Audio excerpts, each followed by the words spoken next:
never guess the places that I've been. You never guess the places that I've been. 'Cause everything is like a dream, yeah, but only in that dream that I live in. I'm never gonna let the day begin. Never gonna let the day begin. 'Cause everything is like a dream, yeah, but only in that dream that I live in. Oh, don't wake me up before you go, and I'll just make this bed my home. Oh, darling, please just let me sleep. Give me my dreams.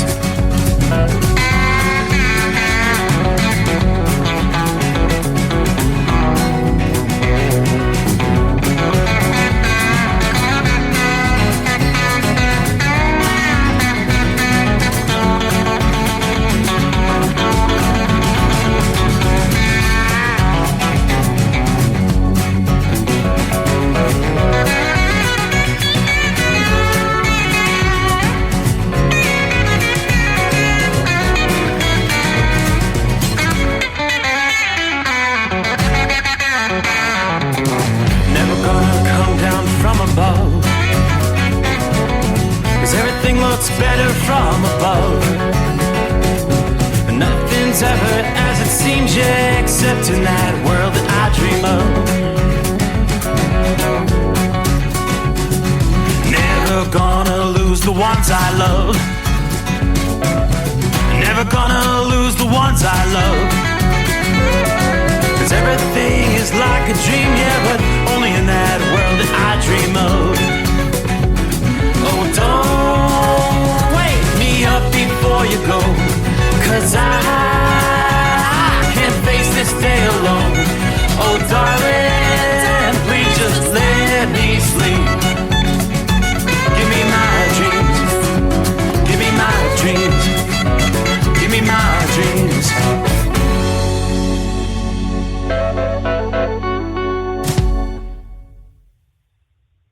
From Feature Story News in Washington, I'm Benji Hire. It's election night in the United States, with polls beginning to close across the country. Millions have been casting their ballots for Republican candidate Donald Trump, the former president, or Democrat Kamala Harris, the current vice president. The contest is too close to call and could come down to the state of Pennsylvania. Caroline Malone is there for us in Philadelphia. This is a key city for the Democrats because traditionally it's a city that is won outright by the Democrats, but out in the suburbs it's more Republican. So if Kamala Harris has any chance of winning, she has to do incredibly well here in Philadelphia. Donald Trump, on the other hand, has been campaigning on Monday in particular out in Pittsburgh and other parts of Pennsylvania, knowing that those are the key areas that he has to win if he has a chance of winning the state. This is a critical swing state for either candidate to win.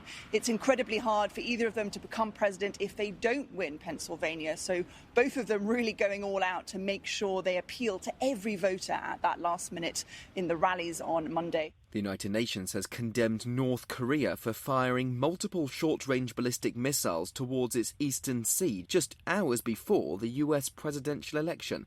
The launches came days after North Korean leader Kim Jong-un supervised a flight test of the nation's newest intercontinental ballistic missile designed to reach the American mainland. Laura Westbrook reports.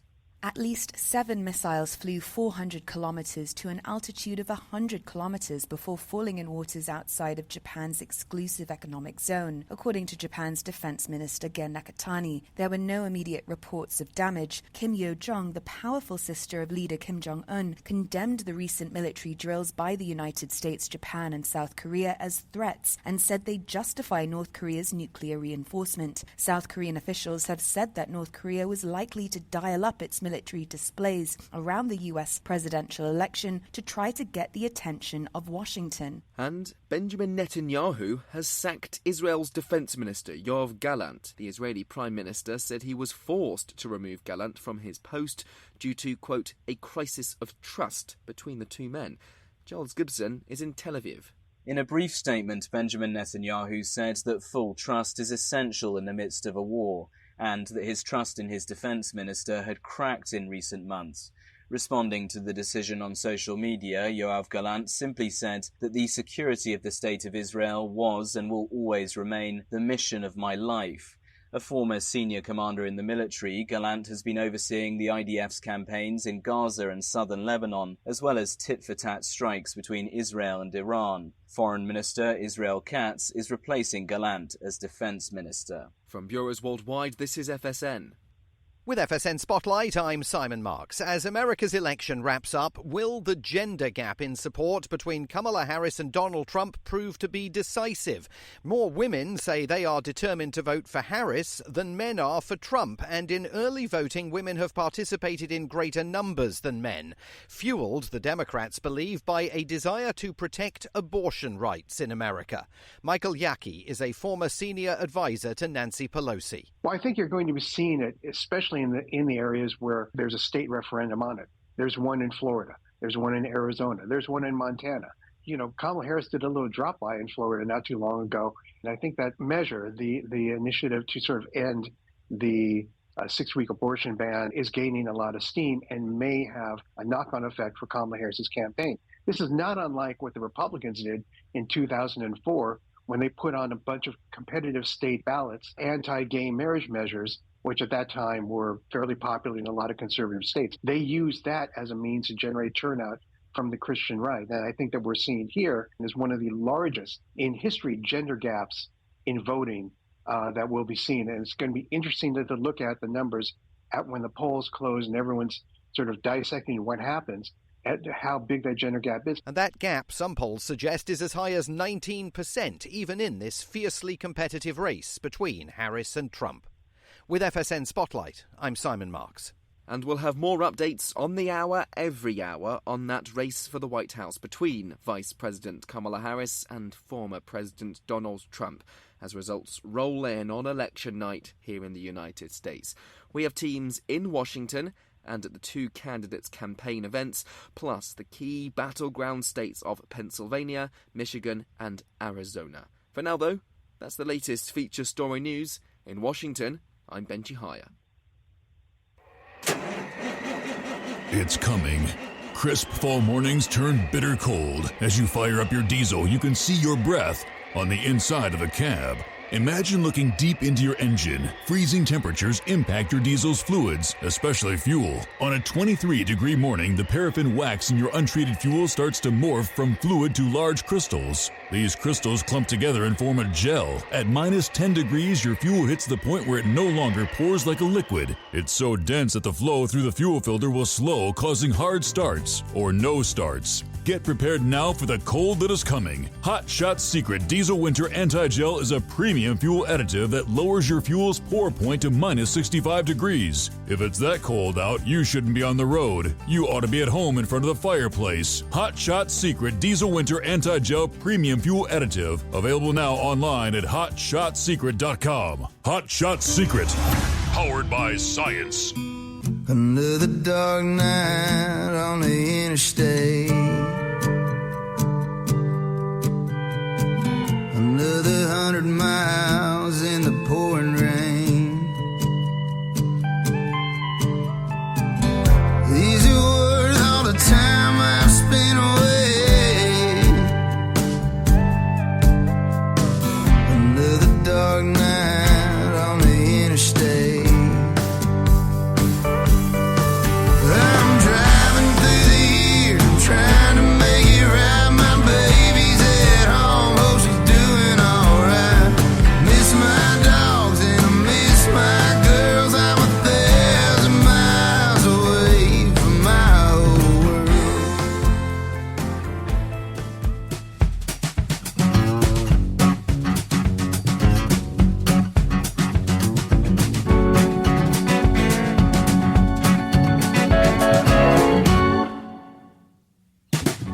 All righty then, that's my cue.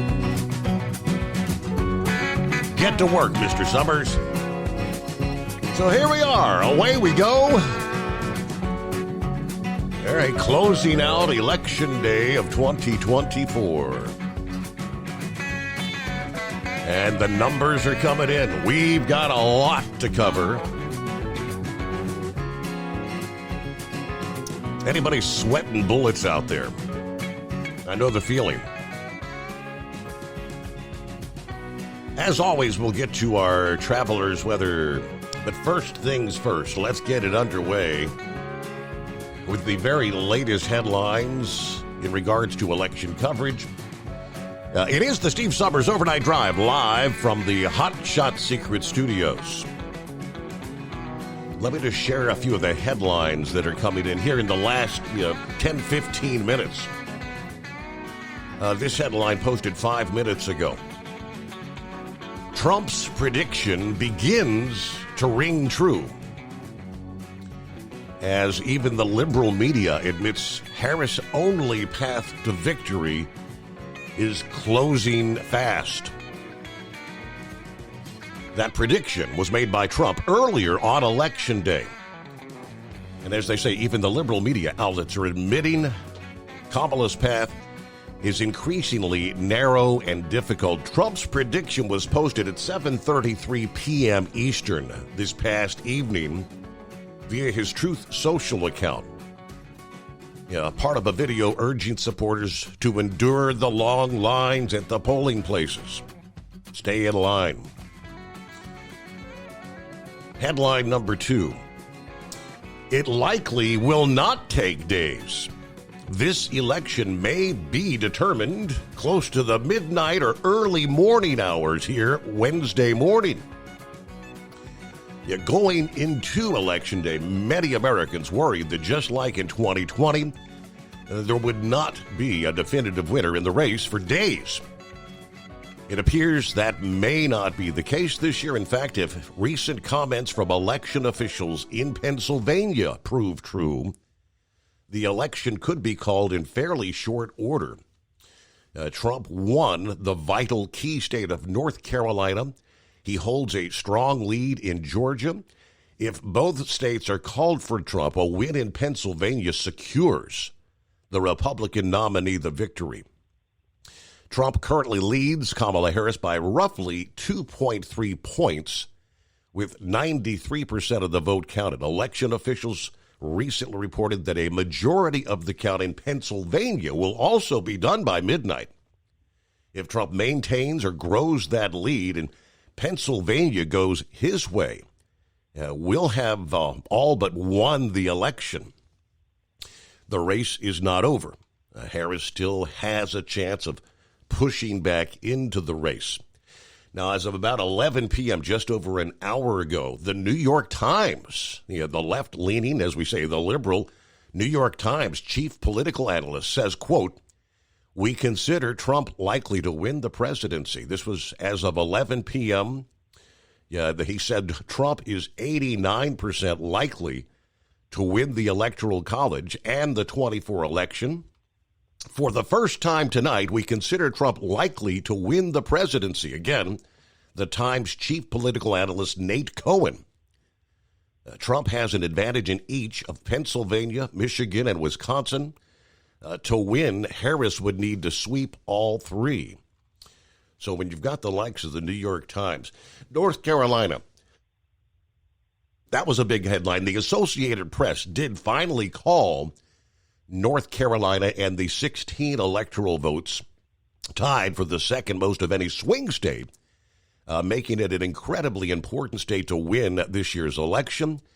Again, as Trump continues to lead in Georgia, Arizona, Pennsylvania, as well as Wisconsin, and the blue state of Michigan, the number of paths to victory for Trump is growing. Harris' chances continue to shrink. They always say, however, and that is true, the race is far from over. Now, as I pull up, let's look at some of those swing states at this hour. The big prize has been Pennsylvania, and the current lead for Donald Trump is about, let's say, about 1 million votes. 2,894,000 for Kamala, 3,058,000 for Trump. That's been the trend for the last several hours. Closer in the state of Michigan, with less than 100,000 votes separating the two. Yeah, Trump ahead there. In the state of Wisconsin, it's also very, very close. About 100,000 votes separating Trump from Harris. Trump leading by that 100,000. On to the state of Arizona. You talk about a tight race. Now, it's 55% of the vote in Arizona. It's less than 10,000 votes separating Trump from Harris. So it's like 49.9 Trump, 49.3 Harris. So it could be a very interesting night, but the number of states called, you look at that electoral map.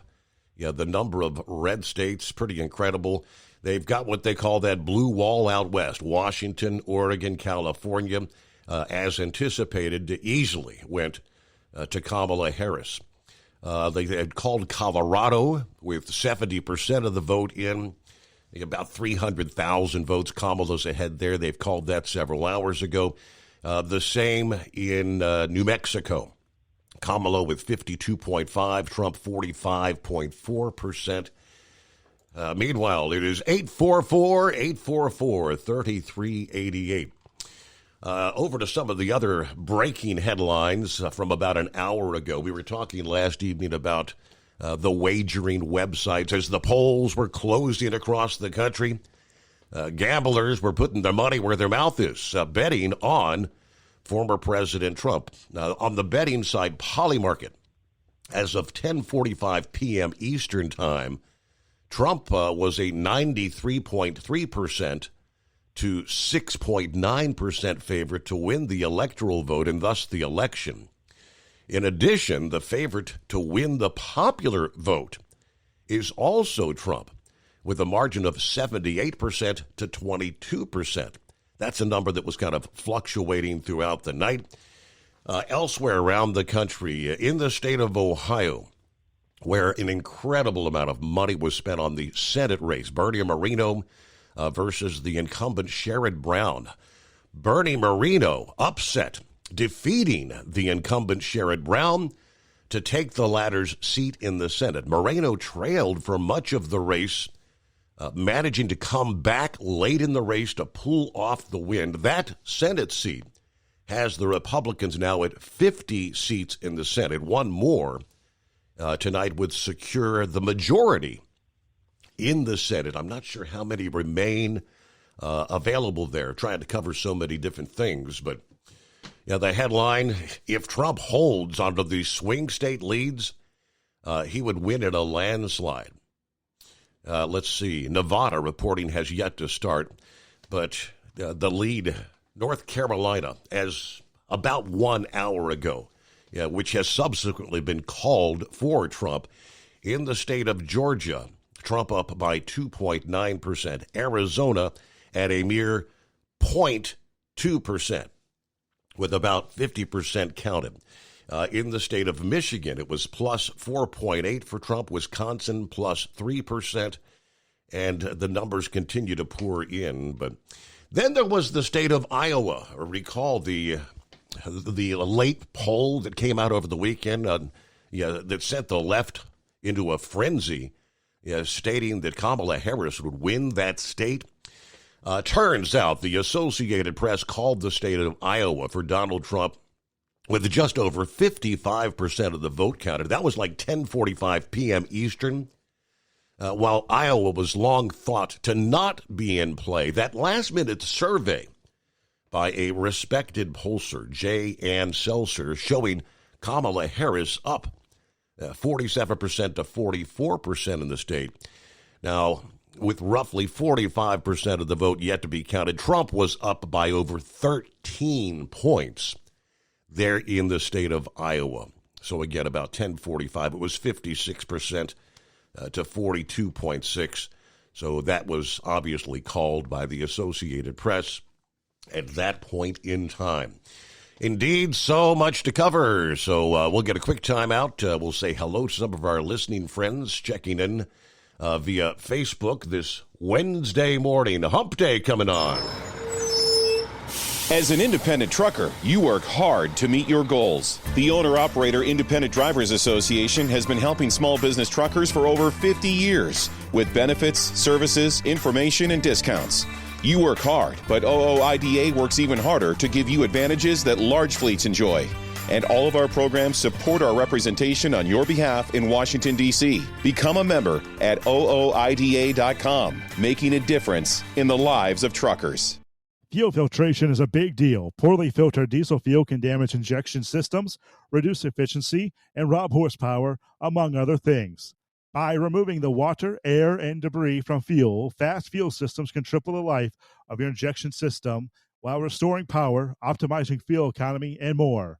Not sure what your truck needs? Give us a call at 636-433-5410 or learn more at fastride.com.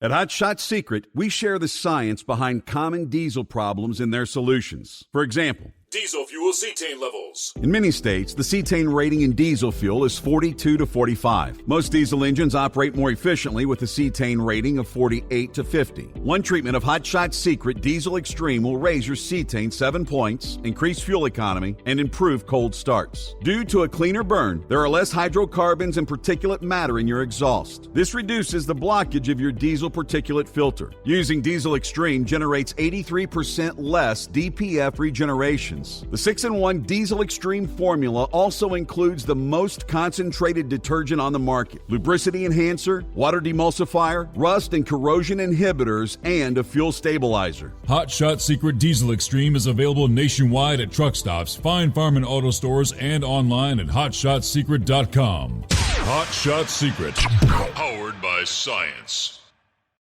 Doc's Diesel is your one-stop online shop for diesel filter maintenance. Genuine quality, third-party tested filters for Cummins, PowerStroke, Duramax, and EcoDiesel trucks. Doc's cuts out the middleman and those pesky markups you often find from OMEs, dealerships, and parts stores. We make ordering easy with filter kits, subscriptions, and even dealer sign-ups if you have a fleet. Purchase your filters at www.docsdiesel.com and receive 10% off when you use code SUMMERS10. Doc's Diesel, your one-stop shop for diesel maintenance. And now, back to the Steve Summers Overnight Drive, live from the Hot Shot Secret Studios.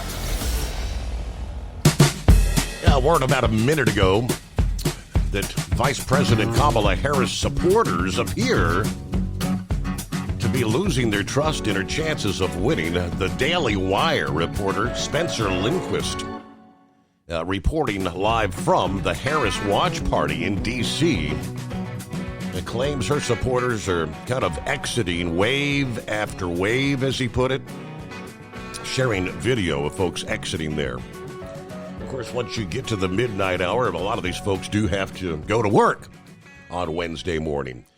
The other headline, Donald Trump, of course, winning North Carolina, one of those key swing states. Georgia continues to strongly lean in his favor.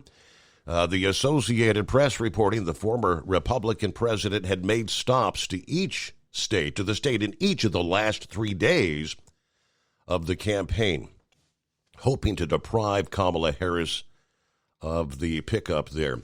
The big story in Ohio, though, of course, Ohio for the third consecutive election, handily going to Donald Trump. Trump puts Georgia back in play once again.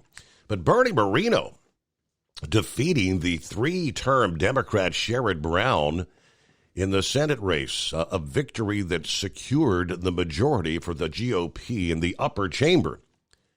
Newsmax called the race for Moreno with 85% of the precincts reporting, and Moreno holding a more than 5-point lead.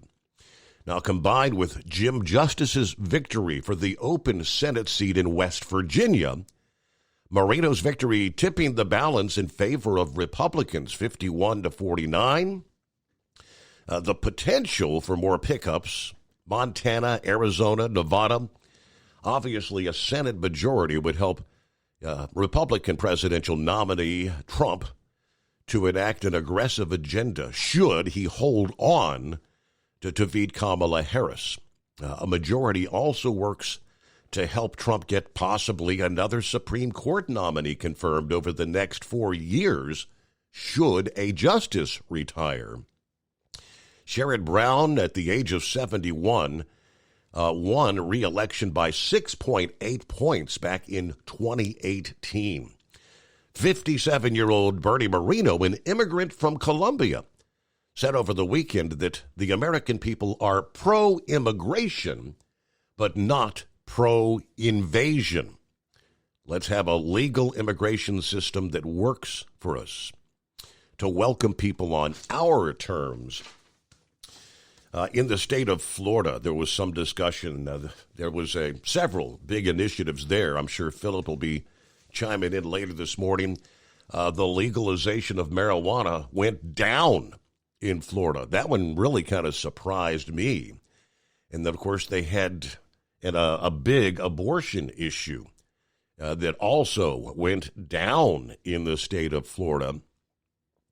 Recalling when we got off our cruise ship a couple weeks ago there on a Sunday in Miami, Florida, and there was a big Trump parade. It was very unusual for Miami, Florida. Trump on Tuesday became the first Republican presidential candidate to win Miami-Dade County since George H.W. Bush in 1988, according to the Associated Press. Now, Hillary won that county by 30% in 2016. Biden won it by 7% 4 years ago. But the Democrat Party has lost touch with common sense, according to Marco Rubio.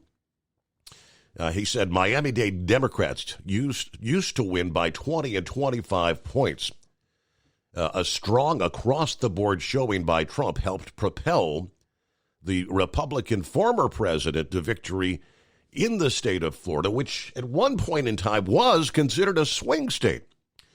Now, he not only improved on his 2020 performance in Republican areas of the state, he also made inroads with voters in Florida's battleground areas, on pace to outperform Kamala Harris in areas considered to be moderately Democrat. Yeah, Trump was leading Harris by 11%, with about 80% of the vote reporting when that race in the state of Florida. In other words, Trump trounced Kamala there in the state of Florida. Very interesting headlines. We'll get to some of the others coming up here. Getaway Man, what's on your mind? Happy Hump Day. Yeah, happy Hump Day to you too, bud. So what's going on?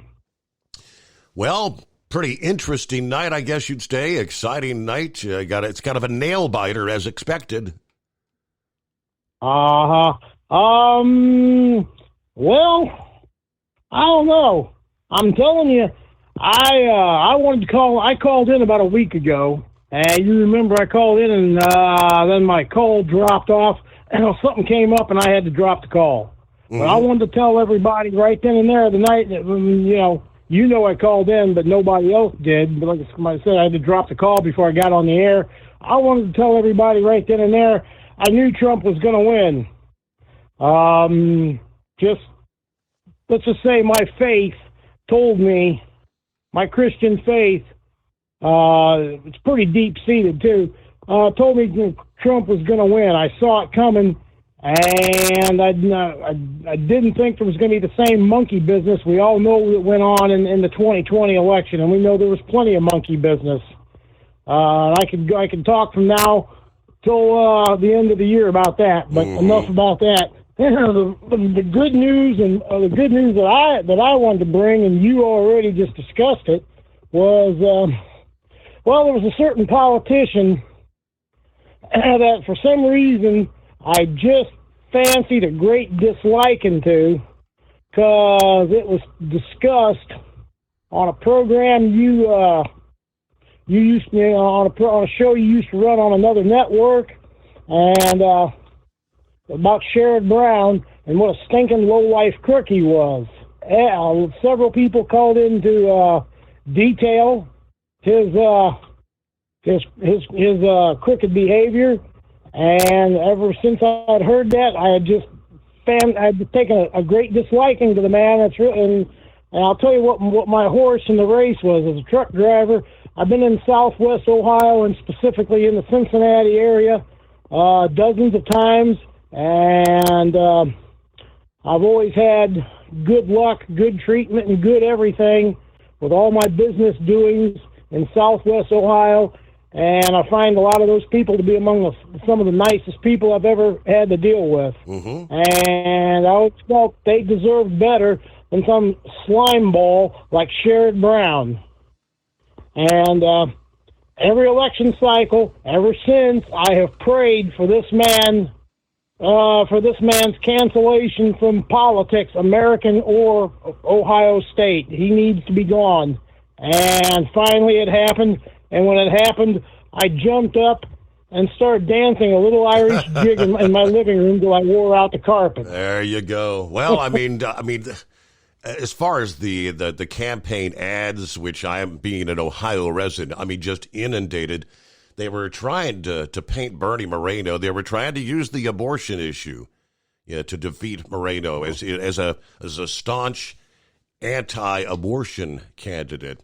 But in the state of Ohio, the people saw through. Now we'll get to, yes, the legalization of recreational marijuana in Florida that failed this past evening, and lots of others coming up here. First, we'll take care of a news break. Our number, 844-844-3388. The Steve Summers Overnight Drive. From Feature Story News, I'm Rebecca Bundin in Mumbai. Votes are being counted in the United States, with the race for the White House too close to call between U.S. Vice President Kamala Harris and former President Donald Trump. Trump, the Republican Party's nominee, is so far leading on the electoral map, but there's a long way to go, with most battleground states still undeclared. Benji Heyer reports. The early numbers look strong for Donald Trump. A convincing win in Florida and on course for success in North Carolina, a state the Democratic candidate Kamala Harris was hoping to snatch. Georgia, another swing state, is trending towards Trump too. There remains a path to victory for Harris, with Pennsylvania, Michigan and Wisconsin in the balance. Americans have also voted to pick the makeup of Congress. The two chambers are both expected to change hands, with the Senate edging red and the House of Representatives blue. But people here may not know the full outcomes of these various races for some time. Benji Heyer, Washington. In Pennsylvania, a major focus for both the Trump and Harris campaigns, polling shows the two candidates are in a dead heat to claim the state's 19 electoral college votes. However, as was the case 4 years ago, if the race is as close as predicted, a winner isn't expected to be declared on election night. Ira Spitzer reports from Philadelphia. Election workers in Pennsylvania are not allowed to begin counting ballots until 7 a.m. election day. That means it's going to take some time to get through the roughly 2 million early ballots that were submitted in this state, and as a result, election officials aren't expecting to declare a winner before the end of Tuesday. Both candidates see the state as critical to their chances of winning the White House, as the 19 electoral college votes here are the most of any swing state. Protests have erupted in Israel after Benjamin Netanyahu fired the country's defense minister, Yoav Gallant. The Israeli Prime Minister said he was forced to remove Gallant from his post due to a crisis of trust between the two men. Gallant said his removal was due to disagreement on issues including getting hostages back from Gaza.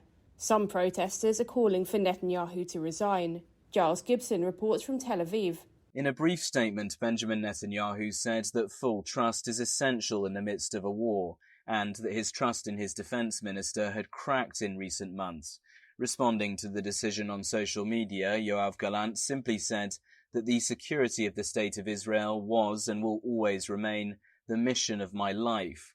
A former senior commander in the military, Gallant has been overseeing the IDF's campaigns in Gaza and southern Lebanon, as well as tit-for-tat strikes between Israel and Iran. Foreign Minister Israel Katz is replacing Gallant as defense minister. From bureaus worldwide, this is FSN.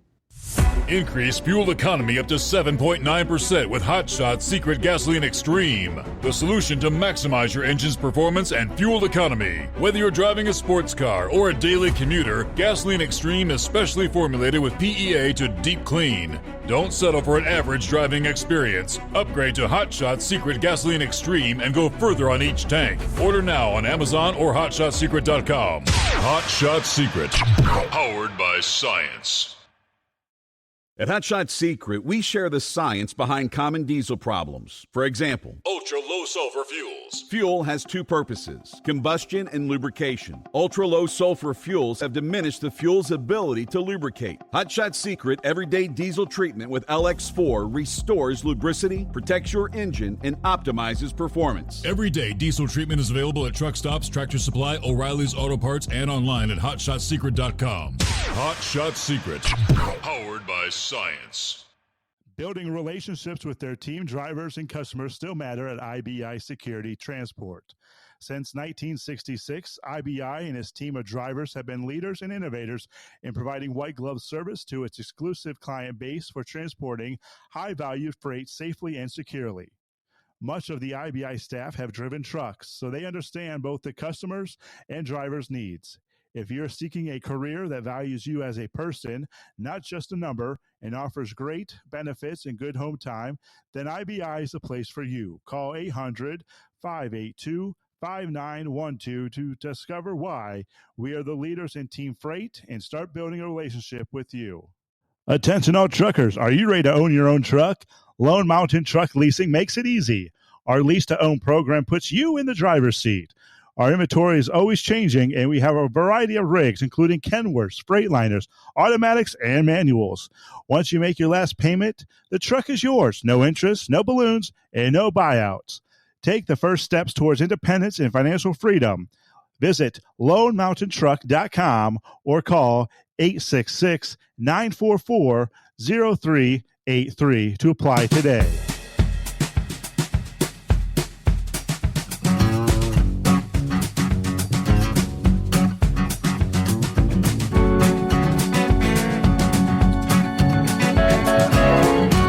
Meanwhile, in the state of Florida, Florida voters decided against an abortion rights amendment this past day, leaving in place the 6-week abortion ban. Now, this measure, which due to Florida's uniquely high bar for ballot initiatives, required a 60% supermajority to pass. Florida was actually one of 10 states voting on abortion-related ballot measures on Election Day. The others simply needed a simple majority to pass. Florida's amendment would have enshrined abortion into the Constitution up to about 24 weeks and would have prevented the state from passing laws to prohibit, penalize, delay, or restrict abortions until that point. It turns out that was a big win for Governor DeSantis, whose administration actively campaigned against the measure, using various resources to sway voters. The Attorney General, Ashley Moody, challenged the initiative's language in court. A Republican-led panel added warnings about potential legal cost, and public agencies airing ads opposing it. In an unusual move, Florida's election police investigated the measure's signature gathering for months after it was certified. Pro-abortion advocates spent nearly $100 million on that campaign, aiming to restore more extensive protections after similar initiatives succeeded after the Supreme Court's overturning of Roe v. Wade in 2022. Now, I do see the headline. Meanwhile, I believe it was Dan in Missouri that mentioned, see if I can find, yes, in the state of Missouri, voters indeed approved a measure that enshrines abortion rights into that state's constitution, replacing what was a near total ban on the procedure, according to the Associated Press. So again, there were a total of, 6 different states with varying abortion issues on the ballot. The effort to legalize the use of recreational marijuana in Florida failing at the ballot box, despite endorsements running the gamut from the Florida Democrat Party to even former President Donald Trump. Amendment 3, which would have legalized the recreational use and manufacture of marijuana, failed to get the 60% voter support needed to pass a constitutional amendment. Like so many other states, with a simple majority needed. That's why we've seen the number of states, half the country, which is now legalized recreational marijuana. Yeah, Florida's got that higher bar. State law currently allows the use of marijuana for medical purposes if a doctor deems it necessary during the course of treatment for illness, glaucoma, cancer, epilepsy. Florida voters expanded eligibility for medical use in a 2016 statewide vote. For the foreseeable future, however, recreational use of the drug will remain illegal there in the state of Florida. The amendment's downfall, a win for Governor DeSantis, who was a vocal opponent of the measure. In press conferences and media interviews, he warned voters against approving the measure. In an appearance on Fox News with the conservative media personality Sean Hannity several months ago, he cautioned voters against supporting Amendment 3, saying he thought legalization would come with a high potential of public nuisance, as he put it. In other words, it would be everywhere. The state would smell like it. We don't need that in Florida, he says. Also urging voters to reject Amendment 4, which would enshrine the Roe-era reproductive health protections to the state, which also, again, failed, as we just mentioned. Trump, for his part, actually became a public supporter of the marijuana legalization. Being a Florida voter himself, he signaled his support back in September with a caveat that the nascent industry has to have smart regulations. But he did say, as a Floridian, I will be voting yes on Amendment 3. He wrote in a post on Truth Social there at the time. Interesting developments. Let's move over to Plowboy. Well, good morning, Steve. It looks like we're going to end up with a good night or early morning. I don't think there's going to be some very happy people. How about all these superstars like the Beyonce, followers of hers? Oh, that other little girl. Yeah, that had how many followers that she had was supporting Harris? Taylor, yeah. Yeah, I can't stand to say her name. But I just seen something. I'm flipping channels on the TV talking to you. CNN just called it for Georgia. Okay. You copy that one?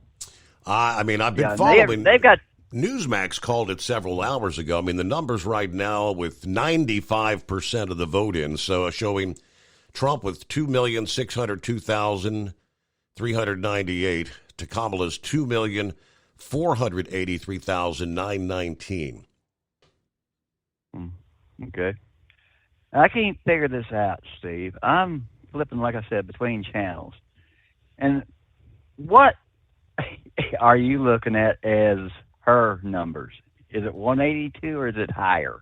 Because CNN is showing 182, Trump 246. Then you go over on Fox, and they've got a whole different scheme of things. They're showing 216, 232 Trump. It depending on which, ABC News showing, you're talking about the Electoral College, obviously. Trump at 246, yes, Harris at 194. Newsmax is showing Trump at 248 and Harris at 213. So yeah, we can't get the same number twice, can we? Right. But one thing about it, I think when it's all said and done, this is going to be a double victory. I mean, a double victory being the Electoral College is going to win, and the majority popular vote is going to win. So I don't think we're going to have any chaos in the streets like a lot of us was awful feared of. And I hope I'm right. But this is the way I see it. And I think I seen where somebody out of Montana, he's going to look like he's headed for the Senate. I couldn't really tell, but he just supposedly beat out John Tester. And if we can get the Senate, House, Trump in the White House, that protects us one thing, Steve, and that's impacting the Supreme Court, my friend. Well, if they were able to get that done, I don't give a damn what we have done in 2028, 2032.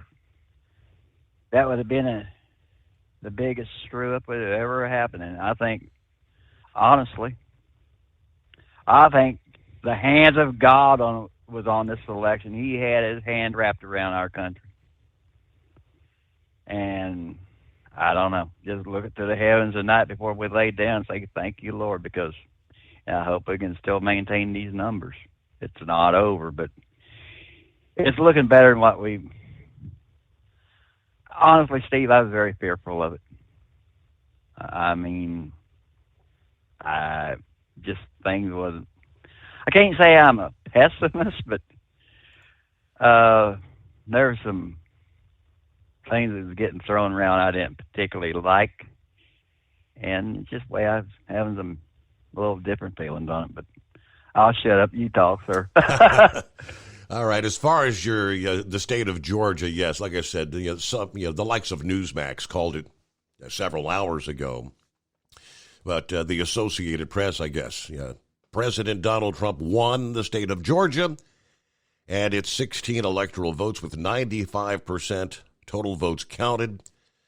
Trump has won 50.8% to Kamala's 48.5%. Now that Trump has won Georgia and North Carolina, all he needs is to maintain his lead in Pennsylvania to secure 270 total votes, as it now stands with 86% of Pennsylvania votes having been counted.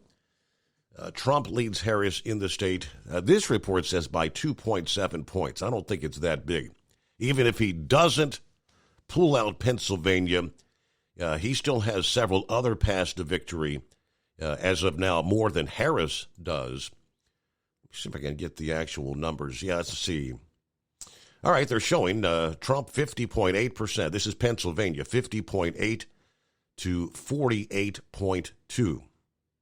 So there you go. Pennsylvania. Now, I can very well remember this morning in 2020, covering election just as we are now. It was 1 or 2 o'clock in the morning at the time. Trump had, if memory serves, it was 500,000 vote lead. At which point we said there's no way Biden was going to come back from that deficit. Of course, we all watched what happened as the night progressed. How do these things happen, right? So in other words, you don't want to count your chickens before they hatch, as they say. All right, we've got clear lines at 844-844-3388. A chance to say good morning to Philly Dan. It's definitely hump day, as he put it. Hello, Pappy. Saddle up, nocturnal listeners. Our country is hanging on by a thread. Hopefully, in the next hour or so, maybe Pennsylvania can get called for Trump and can put this puppy to bed. Stay tuned to the Overnight Drive with Mr. Steve Summers. And here, 844-844-3388. Those are the digits to hit to give us your thoughts. Snuggle up to whomever or whatever while we sit on the edge of our seat, waiting to hear which direction this country will go. Holy moly, the Republicans just took over the Senate. Yes. Holy moly. Double trucker, 69 in Lodi. During the election, I'm so nervous. Everything looking pretty good so far, I believe. Been watching Dan Bongino get drunk in live cast. Really worried about the Steele thing happening. Anyway, waiting on my set to arrive. I'll be taking my break before heading back to Western New York. I'll be tuned in later on the home of free speech, Rumble. Jerry, good morning, Steve. My friends, I've been waiting all night for the extra ballots to suddenly come in and change everything. Yeah, we all know that they're capable of doing that. Anyway, go Donald Trump. Thank you, Steve, for giving us something to look forward to here tonight. Hello to Gary. Good to have you on board. Chiming in. Shorty, I-77 northbound. Charlotte, North Carolina, 69 degrees. He is Columbus bound. Remember what I said last night that Bongino said? That Trump was focusing on the east states, took Georgia, North Carolina, and probably he'll pop Wisconsin and maybe Pennsylvania. We got the Senate. There you go. Hello, Timothy. Morning, 60 degrees, Rocky Mount, Virginia tonight.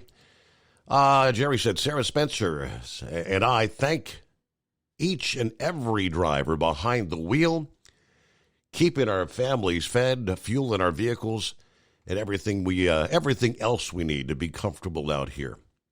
All you drivers, be safe out there. Good afternoon. Larry Hammerdown, be safe. Got the fingers crossed. Got a detour. 90's closed. All right. Miss Millie, good morning, Steve. All the crew. I can only send this one message due to hardly any charge. Trump. Everyone stay safe. And as always, be blessed. We'll catch up later when the new phone gets set up Friday. Won't be able to answer any replies. So just wanted to say, love y'all. All right. Thank you, Miss Millie, for the update. Russell, good morning, Steve. Hope all's going well at the Secret Bunker, 72 here, Dayton, Ohio. All you drivers, be careful out there. Be safe. God bless you safely to your destinations. Yeah, can't wait till it's over here. Everybody watch your surroundings. Be safe. Have a good night. We'll be here at work listening in to another great show. Hello to Jeffrey, checking in from the state of Florida there. How about your Sunshine State? Wow. Big night for Trump there in Florida. Who else checking in? Rock Pick. Nice night for voting. We actually hit a record 81 degrees. Our warmest day for the month of November since the 1800s. Yeah, speaking of which, it's a very comfortable night outside our secret bunker. We've got some clouds, but 71 degrees at this hour. Almost summer-like here as we roll into the 6th day of November. Hello, Gilligan. Morning, Steve. Fellow listeners, cloudy, warm, 64 at the Speedway, Martinsville, Virginia, all aboard the Trump train. Everybody keep it shiny side up. Let's see. Shorty said, yeah, Fox called Georgia for Trump. Indeed. Norman checking in from north central Kansas, 49, clear skies at the home 20. As we wait for things to dry out a bit, everybody have a good morning. All right. 844-844-3388. That's the number to dial us up on a Wednesday, hump day, the day after Election Day, as the numbers continue to roll in. All the latest after this. Taxes for Truckers provides full-service accounting solutions for owner-operators. Taxes for Truckers is the driver's financial co-pilot. We help independent truckers keep their taxes, filings, and bookkeeping running smoothly so they can focus on the road ahead. Drivers who want their business to run as smooth as their truck choose to partner with Taxes for Truckers for their accounting and tax filing needs. Stop overpaying taxes. Call 888-TAX-4TRK to start paying less tax today. At Hot Shot Secret, we share the science behind common diesel problems. For example, ultra-low sulfur fuels. Fuel has two purposes, combustion and lubrication. Ultra-low sulfur fuels have diminished the fuel's ability to lubricate. Hot Shot Secret Everyday Diesel Treatment with LX4 restores lubricity, protects your engine, and optimizes performance. Everyday diesel treatment is available at truck stops, Tractor Supply, O'Reilly's Auto Parts, and online at HotShotSecret.com. Hot Shot Secret, powered by science. Building relationships with their team drivers and customers still matter at IBI Security Transport. Since 1966, IBI and its team of drivers have been leaders and innovators in providing white glove service to its exclusive client base for transporting high-value freight safely and securely. Much of the IBI staff have driven trucks, so they understand both the customers' and drivers' needs. If you're seeking a career that values you as a person, not just a number, and offers great benefits and good home time, then IBI is the place for you. Call 800-582-5912 to discover why we are the leaders in team freight and start building a relationship with you. At Hot Shot Secret, we share the science behind common diesel problems. For example, Fuel additives. the purpose behind most fuel additives is to impact performance of your diesel or provide protection to your fuel system. Hot Shot Secret Everyday Diesel Treatment provides both performance enhancement and protection with 6 key components. This fully formulated premium fuel treatment includes the performance-enhancing cetane boost, injector cleaner, and LX4 lubrication, as well as protection against water with a demulsifier and rust inhibitor, plus a stabilizer that minimizes fuel filter clogs. Everyday Diesel Treatment delivers a 6-in-1 premium fuel treatment for every fill-up, every time. Everyday Diesel Treatment is available at truck stops, Tractor Supply, O'Reilly's Auto Parts, and online at HotShotSecret.com. Hot Shot Secret, powered by science. Fuel filtration is a big deal. Poorly filtered diesel fuel can damage injector systems, reduce efficiency, and rob horsepower, among other things. By removing the water, air, and debris from fuel, Fast Fuel Systems can triple the life of your injector systems while restoring power, optimizing fuel economy, and more. Not sure what your truck needs? Give us a call at 636-433-5410 or learn more at fastride.com.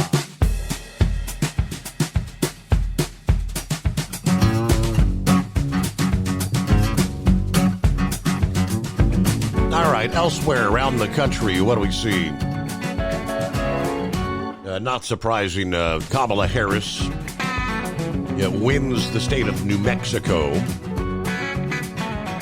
In the state of California, sounds like maybe the people there have had enough with this no punishment for the crime. Shoplifting, unless you steal more than, $950 in merchandise, those sort of things, is a misdemeanor. California voters deciding on 10 ballot measures, including one that would turn some of those non-violent crimes like shoplifting into felonies once again. Indeed, California voters passed the Tough on Crime initiative. See if we can't dig up a bit more on that. Very interesting. There's AOC, Alexandria Ocasio-Cortez, easily winning her 4th term, representing New York's 14th congressional district, defeating the Republican challenger Tina Forte. Representative Marjorie Taylor Greene cruising to re-election Tuesday night, easily defeating the Democrat challenger Sean Harris. All right, in the state of Georgia there. Meanwhile, Colorado, Republican U.S. Representative Lauren Boebert winning a House seat Tuesday in a Colorado district where she moved midway through her previous term. Switching districts, I think there was the handwriting on the wall that if she stayed in the district she had been in, she probably would not have won that election. Newsmax called the race for Boebert with 83% of the precincts reporting in. What other headlines? Ted Cruz had been in the headlines in recent days as possibly losing his Senate seat there in the state of Texas. That turned out all wrong. The polling was way off. Senator Ted Cruz defeating Representative Colin Allred in their Senate race, earning his 3rd term. He was up like 10 percentage points. So again, some of these polls showing that it was neck to neck, that Cruz could be defeated. That did not happen. Representative Andy Kim on Tuesday becoming the first Korean American to win a Senate race in U.S. history, defeating the Republican Curtis Bashaw in New Jersey's 3rd congressional district. Then in the state of Florida, I don't know. Why does that not surprise me? Fani Willis, the district attorney there in Fulton County, Georgia, the one that brought the election interference case against Donald Trump. Fani Willis wins re-election in the Fulton County district attorney's race. Very good. All right, so just scrolling through some of the other headlines. I see Dave is on board. I guess he was at maybe the Trump rally in Pittsburgh this past day.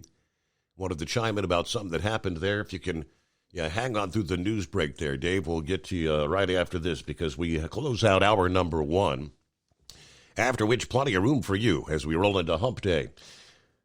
Our number, 844-844-3388. Jump on in. The Steve Summers Overnight Drive live from the Hot Shot Secret Studios.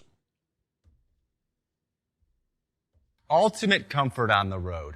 That's the Bostrom difference. And why so many drivers are upgrading their seats to Bostrom seating.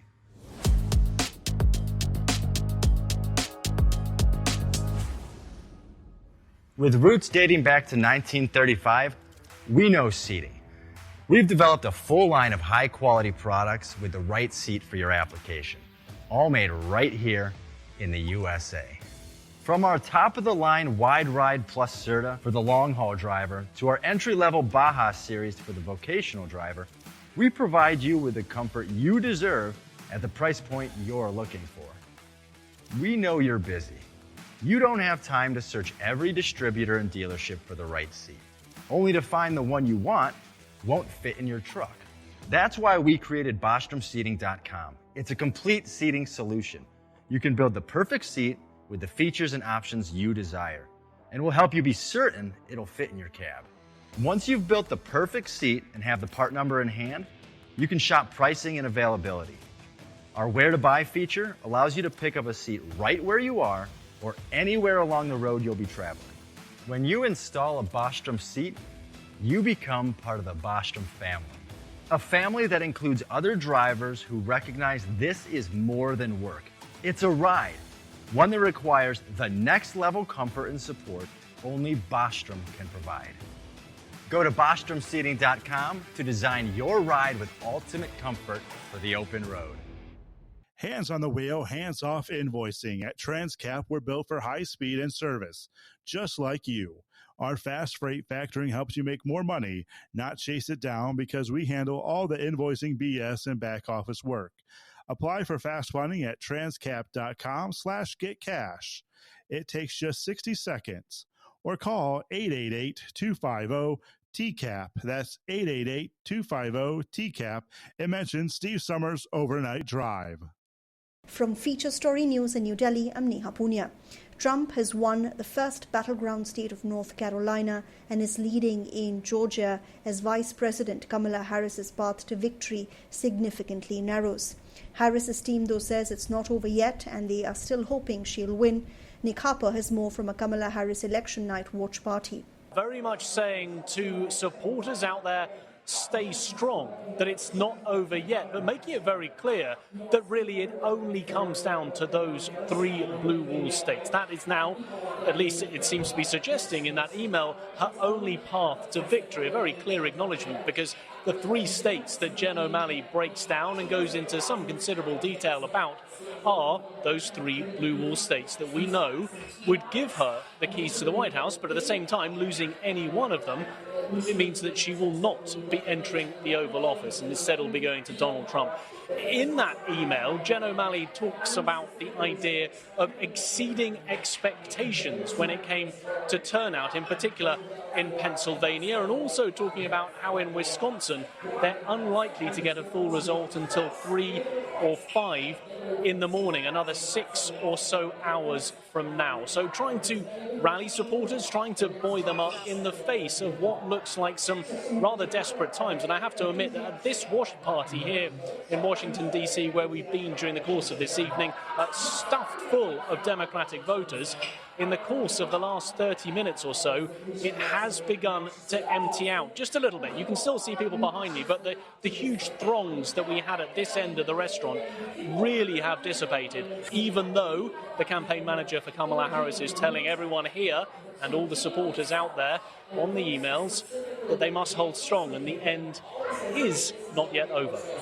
Sally Patterson is in Florida, where Donald Trump is following election results coming in. But there is certainly a sense here that things are looking up for Trump over at Mar-a-Lago, his residence here in Florida. There's certainly a sense of excitement. It's a star-studded viewing party there. An intimate group of around 1,000 people gathered there to watch as the election results come in. Included among them, we understand, might be Elon Musk, the billionaire owner of X, formerly known as Twitter. Also, Dana White, he's the CEO of UFC, the fighting championship. And what's interesting about that is he's been a key player in Trump's campaign, really helping to appeal to young male voters in particular. This idea of making America strong again, trying to recharge the economy and put America back on an international stage as well. But certainly a sense here that we could continue to see what people here hope is a wave of red. From bureaus worldwide, this is FSN. With FSN Spotlight, I'm Simon Marks. Today, remembering Quincy Jones, who died on Sunday night at the age of 91. He was an American icon, a giant of the music industry, whose career began as a jazz trumpeter but developed to become one of the most powerful and influential figures in American popular music.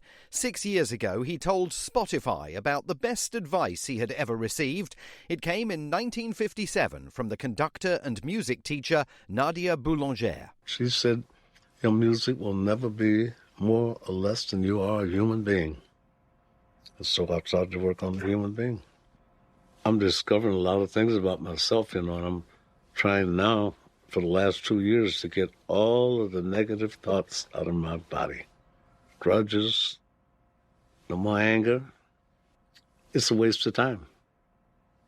And Mark Twain's words, anger is an acid which does more harm to the vessel in which it's stored than anything on which it's poured. It's pretty ridiculous, but you learn it from mistakes. He won 28 Grammys and was nominated for 80 of them. He produced Michael Jackson's Thriller album, among many, many others, led his own bands, was in demand as an arranger, and composed soundtracks for The Colour Purple, In Cold Blood, and many more. A career so rich and varied, it is hard to do him justice in a mere 90 seconds. With FSN Spotlight, I'm Simon Marks. The main news again. Trump has won the first battleground state of North Carolina and is leading in Georgia as Kamala Harris's path to victory significantly narrows. Harris's team, though, says it's not over yet and that they're still counting on her to win. Trump has won 230 electoral seats to Harris's 169. A candidate needs 270 to become the president. And that is the latest Feature Story News. Neha Punya reporting. It's coming. Crisp fall mornings turn bitter cold. You climb into your diesel and it feels like you're sitting on an ice cube. Imagine how your engine feels after a frosty night. Freezing temperatures impact your diesel's fluids, especially fuel.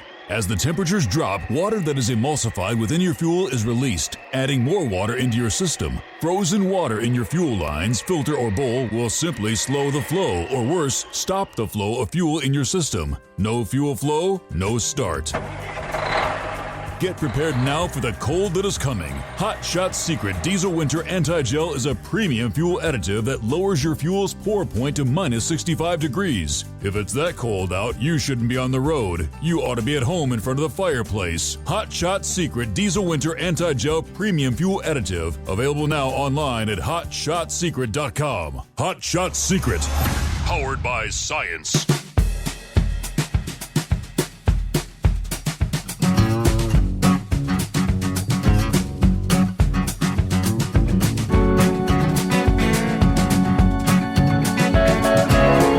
All right, as we kick off hour number 2.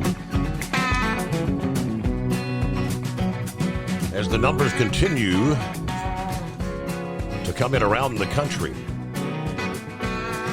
The latest headline, Trump on the brink of victory with Georgia and North Carolina falling his way. Former President Trump has several paths to victory, but the simplest would be if he simply won Pennsylvania. Doing so would give him the 270 electoral votes needed to win. As it stands at 12:54 a.m. Eastern Time, about 10 minutes ago, Trump leads Pennsylvania by 3.4 points, with 90% of all votes counted. And the other big headline, the Republican Party has officially secured enough seats to control the U.S. Senate. After winning a surprisingly close race in Nebraska, Senator Deb Fischer, the incumbent, managed to outpace the independent Dan Osborne, who promised not to caucus with either party. Following pickups in Ohio and West Virginia, and fending off challenges in Florida and Texas, that leaves the GOP with 51 seats out of 100. They could still have additional pickups if the businessman Tim Sheehy manages to beat the Democrat John Tester in Montana. Now, Sheehy has led in the polls throughout the race there in Montana, probably a couple hours away in that particular race. Dave, I believe, joins us this Wednesday morning. Hi there. Hey, good morning. How's it going? Doing well. Oh, good. Yes, I love your shows. Actually, first-time listener, first-time calling. But this is actually, it's funny you mentioned West Virginia and Pennsylvania all in the same thought. As a background, I was a delegate candidate in West Virginia this year on the Republican MAGA ticket. And unfortunately, I lost, not by too much. But I also work with Chris Rose, who is now our new senator from West Virginia. And he just spoke yesterday at the Reading rally with Trump. So that was like really something. I was really proud of him on that.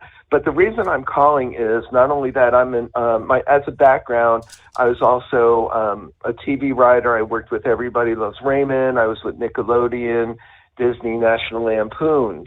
So I know what it's like. I also have a syndicated radio show.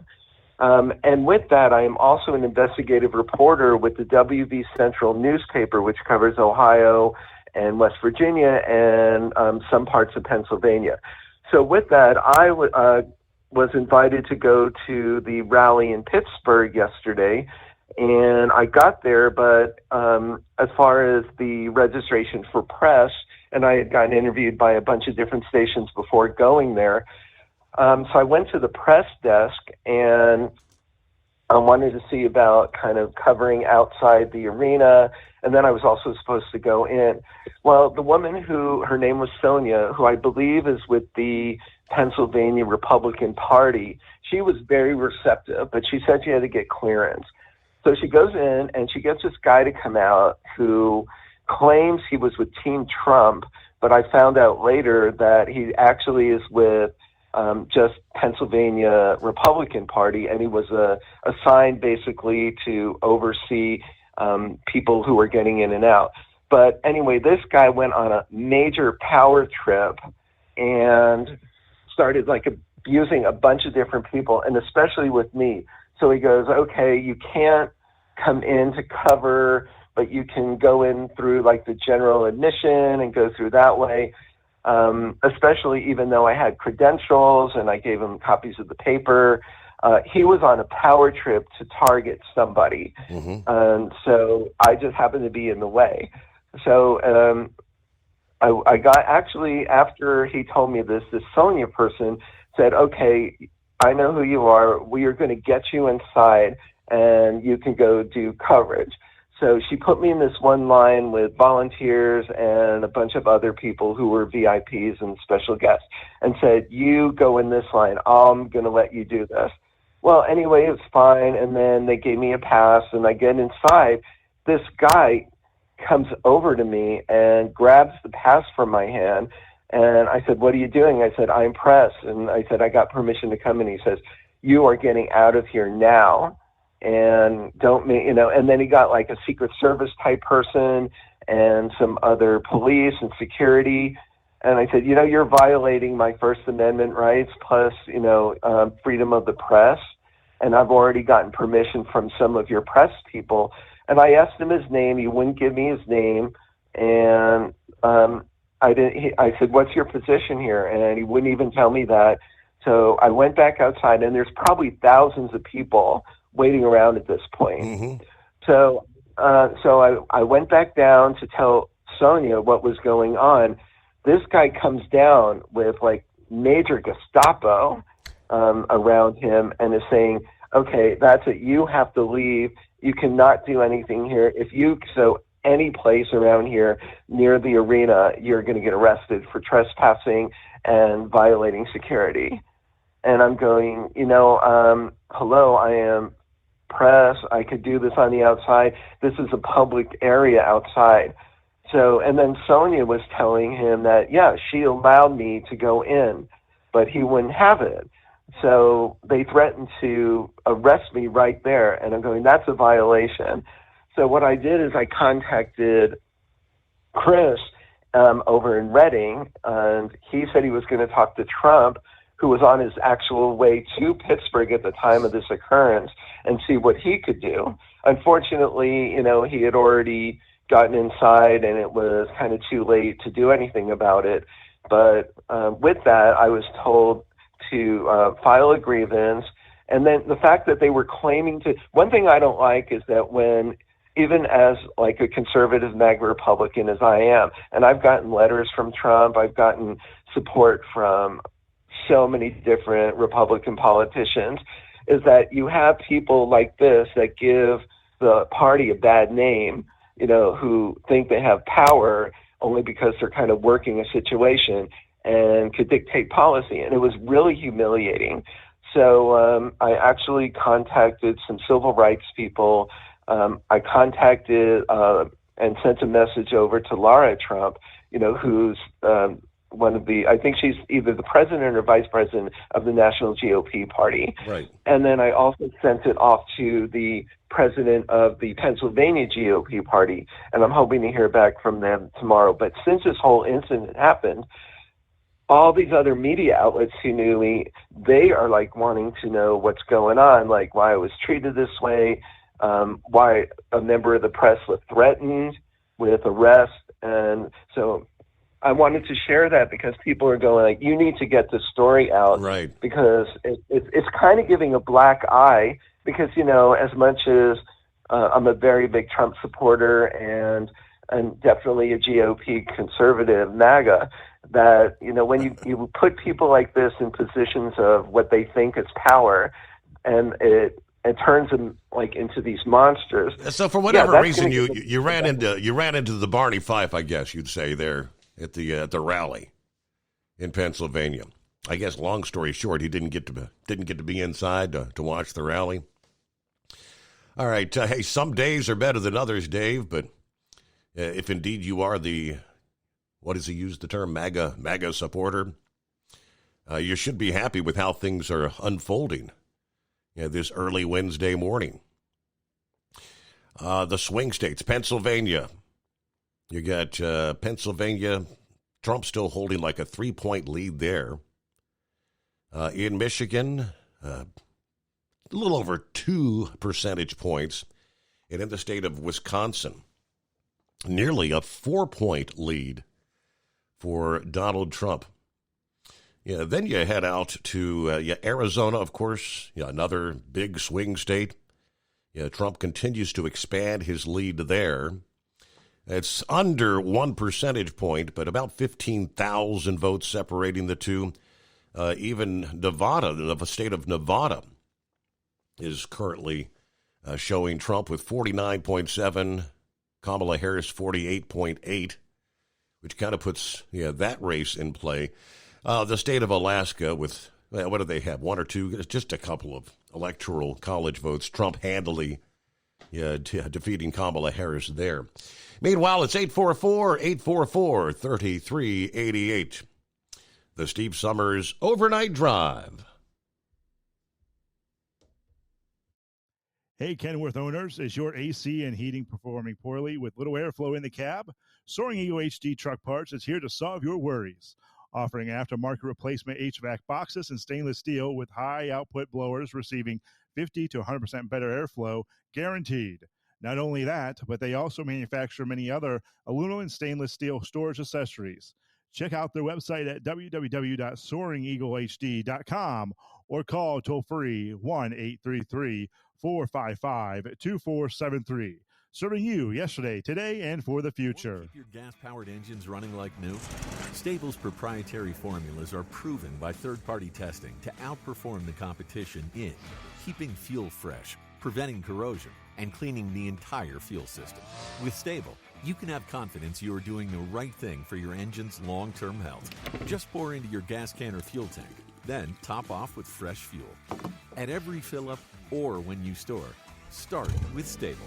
Available where fuel additives are sold. At Hot Shot Secret, we share the science behind common diesel problems. For example, excessive black smoke. Excessive black smoke has two causes: carbon buildup and internal diesel injector deposits, also known as IDIDs. Hot Shot Secret Diesel Extreme has the highest concentration of active ingredients allowed by law and will safely remove all types of injector deposits, including IDIDs and carbon buildup, to eliminate black smoke. Hot Shot Secret Diesel Extreme is available nationwide at truck stops, Fine Farm and auto stores, and online at hotshotsecret.com. Increase fuel economy up to 7.9% with Hot Shot Secret Gasoline Extreme. The solution to maximize your engine's performance and fuel economy. Whether you're driving a sports car or a daily commuter, Gasoline Extreme is specially formulated with PEA to deep clean. Don't settle for an average driving experience. Upgrade to Hot Shot Secret Gasoline Extreme and go further on each tank. Order now on Amazon or hotshotsecret.com. Hot Shot Secret. Powered by science. Hey truckers, this is Steve Darnell from the hit TV show Vegas Rat Rods. Check it out. Industrial Injection has been a leader in the diesel heavy-duty industry since 1985. Whether you are looking to keep your truck on the road, you are a hard-working farmer feeding America, an over-the-seas mariner, a miner, or a construction craftsman, Industrial Injection can help keep your heavy-duty rigs and equipment running so you can keep America thriving. Get all your turbochargers, injection pumps, injectors, and engine parts at industrialinjection.com. Industrial Injection, the place to go for all your diesel parts needs. The Overnight Drive with Steve Summers. Live from the Hot Shot Secret Studios. Call Steve now. 844-844-3388. That's 844-844-3388. All right, at this hour, the key races that the mainstream media continue to watch. Obviously, Pennsylvania, with Trump continuing to lead 51 to 48%. It's a little over 200,000 votes that Trump leads there in Pennsylvania. Meanwhile, in the state of Wisconsin, well over 100,000 votes. Trump leading 51% to 47% in the state of Wisconsin. So with the states that are still in play, Trump also leading in the state of Michigan. The key right now, if Pennsylvania went to Donald Trump at some point this morning, he's hit the 270 mark. Now, you've got 15 electoral votes in Michigan, 10 there in Wisconsin. Those two states could as well put him over the top. He continues to lead both, again, in Arizona and Nevada. There's numerous paths to victory for one Donald Trump this early Wednesday morning. I don't know, at what point would they possibly call the state of Pennsylvania? 91% of the vote is in. And again, with Trump ahead by several 100,000 votes. Sometimes you say, well, that all depends on what are those votes that are yet to come in, oddly, like from Philadelphia, things you kind of, make you kind of wonder. Let's see. Buckeye Boy checking in Ackworth, Georgia, 66 degrees. Did the local delivery today. Didn't have time to do the return trip as I had to go to my friend's mechanic to get my cab heater and defroster fixed. Well, I could put more clothes on, but I cannot do without the defroster. If I happen to get in some nasty weather, which I try not to do in the wintertime, but I'm very proud of my Buckeye voters. in their selections of Donald Trump and firing Sherrod Brown. Well done.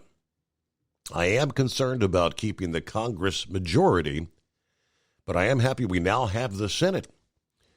Could have a nice pad there. Fox is being careful about calling states due to what's happened in the past. I'm also happy that Trump's doing well, but I'm not going to celebrate until the numbers are beyond reproach, if you know what I mean.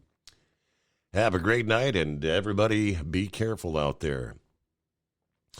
Tanya chimes in. She says, I'm watching Louder with Crowder live.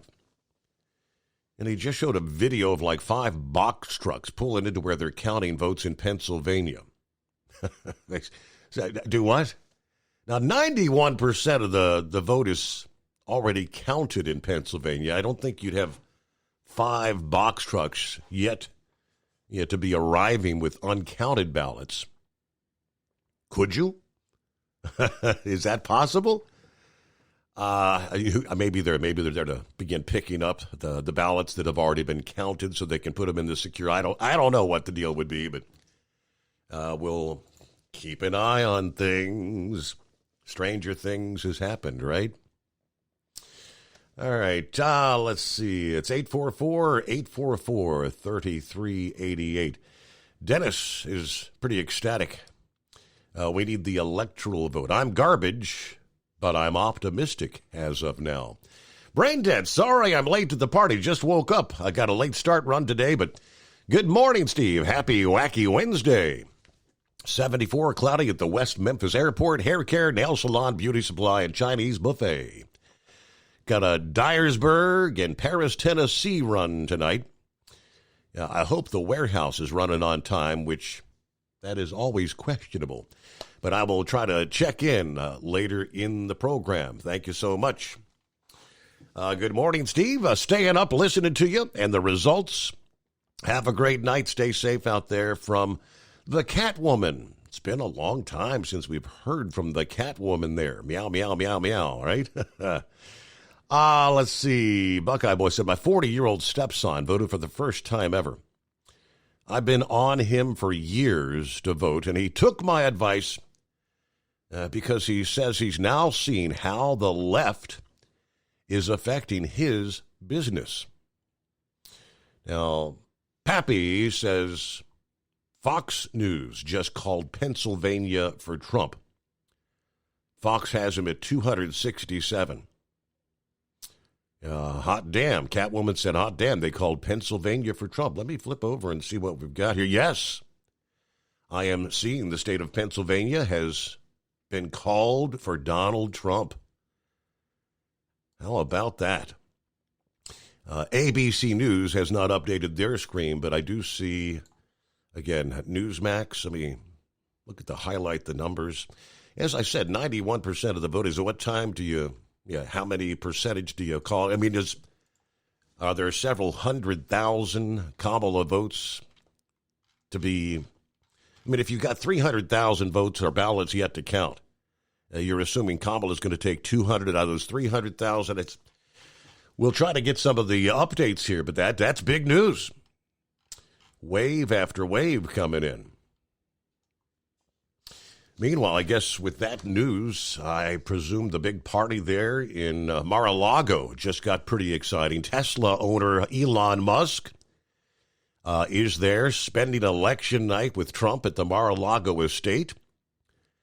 According to the New York Times, sources who spoke to the Times, Musk will be part of a rather small group watching the results come in, with Trump as the former president plays host to some exclusive donor diner parties. Also expected to address a large gathering later in the night at the Palm Beach Convention Center, most likely to address the election results.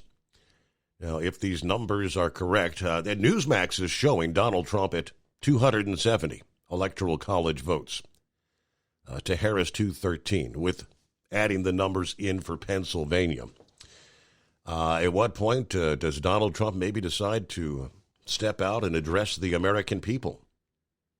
Of course, Elon Musk, who has contributed millions to Trump's re-election effort, warned in a post here a few days ago. Should Vice President Kamala Harris get elected, Democrats will just ban his platform and anything else that would allow true freedom of speech. Pretty overwhelming. It is 844-844-3388. We do have a hurricane. Rafael has strengthened into a hurricane and is expected to track into the Gulf of Mexico, ultimately making landfall in the U.S. sometime this coming weekend. Yeah, we'll break that all down for you coming up here. As of 7:20 Eastern Time this past evening, election eve, Rafael strengthened into a hurricane with sustained winds hitting 75 miles per hour.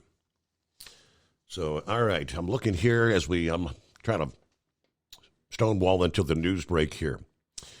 Jack says, good morning, Steve. Big news. They just called Pennsylvania for Trump. Yes, that is correct. 267. So it depends, I guess, like ABC News, are they showing 267? See, ABC still showing 246. But they don't have Pennsylvania called for Trump at this point. Like I said, Newsmax has him at 270. So it all depends on, I guess, your source of coverage this evening. All right. Eagle, I presume he'll be calling back. He was on board there. I don't know if he lost his cell. Knucklebuster will be checking in. And room for you at 844-844-3388. North Carolina was the first biggie, picking up the key battleground, the 16 electoral votes. Yeah, it was a little before 9:30 Eastern Time. The decision desk headquarters called the Tar Heel State for Trump. Yeah, the Associated Press subsequently called it about 11:20. So this is your different sources.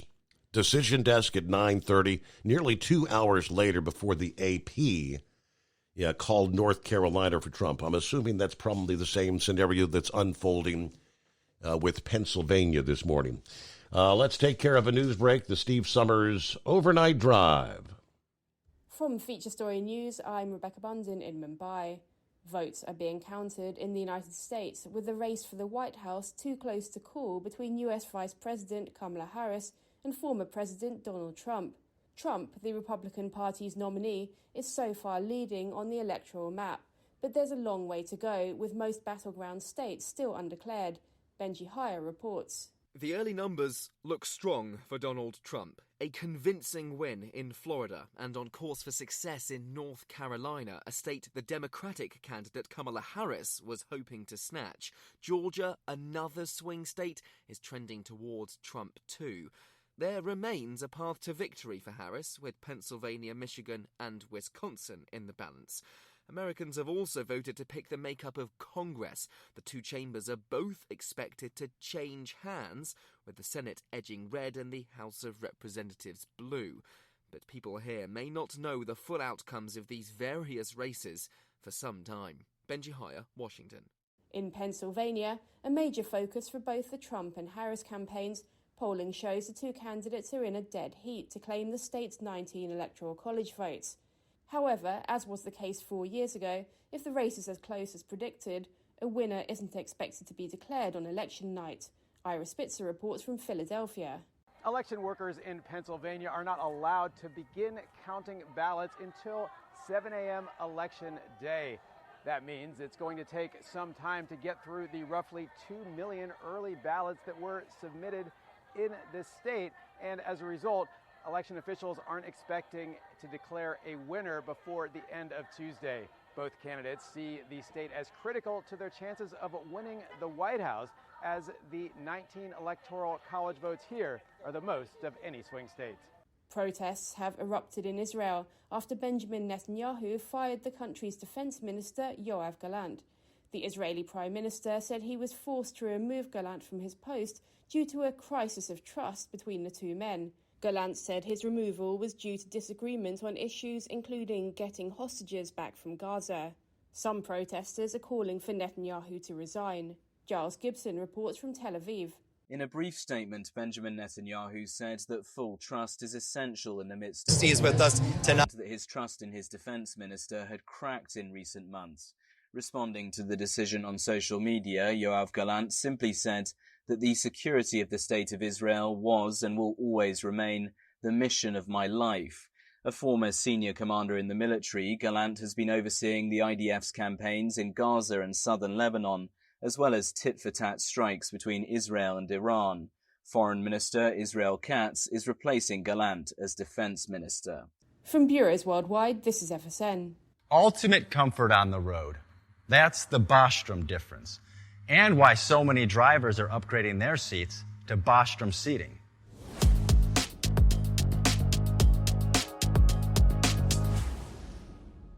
With roots dating back to 1935, we know seating. We've developed a full line of high-quality products with the right seat for your application, all made right here in the USA. From our top-of-the-line Wide Ride Plus Certa for the long-haul driver to our entry-level Baja series for the vocational driver, we provide you with the comfort you deserve at the price point you're looking for. We know you're busy.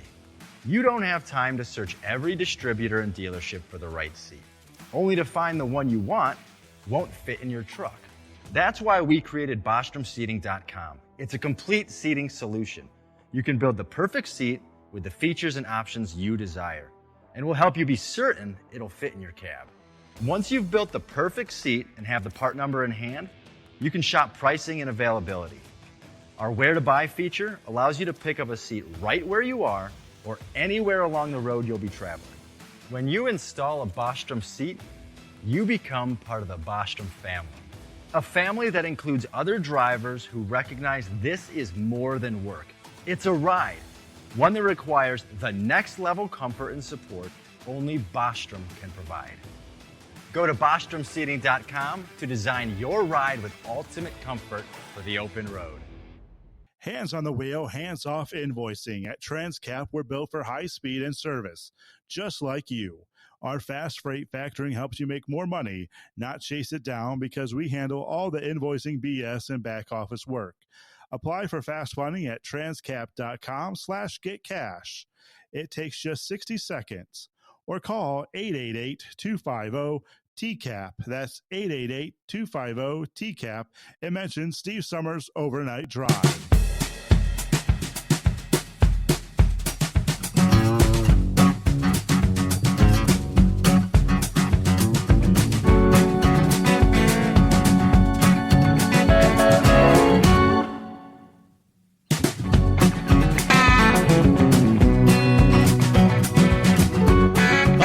Back at you here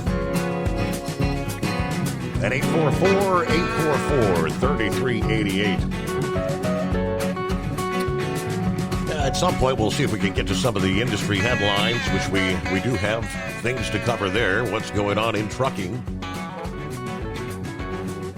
Just kind of interesting to look at some of the, depending on the media outlets you're tuned into. Yeah, the likes of ABC News, they haven't called Pennsylvania.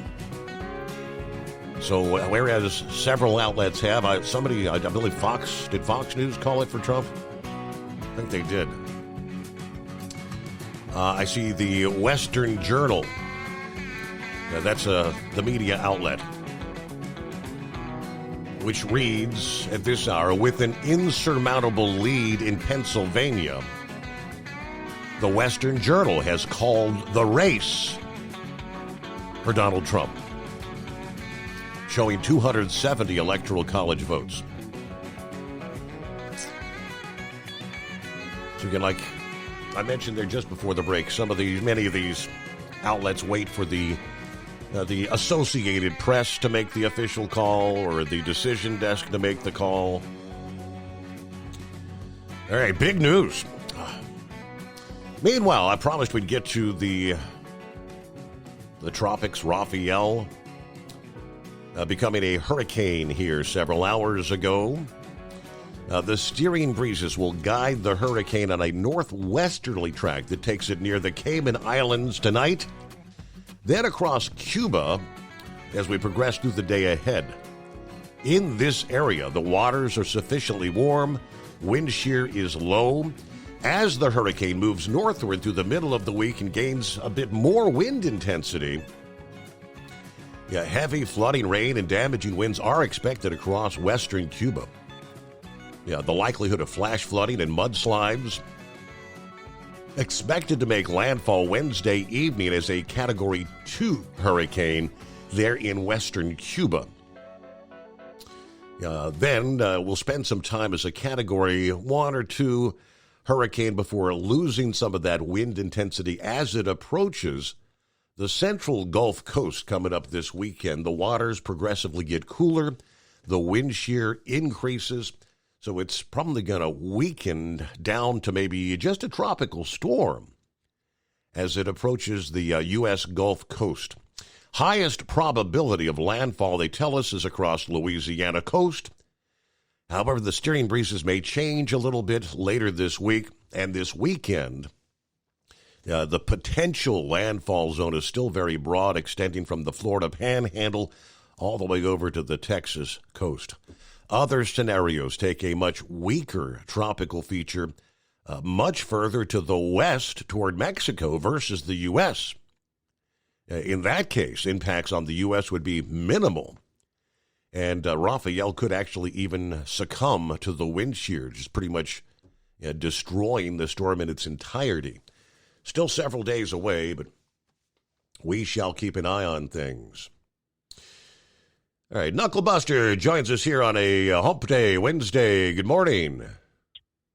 Morning, Mr. Steve Cummers. I don't know what the name of that hurricane was I drove in last night coming out of Kansas City back down to Memphis, but that wind was blowing and the rain coming down, and I was like, man, I'm ready to get out of this mess there. But anyway, we made it home safe, and I'm on my way down to Dallas tonight. So hopefully it'll just stay dry, and I think it's supposed to be about mid-70s down there in the morning, so that's fine. Mm-hmm. Well, the only thing I can say on the election is don't count them chickens for them. They hatch there, you know. Correct. They always come up with them. I don't know how they do it, but there's been a bunch of shenanigans already there, so, you know, just makes you really wonder about them. Well, I was talking to Bubba yesterday, and he said there was one good thing about his wife's cooking, Steve. Oh, yeah? Yeah, it stopped the dog from begging at the table. There you go. That's some good eats. All right. Yeah, I know that's right. Well, Steve, if you're in a store and you cannot find your wife, have you ever noticed that if you start talking to a scantily clad senorita, your wife will show up out of nowhere? It's magical. Yep, I know that's right. Even if you even just start looking at one of them, she'll just, you want some of that? I'm like, no, you don't, girl, for me. That's all of my bull on it for this go around there. So we'll just keep listening, and all I can do is say thank God that I will not have to listen to that cackling laugh for 4 more years. If all goes according to plan, that will be the case, right? Yeah, that's the way it's trending. That's all I can tell you. Let me take you to the land down under. Hello, Sylvester. Hey, brother. Well, that's good to hear. But kind of like what Knucklebuster just said, don't count your chickens till they hatch, right? Right. Well, right. I can almost guarantee you there will be violence. There will be demonstrations and all kinds of crazy crap, right? I hope not, but it's a possibility. Mm-hmm. And also, I hope that they've got that detail for the president. I'm sorry, the president-elect. Sorry, a little bit of a Freudian slip there. Right. I hope they've got him, their top-notch people, because I'm telling you, he's going to need it. And he's going to need it for the next 4 years. Look, I'm a little bit surprised that Pennsylvania wasn't closer than it is. I'm happy. I will tell you, though, I'm also surprised that Tennessee has a larger percentage voting for Trump over Arkansas. I'm surprised, but that's good to hear. And one of those little marks, little tallies for Trump, that's my vote. My son, who's also an American citizen living over here, he's one as well.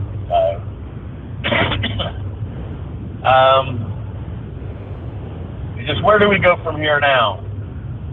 And I got to tell you, one of the reasons why Trump turned a lot of people this time, and you look at the volume. Have you seen the total volume of votes, Steve? And they're making it sound as though, and I think it's a distinct possibility, Trump may actually win the popular vote as well here. Right. Because he's got over 1 million votes in the state of Washington. He's got 3 million plus votes in California. I know. It's amazing. I mean, the way this is going is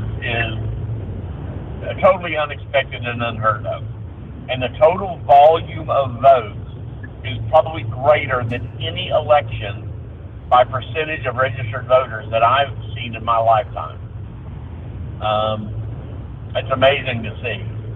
And I can't wait for the little sycophant idiots over here get triggered and they go, oh yeah, well, they're America's racist. Oh, shut up. Seriously. I've already had to say that to one person today. But anyway, we'll see. Now, I want a little bit of news. I wanted to tell you, I meant to tell you last time, Susan's birthday was last month, a couple of days after yours. And I bought her, for her birthday, a cruise.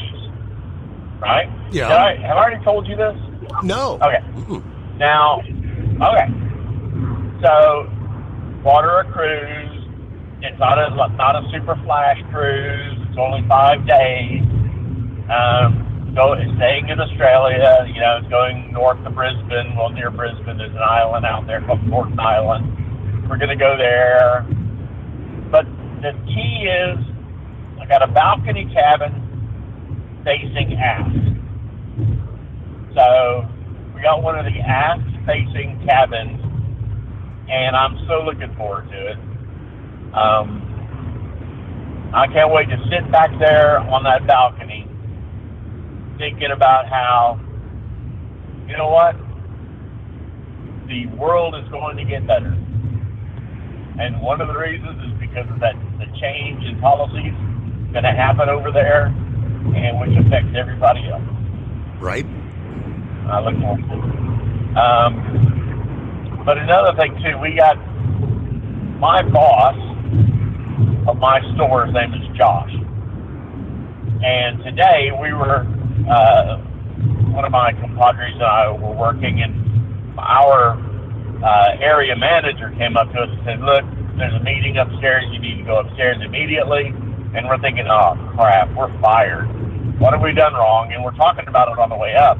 We're like, have our sales not been good enough? No, they've increased. Have we been giving away too much product? Are we not making enough money? And we get up there and we find out Josh, who is a really good friend of mine, had a massive heart attack a few hours before and died. This fella's 40 years old, Steve. Wow. 40 years old. He's got 6 kids. And he was in charge of his store. He's been with the company that I work for 22 years. And he's dead. And the amount of stress that was put on him because of all kinds of different events, COVID, and even now with the changes of the economy and things like that, we got to take care of ourselves. 40 years old, and this man had a massive heart attack and died this morning. Look, people, look on the bright side, and I will tell you, Josh was a Christian. which is good, which is very rare in Australia. And I'm going to miss him. But as a lesson, even if you're 40 years old, and he wasn't a big guy. I mean, he wasn't really fat. He was actually pretty athletic. Anyway, just you take care of yourself, people. Look at the bright side. Still stay ready. And continue to pray for the United States of America. Hey, a quick thing. I'm sick and tired of people calling America a democracy. We're a republic, people. Yes. Anyway, thanks, buddy. To the republic for which it stands. Yeah, that is the case. And we'll return after this to Steve Summers' Overnight Drive. At Hot Shot Secret, we share the science behind common diesel problems. For example, excessive black smoke. Excessive black smoke has two causes: carbon buildup and internal diesel injector deposits, also known as IDIDs. Hot Shot Secret Diesel Extreme has the highest concentration of active ingredients allowed by law and will safely remove all types of injector deposits, including IDIDs and carbon buildup, to eliminate black smoke. Hot Shot Secret Diesel Extreme is available nationwide at truck stops, fine farm and auto stores, and online at hotshotsecret.com. Fuel economy up to 7.9% with Hot Shot Secret Gasoline Extreme, the solution to maximize your engine's performance and fuel economy. Whether you're driving a sports car or a daily commuter, Gasoline Extreme is specially formulated with PEA to deep clean. Don't settle for an average driving experience. Upgrade to Hot Shot Secret Gasoline Extreme and go further on each tank. Order now on Amazon or hotshotsecret.com. Hot Shot Secret, powered by science. Hey, Kenworth owners, is your AC and heating performing poorly with little airflow in the cab? Soaring Eagle HD Truck Parts is here to solve your worries. Offering aftermarket replacement HVAC boxes and stainless steel with high output blowers receiving 50 to 100% better airflow guaranteed. Not only that, but they also manufacture many other aluminum and stainless steel storage accessories. Check out their website at www.soaringeaglehd.com or call toll-free 1-833-455-2473. Serving you yesterday, today, and for the future. Keep your gas-powered engines running like new? Stable's proprietary formulas are proven by third-party testing to outperform the competition in keeping fuel fresh, preventing corrosion, and cleaning the entire fuel system. With Stable, you can have confidence you are doing the right thing for your engine's long-term health. Just pour into your gas can or fuel tank, then top off with fresh fuel. At every fill-up or when you store, start with Stable. Available where fuel additives are sold. Hey truckers, this is Steve Darnell from the hit TV show Vegas Rat Rods. Check it out. Industrial Injection has been a leader in the diesel heavy-duty industry since 1985. Whether you are looking to keep your truck on the road, you are a hardworking farmer feeding America, an over-the-seas mariner, a miner, or a construction craftsman, Industrial Injection can help keep your heavy-duty rigs and equipment running so you can keep America thriving. Get all your turbochargers, injection pumps, injectors, and engine parts at industrialinjection.com. Industrial Injection, the place to go for all your diesel parts needs. The Overnight Drive with Steve Summers. Live from the Hot Shot Secret Studios. Call Steve now. 844-844-3388. That's 844-844-3388.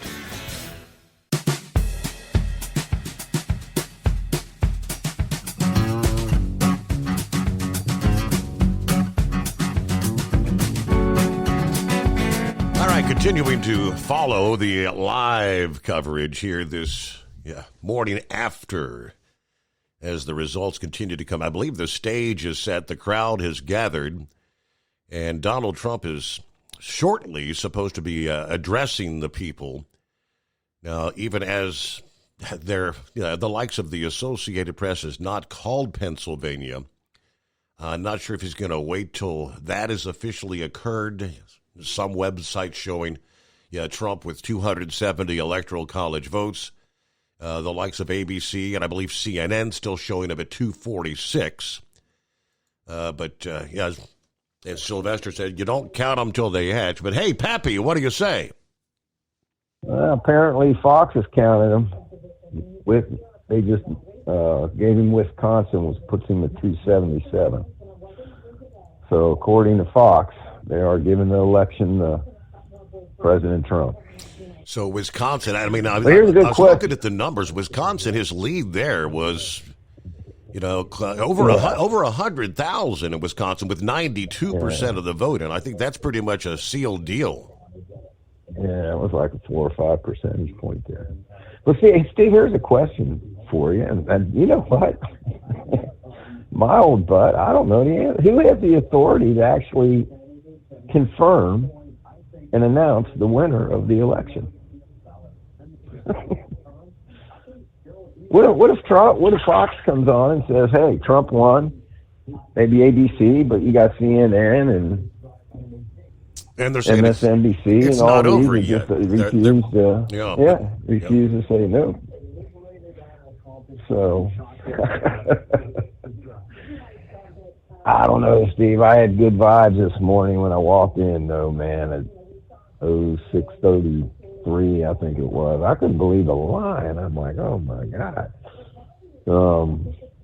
But they had enough polling booths there. I guess the line was pretty quick. I was only there about 40 minutes, I guess. Okay.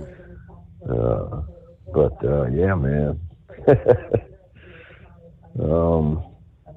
I think it's going to be a good night for the United States of America and the citizens of this great country. We're going to have to wait and see what happens because you never know what tomorrow will bring. But I think we're sitting good, Steve. I think we're sitting good, my man. How about taking the Senate too? That's pretty big, and I don't know. I haven't paid close enough attention. It sounds like the House may go back to the Democrats. Yeah, they haven't talked too much about the House that I've seen. I don't know. We'll have to wait and see on that one. I think I've only saw one thing where they talked about the House, and that was about 2 hours ago, and it was still kind of, iffy, I guess. Mm-hmm. But they showed, I don't know, I guess it was about an hour ago, they showed Harris's headquarters. I guess she had a stage set up outside. Why the heck they had her stage outside? But man, Steve, it looked like a typical Democrat. People, you could see it. People were hanging their heads. It didn't look like there was very many people there at all to me. Mm-hmm. Then you turn around and you look at the Trump headquarters, and it's just a difference between night and day, man. That's why, over the last year, I guess, especially the last 6 months, when you just see how they're running their campaign and how Biden was, and then they stole it from Biden, they gave it to Harris, and Steve, he just couldn't convince me, man.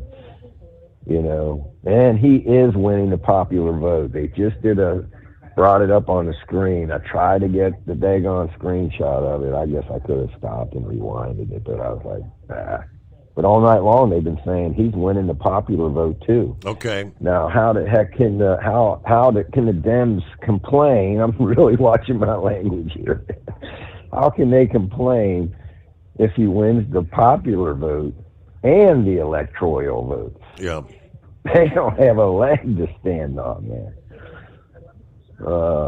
Who was it that said Steven Crowder? He's doing a live feed tonight. I tuned in him maybe a couple hours ago before you came on. But he said he just came on and having some shenanigans maybe in Pennsylvania, showing some trucks pulling up. Well, yeah, someone shared that, and I said, he showed 5 box trucks pulling up where they're counting the votes. With the percentage that's in, there ain't no 5 box trucks of ballots still out there. No. Steve, I'm telling you, man, they were trying to get off-duty officers to work in off-duty detail at all the election polls, right?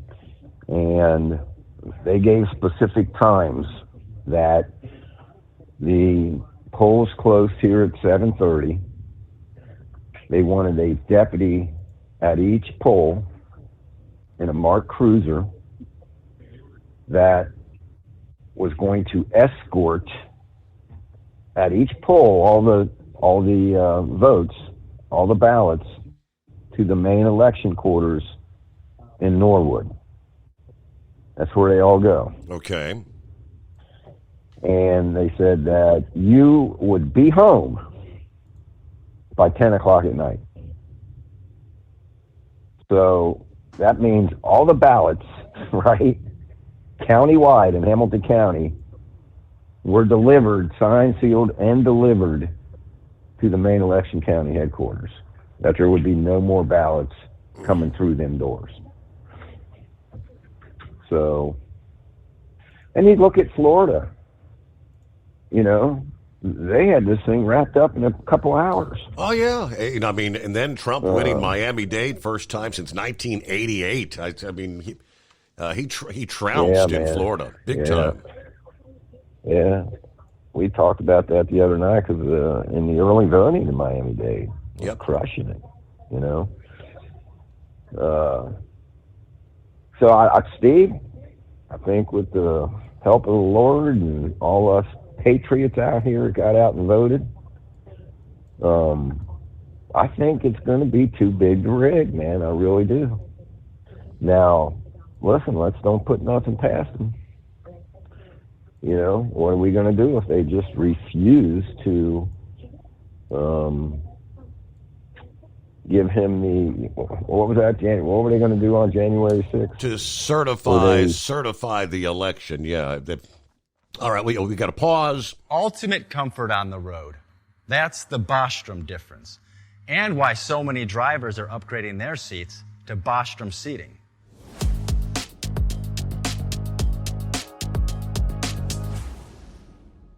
With roots dating back to 1935, we know seating. We've developed a full line of high-quality products with the right seat for your application, all made right here in the USA. From our top-of-the-line Wide Ride Plus Certa for the long-haul driver to our entry-level Baja series for the vocational driver, we provide you with the comfort you deserve at the price point you're looking for. We know you're busy. You don't have time to search every distributor and dealership for the right seat, only to find the one you want won't fit in your truck. That's why we created BostromSeating.com. It's a complete seating solution. You can build the perfect seat with the features and options you desire, and we'll help you be certain it'll fit in your cab. Once you've built the perfect seat and have the part number in hand, you can shop pricing and availability. Our Where to Buy feature allows you to pick up a seat right where you are or anywhere along the road you'll be traveling. When you install a Bostrom seat, you become part of the Bostrom family. A family that includes other drivers who recognize this is more than work. It's a ride, one that requires the next level comfort and support only Bostrom can provide. Go to BostromSeating.com to design your ride with ultimate comfort for the open road. Hands on the wheel, hands off invoicing. At Transcap, we're built for high speed and service, just like you. Our fast freight factoring helps you make more money, not chase it down, because we handle all the invoicing BS and back office work. Apply for fast funding at transcap.com/getcash. It takes just 60 seconds. Or call 888-250-TCAP. That's 888-250-TCAP. And mention Steve Summers Overnight Drive. From Feature Story News in New Delhi, I'm Neha Punia.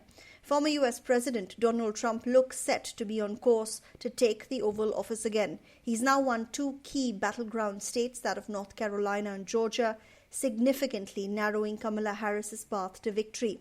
Harris's team says it's not over yet, with counting still underway in several swing states, but she will not be speaking at Howard University tonight as planned. Benji Haya has more. The numbers look strong for Donald Trump, winning Georgia and North Carolina, states that Kamala Harris was hoping to snatch. Harris's campaign says there remains a narrow path to victory, with Pennsylvania, Michigan and Wisconsin in the balance. It's conceivable, but it leaves very little margin for error. She'll address the nation on Wednesday. It could be a concession speech. Americans have also voted to pick the makeup of Congress. The upper chamber, the Senate, has already flipped to Trump's Republican Party. A red wave nationwide, history being made as a twice-impeached former commander-in-chief, a convicted felon, eyes up another term. Benji Hire, Washington. Trump's running mate J.D. Vance says he's feeling very confident. You never know until you know, but I feel good about this race. I felt good about my own race a couple of years ago when I voted in this exact same spot.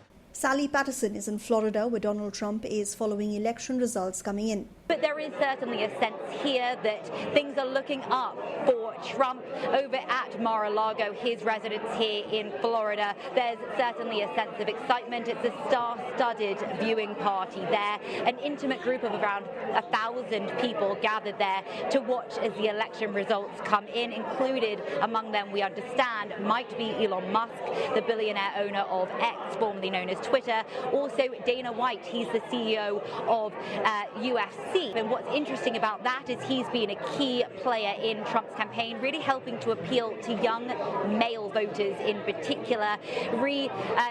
This idea of making America strong again, trying to recharge the economy and put America back on an international stage as well.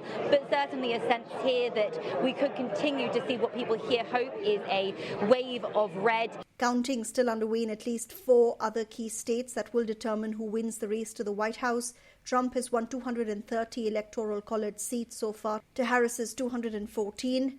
A candidate needs 270 to become the next president. Polling expert Scarlett McGuire has been analysing the latest data. There are some interesting signs in them if you look at the exit polls coming out from North Carolina and Georgia. So there's been a lot of speculation in this election saying that if Harris was going to win, and especially if Harris was going to win big, she'd need a surge in the female vote.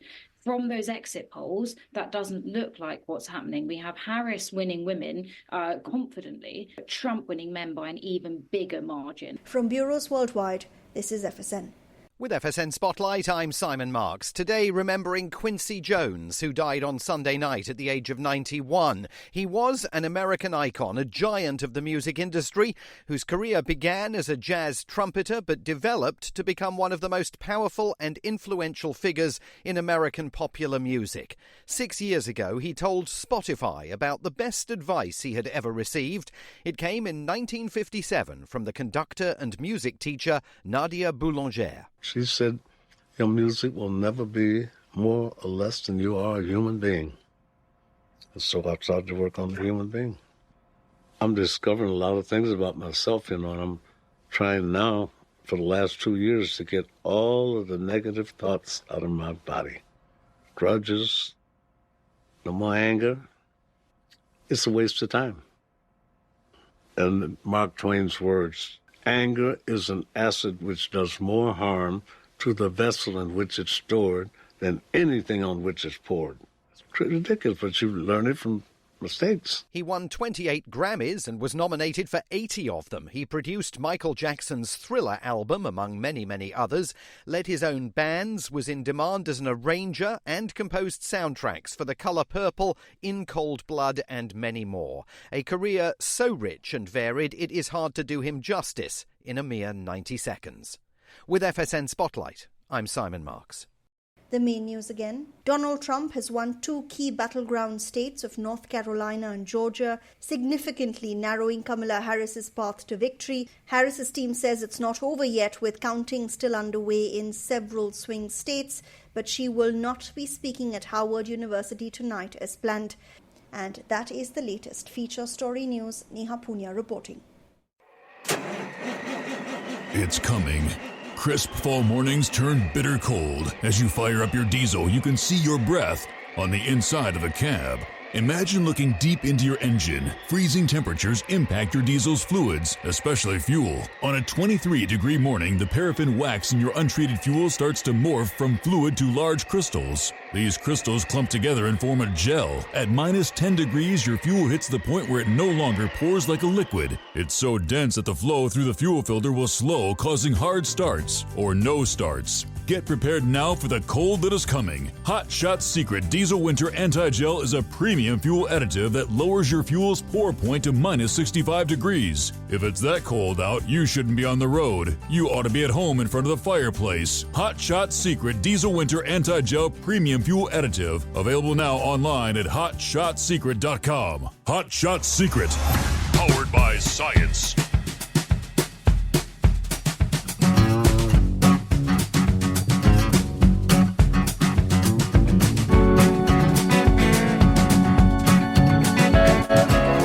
During the break there, we see that, well, at least Fox News has called the state of Wisconsin for Donald Trump. See what the word came down. In addition to Pennsylvania, Fox News has also called the state of Wisconsin with nearly 89% of the vote in as of 2:45 a.m. Eastern. Trump was ahead 51.3 to 47.2. An apparently insurmountable 4-point gap, again in Wisconsin. So the map continues to change. According to Newsmax, Newsmax has the Electoral College, Donald Trump at 280. That's not the case for your ABC, CNN, and MSNBC. They all refuse to make the call on any of those states. But welcome back, Pappy. Yes, sir. I think Arizona, Michigan, Nevada is still out. Arizona's pretty close. Michigan is up by several points. I think that's a done deal, probably. Nevada. So, I we'll have to wait and see, I guess, at the end of the night here. What happens. On your news break, Steve, on your newscast here, the lady said that Harris packed it up, went home for the night. Not going to speak, yes. And, I mean, they did actually say she may be speaking tomorrow in a concession speech. Well, is it? We're going to have to wait and see now, ain't we? Right. Steve, I wrote a little note here before I even heard that, so I made sure I was going to bring this up. Are we going to hear from Kamala tonight? Is she going to give a concession speech? Is she going to concede? Well, apparently not tonight, and I'm not so sure she's going to do it tomorrow. You know what, Steve? Remember this phrase? All votes must be counted. Yeah. Hey, I do see not all legal votes. ABC News did now put Pennsylvania in Trump's win column. They've got him at 266 on AB. So that's obviously the Associated Press made the call for Pennsylvania. Yeah.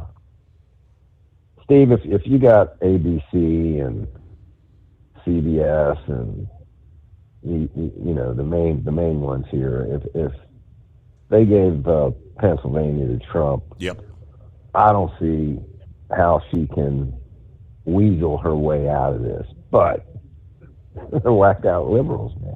Whacked out commies. So never put it past them. Don't underestimate them. We still, we take one step at a time.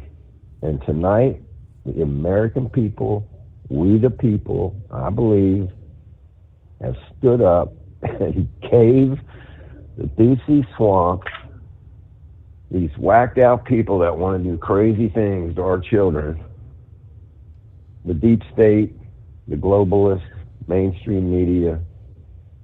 We flipped them the double barrel middle finger and said, we the people have had enough. No muss. So we'll see. Steve, we've been saying for 6 months that between tomorrow and January 20th are going to be some trying times.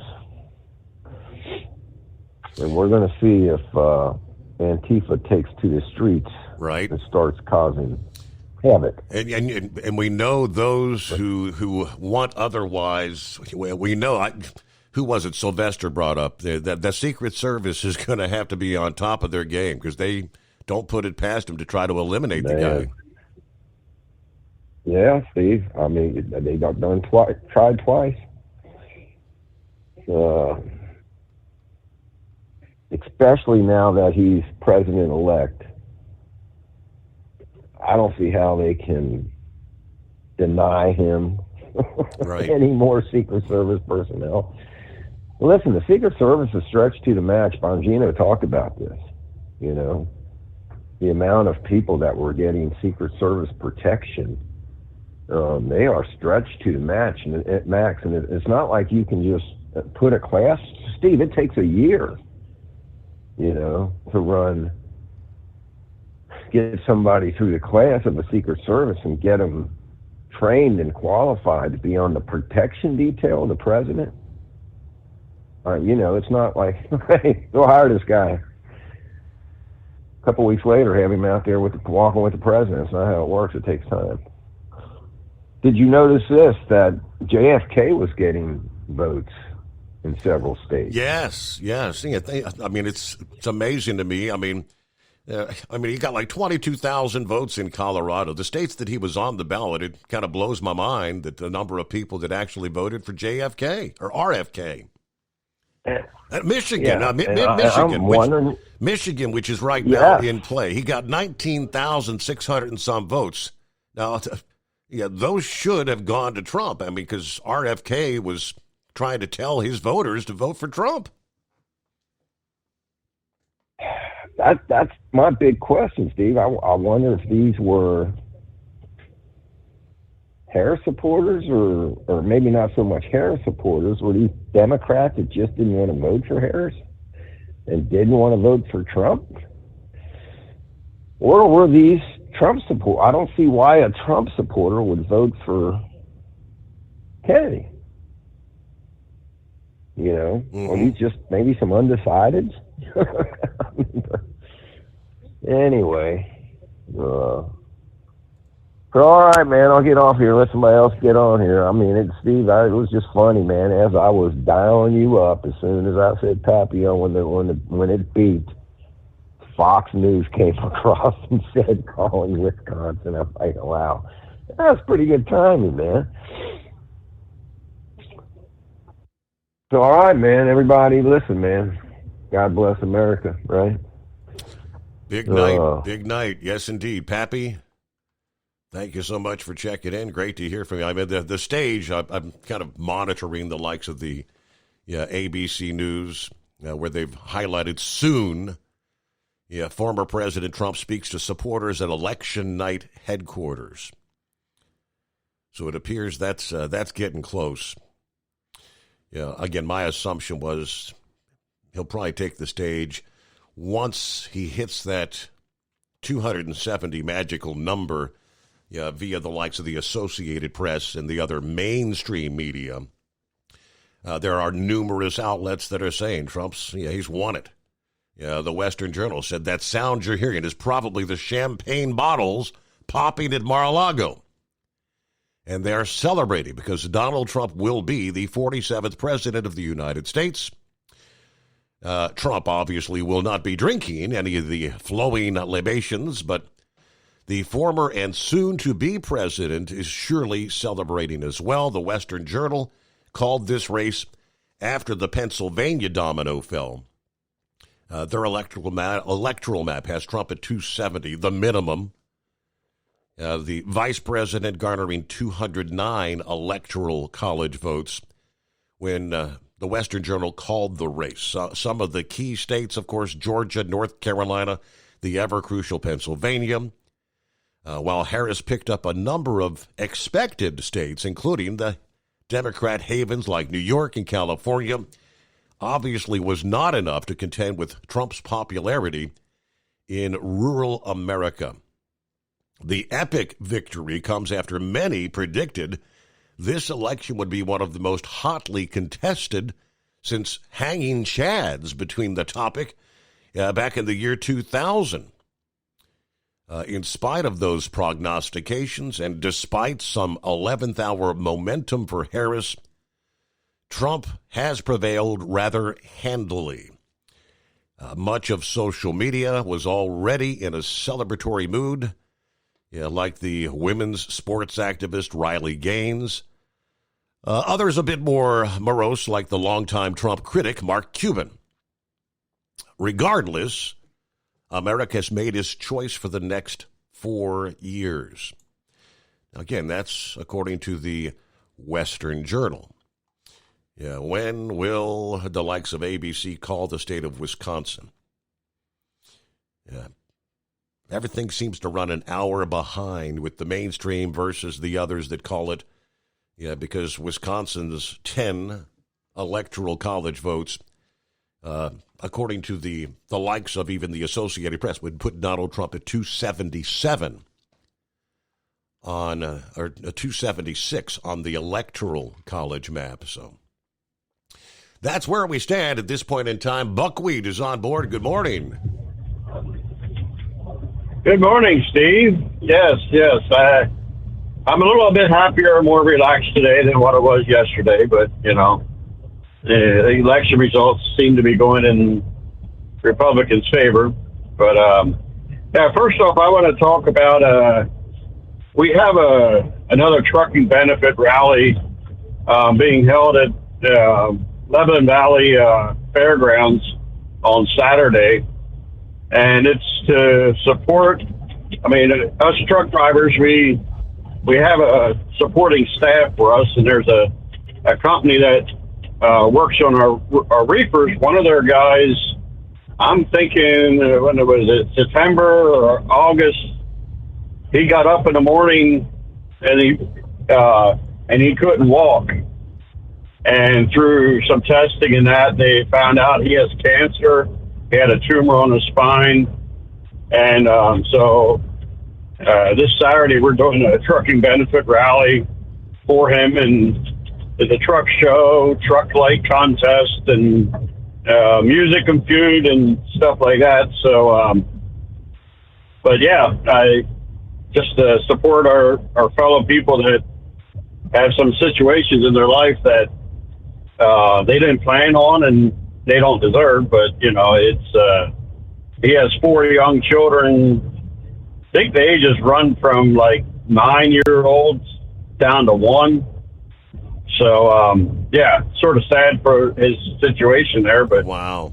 I know I had kidney cancer, and so far it's almost 3 years now that I've been cancer free. So yeah, it means a little bit. I walked a little bit. It's not as bad of a road as he has. They say he's fighting for his life, but yeah. So I didn't know if anybody would want to stop over in our area. That's in Pennsylvania, but so anyhow, but yeah. Yesterday morning, my Aston Mario Kart was really dragging his feet to go to school, and Cream of Wheat there, my wife, told him, "Hey, you're going to do something for your country today." I got him registered to vote since he's 18, and so when he came home from school, we went to and I took him over and I had him vote. I was able to sign a affidavit that I could assist him in his vote, and so he was pretty happy about that. He was smiling. He whenever the cameras come out, he always gets a big smile. He loves his picture taken, and then so yeah, he also is. I'm very surprised how patriotic he is. He's whenever he sees a flag, he puts his hand to his heart and he wants to say the Pledge of Allegiance, and that comes from school. And but yeah, when we got home, I did some more running, and he normally goes upstairs, and we hear him playing Lee Greenwood's "God Bless America." And, well, he sort of had it on loop, so it kept playing and playing and playing and playing. And then we go up there, and here he has a couple of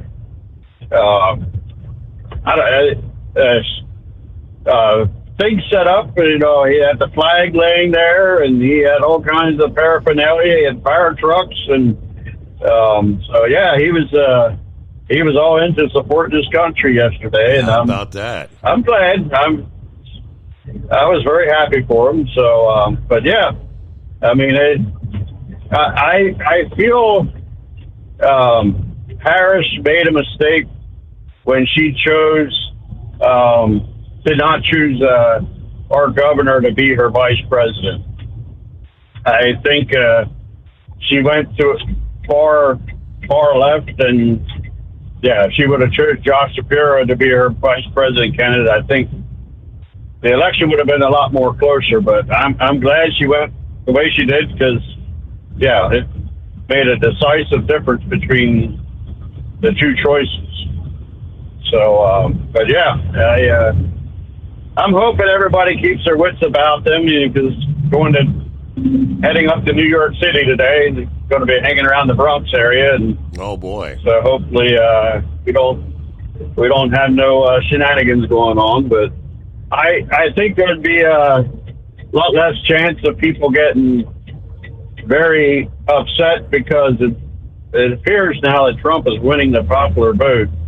Also, correct, and they can't use that democracy is not being done. But America is not a democracy; it's a republic, and people they don't teach that in schools anymore, I guess. But I was telling my people yesterday, I said, way too often JFK had said, "Don't ask what your country can do for you; ask what you can do for your country." And that mentality is so far from us, of the American in general, right now. Everybody seems to be looking what they can get. But you need to have the idea of sacrifice, and people don't look that way anymore. Sad, but but maybe it's time changed a little bit. But yeah, so that's all I have this morning. Well, great to hear from you, and congratulations on Ashton Mario Kart participating in his first election in the year of 2024. How about that? As an independent trucker, you work hard to meet your goals. The Owner-Operator Independent Drivers Association has been helping small business truckers for over 50 years with benefits, services, information, and discounts. You work hard, but OOIDA works even harder to give you advantages that large fleets enjoy. And all of our programs support our representation on your behalf in Washington, D.C. Become a member at OOIDA.com, making a difference in the lives of truckers. Fuel filtration is a big deal. Poorly filtered diesel fuel can damage injection systems, reduce efficiency, and rob horsepower, among other things. By removing the water, air, and debris from fuel, fast fuel systems can triple the life of your injection system while restoring power, optimizing fuel economy, and more. Not sure what your truck needs? Give us a call at 636-433-5410 or learn more at fastride.com.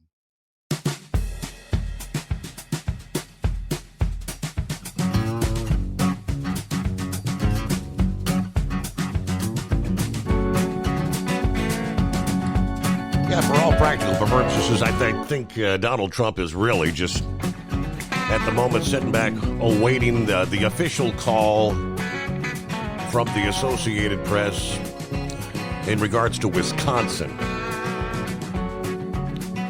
Yeah, Trump holds a 4-point lead in Wisconsin, 47-51. 93% of the vote is in. That's where other outlets have nearly an hour ago made the call that Wisconsin, well, not an hour, it was right there about 30, 40 minutes ago, but close enough. So obviously in very short order, they will make the call for Wisconsin, which would officially put Trump at 276 in the Electoral College. And yes, he does continue to lead in the popular vote as well, nationwide. Good morning, Daryl.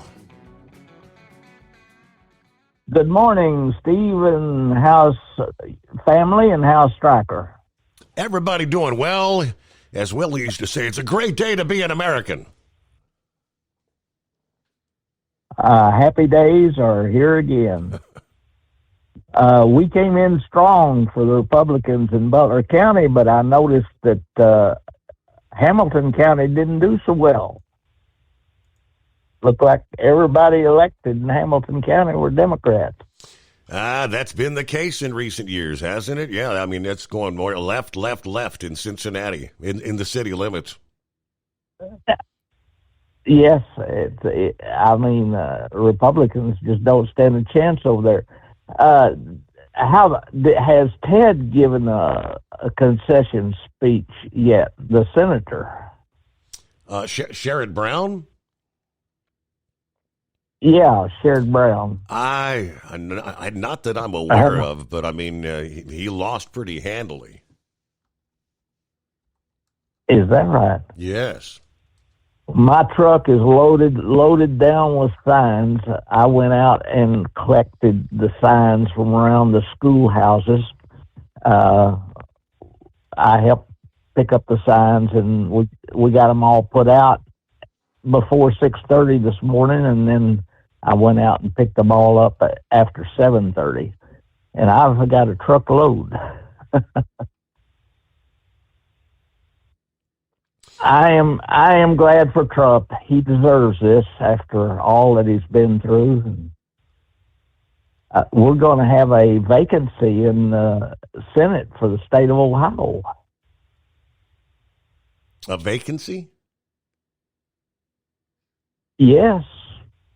The vice president was our other senator from Ohio. And he won't be a senator after January the 20th. Yeah, JD. Okay. He'll be vice president. I gotcha. Yeah. Yeah. And I hadn't heard anybody say anything about who his replacement would be. I have not heard myself. That's a good question, yeah. I just wonder if one of the men that ran in the primary very strong would be appointed. Sometimes they do that. And we also have a vacancy for the Fairfield Municipal Judge. Judge Campbell been here 27 years, and she resigned effective October 31st. Enjoyed your show, Steve, and keep up the good work. And everybody ought to have a smile on their face tomorrow through trucking land. Absolutely. Well, Daryl, thank you for checking in. Okay, so yeah, he brought up a good question there. Yes, I guess after the election is decided, and if Trump prevails, which it appears handily will, Governor Mike DeWine will have an important decision to make. Judge JD will become vice president and leave that seat open in the Senate. Ohio hasn't filled a U.S. Senate vacancy since 1974. That may be about to change. Governor DeWine would be tasked with filling Vance's vacancy. Now, DeWine served 2 full terms in the Senate before losing his 2006 re-election bid to Sherrod Brown, no less. So he'll be making that pick, and it is the Steve Summers Overnight Drive. From Feature Story News, I'm Rebecca Bundin in Mumbai. Votes are being counted in the United States, with the race for the White House too close to call between U.S. Vice President Kamala Harris and former President Donald Trump. Trump, the Republican Party's nominee, is so far leading on the electoral map, but there's a long way to go, with most battleground states still undeclared. Benji Hire reports. The early numbers look strong for Donald Trump. A convincing win in Florida and on course for success in North Carolina, a state the Democrats... Fix our borders, we're going to fix everything about our country. And we made history for a reason tonight, and the reason is going to be just that. We overcame obstacles that nobody thought possible, and it is now clear that we've achieved the most incredible political thing. Look what happened. Is this crazy?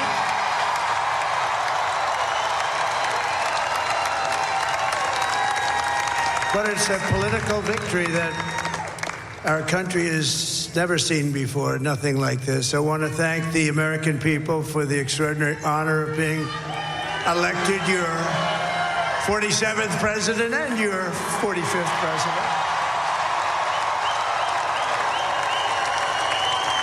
And to every citizen, I will fight for you, for your family, and your future. Every single day, I will be fighting for you, and with every breath in my body, I will not rest until we have delivered the strong, safe, and prosperous America that our children deserve and that you deserve. This will truly be the golden age of America. That's what we have to have. This is a magnificent victory for the American people that will allow us to make America great again.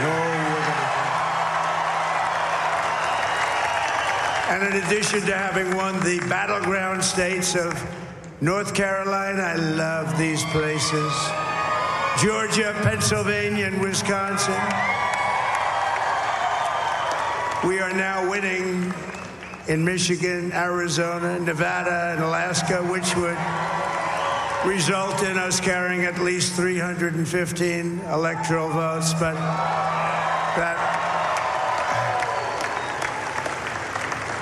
it's much easier doing what the networks did or whoever called it, because there was no other path.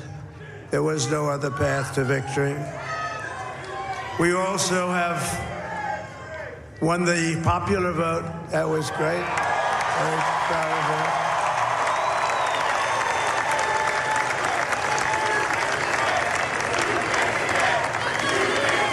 Thank you.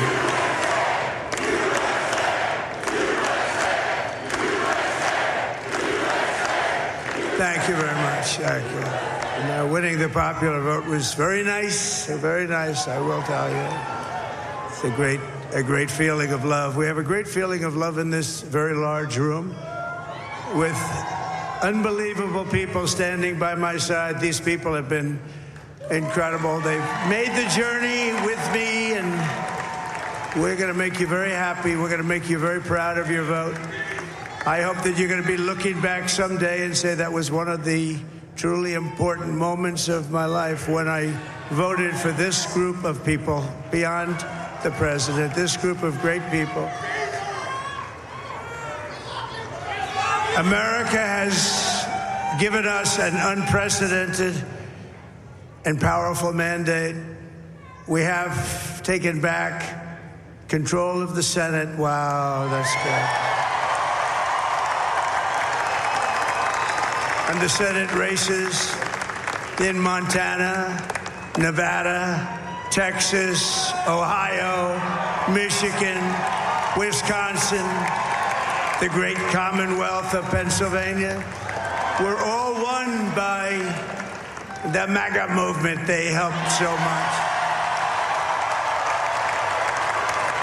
And in those cases, every one of them, we worked with the senators. They were tough races, and I mean, the number of victories in the Senate was absolutely incredible. And we did tele-rallies. We did tele-rallies with each one of them. And sometimes we did 2 or 3 and it was amazing to look at all of those victories. Nobody expected that. Nobody.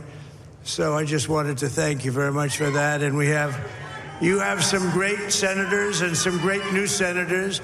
And it also looks like we'll be keeping control of the House of Representatives.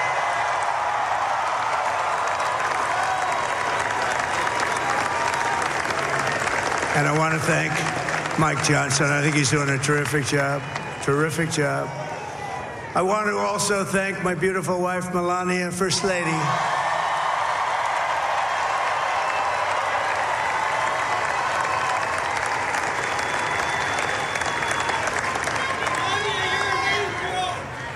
Who has the #1 best-selling book in the country. Can you believe that?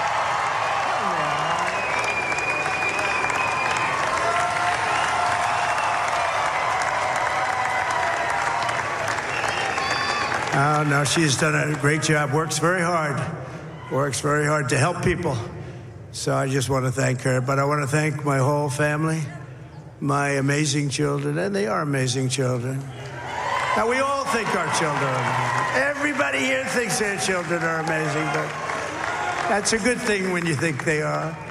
But Don, Eric, Ivanka, Tiffany, Barron, Laura, Jared, Kimberly, Michael, thank you all. What a help.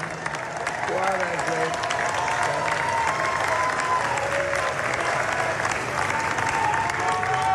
My father-in-law, Victor, is tremendous, and we miss very much Melania's mother, Amalia. We miss Amalia, don't we, huh? She would be very happy right now, standing on this stage. She'd be so proud.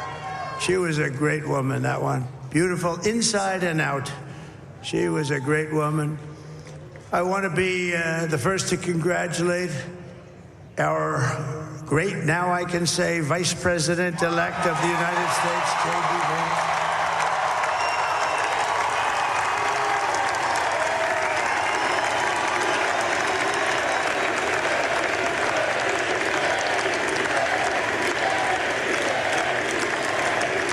and his absolutely remarkable and beautiful wife, Usha Bez. And he's a feisty guy, isn't he?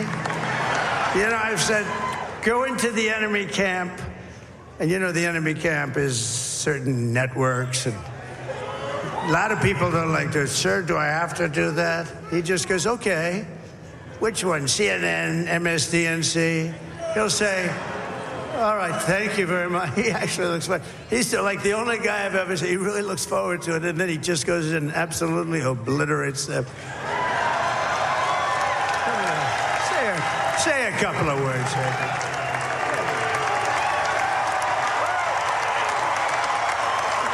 J.D. Vance to the stage. Wow.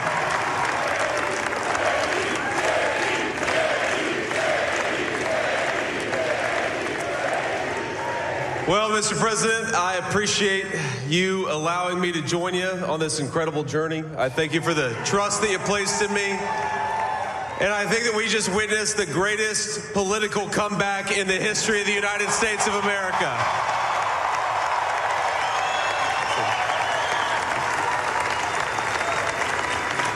And under President Trump's leadership, we're never going to stop fighting for you, for your dreams, for the future of your children. And after the greatest political comeback in American history, we're going to lead the greatest economic comeback in American history under Donald Trump's leadership.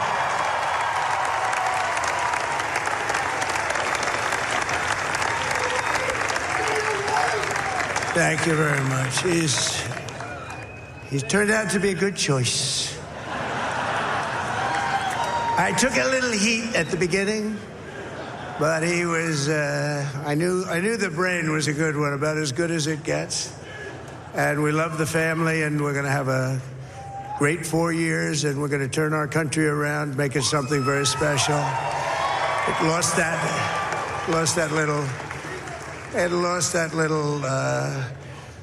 little thing called special. We have to make it so. We're going to make this so great. It's the greatest country and potentially the greatest country in the world by far. And right now we're going to just work very hard to get all of that back. We're going to make it the best it's ever been. We can do that.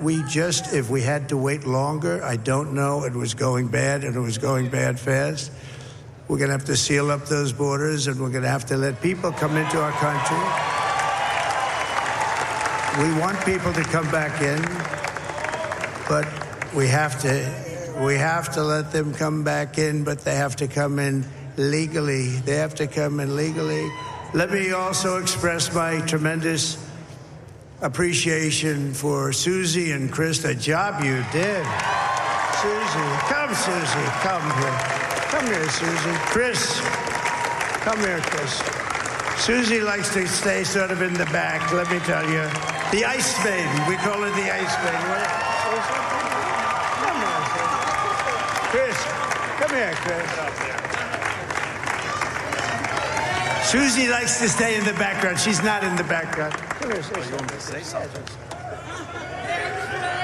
This wasn't expected, but I just want to thank, obviously, President Trump for this journey. It was a great one, and he's a hell of a candidate, and he's going to be a hell of a great 47th president. And this team that we had, the best team, and, of course, even my boss, Susie Wiles, the best. Thank you. Thank you, and thank you, Susie. Look at her, she's shy. I've never seen her be shy before. Susie. They're great. Everybody up here is great. Everybody up here is very special. But the Trump, who did you say? Oh, let me tell you, we have a new star. A star is born, Elon. Now he is. Now he's an amazing guy. We were sitting together tonight. You know, he spent 2 weeks in Philadelphia and different parts of Pennsylvania, campaigning. You know, he sent the rocket up 2 weeks ago, and I saw that rocket, and I saw it coming down. I saw it. When it left, it was beautiful, shiny white. When it came down, it didn't look so pretty. It was going 10,000 miles an hour, and it was burning like hell. I said, what happened to your paint job? He said, we've never made a paint that could withstand that kind of heat. And but I saw it come down and turn around. And it was, it's like 22 stories tall, by the way. It looks a little smaller than that, but it's big. And it came down, and you saw that fire burning. And I'm saying, only Elon can do this. It must be an Elon. And I tell the story. I told it last night. I had a man on the phone. I had the screen muted, no sound. I was talking to a very important man, happens to be here. And that very important guy, one of the most important people in, I would say, the country, actually. But, I was president, and now it looks like I was going to be maybe president again, so I figured I could ask him to hold. So I asked him to hold. And especially because you're going to be president again, they hold. So I took the phone down, and I'm looking at the screen. I'm seeing this crazy thing that's going around and coming down. It looks like it's going to crash into the gantry. And I said, oh, no. And I said, do me a favor, do you mind holding for a couple of minutes? I want to see this. I thought it was a space-age movie or something. I put the phone down.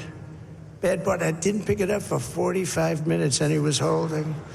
But this spaceship came down, and I saw those engines firing, and it looked like it was over. It was going to smash. And then I saw the fire pour out from the left side, and it put it straight. And it came down so gently, and then it wrapped those arms around it, and it held it. And just like you hold your baby at night, your little baby. And it was a beautiful thing to see. And I called Elon. I said, Elon, was that you? He said, yes, it was. I said, who else can do that? Can Russia do it? No. Can China do it? No. Can the United States do it other than you? No. Nobody can do that. I said, that's why I love you, Elon. That's great.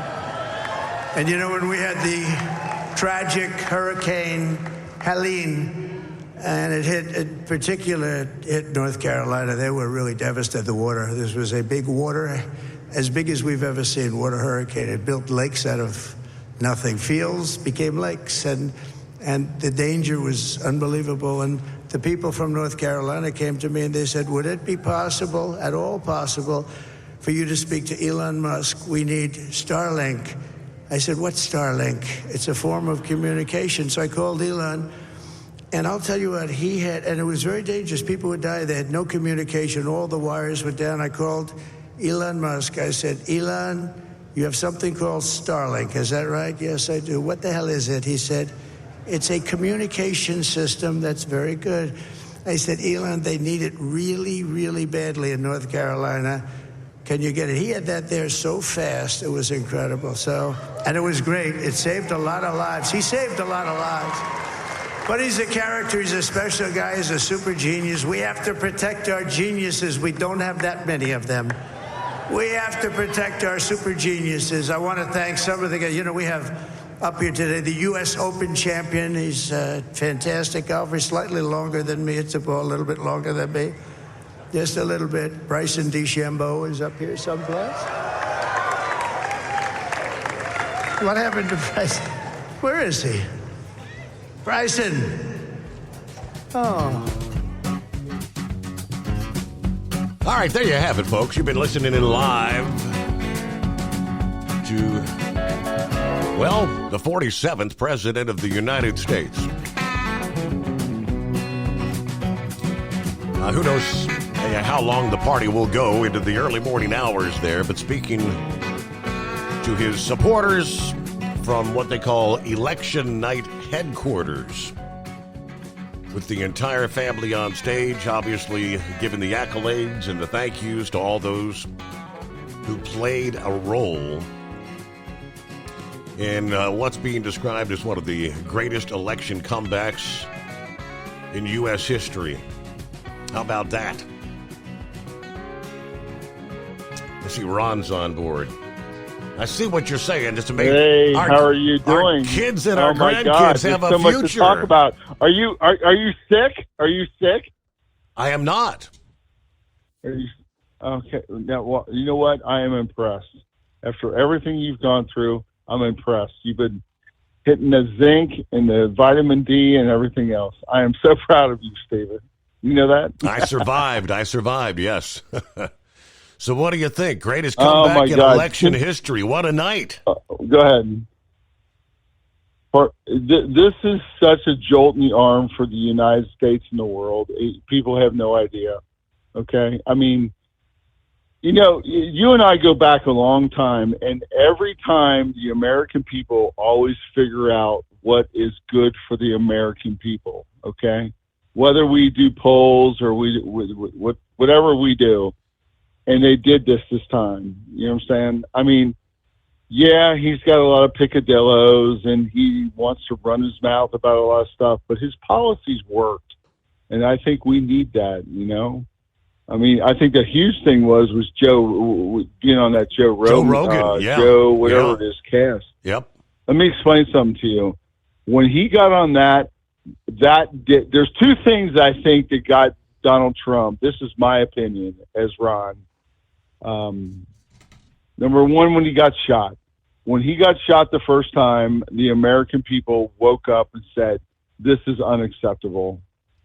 We will not do this to a president. Obviously, he's obviously saying something that the other people in the thing do not want to hear. Number two, when he got on Joe Rogan and he sat there for 3 hours and explained himself, he broadcast to a very, very deep men field of, you know what? I know what I'm doing. I want to get in office, and I will help you. And I think that's what solidified his presidency. The cackling bird of Kamala Harris never made it, okay? She was thrown out there in the woods, never had anybody to support her by votes or anything of that, and I think that's what hurt her. But I think America just wants to end this. Everybody that listens to me tonight on this radio show is that, you know what? We're all tired. We're all tired. We're tired of the rhetoric. We're tired of the.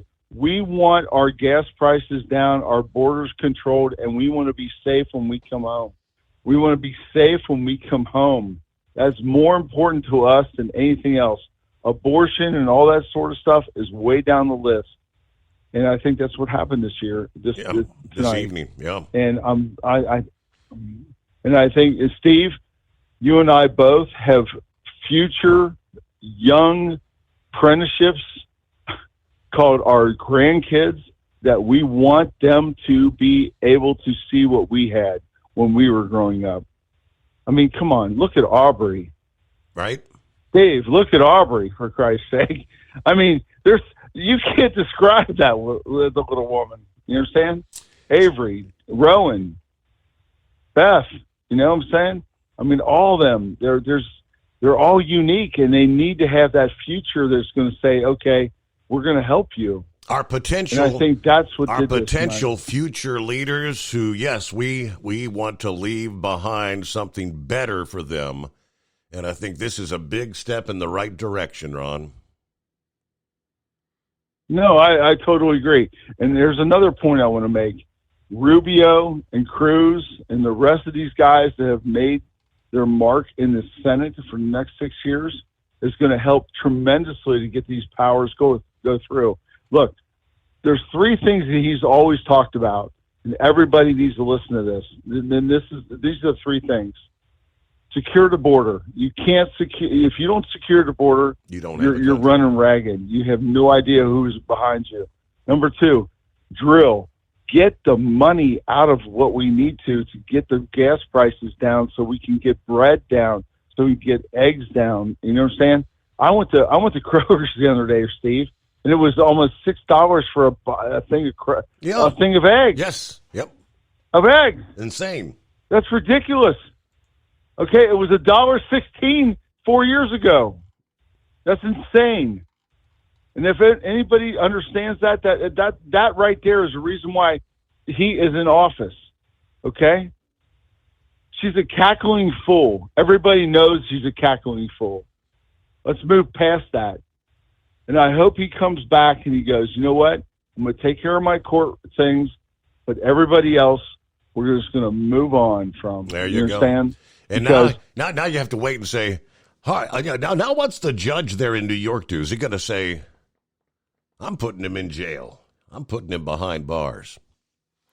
All right, big night. There you go. It is 844-844-3388. The Steve Summers Overnight Drive. Hot Shot Secret, we share the science behind common diesel problems. For example, Excessive black smoke. excessive black smoke has two causes: carbon buildup and internal diesel injector deposits, also known as IDIDs. Hot Shot Secret Diesel Extreme has the highest concentration of active ingredients allowed by law and will safely remove all types of injector deposits, including IDIDs and carbon buildup, to eliminate black smoke. Hot Shot Secret Diesel Extreme is available nationwide at truck stops, fine farm and auto stores, and online at hotshotsecret.com. Increase fuel economy up to 7.9% with Hot Shot Secret Gasoline Extreme. The solution to maximize your engine's performance and fuel economy. Whether you're driving a sports car or a daily commuter, Gasoline Extreme is specially formulated with PEA to deep clean. Don't settle for an average driving experience. Upgrade to Hot Shot Secret Gasoline Extreme and go further on each tank. Order now on Amazon or hotshotsecret.com. Hot Shot Secret, powered by science.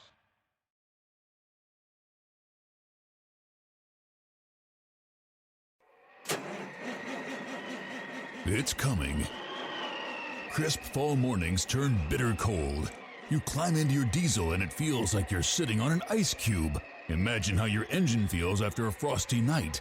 Freezing temperatures impact your diesel's fluids, especially fuel. As the temperatures drop, water that is emulsified within your fuel is released, adding more water into your system. Frozen water in your fuel lines, filter, or bowl will simply slow the flow, or worse, stop the flow of fuel in your system. No fuel flow, no start. Get prepared now for the cold that is coming. Hot Shot Secret Diesel Winter Anti-Gel is a premium fuel additive that lowers your fuel's pour point to minus 65 degrees. If it's that cold out, you shouldn't be on the road. You ought to be at home in front of the fireplace. Hot Shot Secret Diesel Winter Anti-Gel Premium Fuel Additive. Available now online at hotshotsecret.com. Hot Shot Secret. Powered by science. Hey truckers, this is Steve Darnell from the hit TV show Vegas Rat Rods. Check it out. Industrial Injection has been a leader in the diesel heavy-duty industry since 1985. Whether you are looking to keep your truck on the road, you are a hard-working farmer feeding America, an over-the-seas mariner, a miner, or a construction craftsman, Industrial Injection can help keep your heavy-duty rigs and equipment running so you can keep America thriving. Get all your turbochargers, injection pumps, injectors, and engine parts at industrialinjection.com. Industrial Injection, the place to go for all your diesel parts needs. The Overnight Drive with Steve Summers. Live from the Hot Shot Secret Studios. Call Steve now. 844-844-3388. That's 844-844-3388. Yes, indeed. 7 before the hour. Looking at some of the varied headlines. For whatever reasons, many in the mainstream media have yet to actually show or declare Donald Trump the winner. ABC still showing that he has 266 electoral college votes. Those, obviously, they have not yet called. The likes of Wisconsin, Arizona, Nevada, they're all still in play. Michigan still in play at this hour, but as we heard Trump speaking to the crowd there a few moments ago, according to the headline from The Blaze, former President Donald Trump declared the winner of the 2024 presidential election. Early this Wednesday morning, supporters were waiting for the former president to issue an address at Mar-a-Lago in West Palm Beach. After winning several battleground states on his way to victory, Georgia, North Carolina, Pennsylvania, Michigan's votes were still being counted. Vice President Kamala Harris, on the other hand, left a large crowd at an election party at Howard University without giving a speech. It was reported previously that President Biden would not be attending that party. Fox News declared Trump the victor about 1:50 a.m. Eastern Time. Trump already had 247 electoral votes, according to a CNN projection, but he was ahead in several other very important battleground states. He was photographed checking election results with his friends Elon Musk and Dana White, who Dana was actually on stage with him here a few minutes ago. Among those Kamala Walsh supporters who vehemently opposed Trump but accepted their defeat early election night was the entrepreneur Mark Cuban, who sent a social media post here a bit earlier saying, "Congrats at Real Donald Trump. You won fair and square. Congratulations to Elon Musk as well." Again, none other than Mark Cuban making that statement this early morning. Philip, what do you say? Philip, good morning. Hey, buddy, I know you got about a minute here. Can I hold over for that? Absolutely. But, I just looked at the when clock. I looked at it at one. Yeah, go ahead. At about 1:30, it was, like you said, 247, and I think she had like 219. So, and I got a couple of things I want to talk about Florida, so I'll just hold over and wait until after your news thing. Absolutely, yeah, because we're about, like you say, about a minute away there.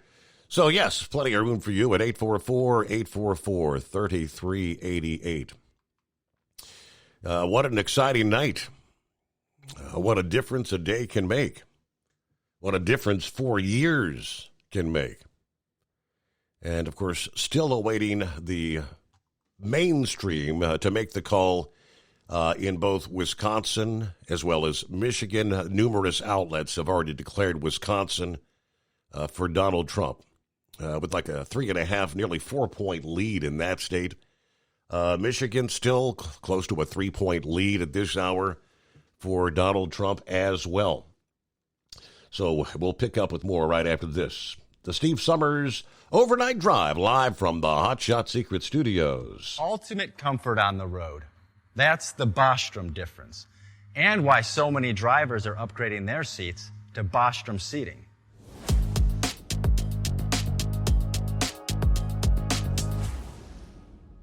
With roots dating back to 1935, we know seating. We've developed a full line of high-quality products with the right seat for your application, all made right here in the USA. From our top-of-the-line Wide Ride Plus Certa for the long-haul driver to our entry-level Baja series for the vocational driver, we provide you with the comfort you deserve at the price point you're looking for. We know you're busy. You don't have time to search every distributor and dealership for the right seat, only to find the one you want won't fit in your truck. That's why we created BostromSeating.com. It's a complete seating solution. You can build the perfect seat with the features and options you desire, and we'll help you be certain it'll fit in your cab. Once you've built the perfect seat and have the part number in hand, you can shop pricing and availability. Our Where to Buy feature allows you to pick up a seat right where you are or anywhere along the road you'll be traveling.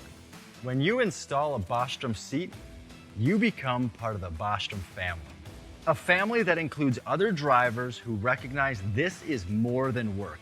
It's a ride, one that requires the next level comfort and support only Bostrom can provide. Go to BostromSeating.com to design your ride with ultimate comfort for the open road. Hands on the wheel, hands off invoicing. At Transcap, we're built for high speed and service, just like you. Our fast freight factoring helps you make more money, not chase it down, because we handle all the invoicing BS and back office work. Apply for fast funding at transcap.com/getcash. It takes just 60 seconds. Or call 888-250-TCAP. That's 888-250-TCAP. And mention Steve Summers Overnight Drive. From Feature Story News in New Delhi, I'm Neha Punia.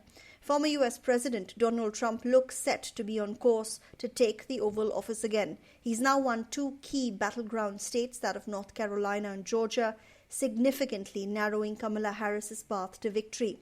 Harris's team says it's not over yet, with counting still underway in several swing states, but she will not be speaking at Howard University tonight as planned.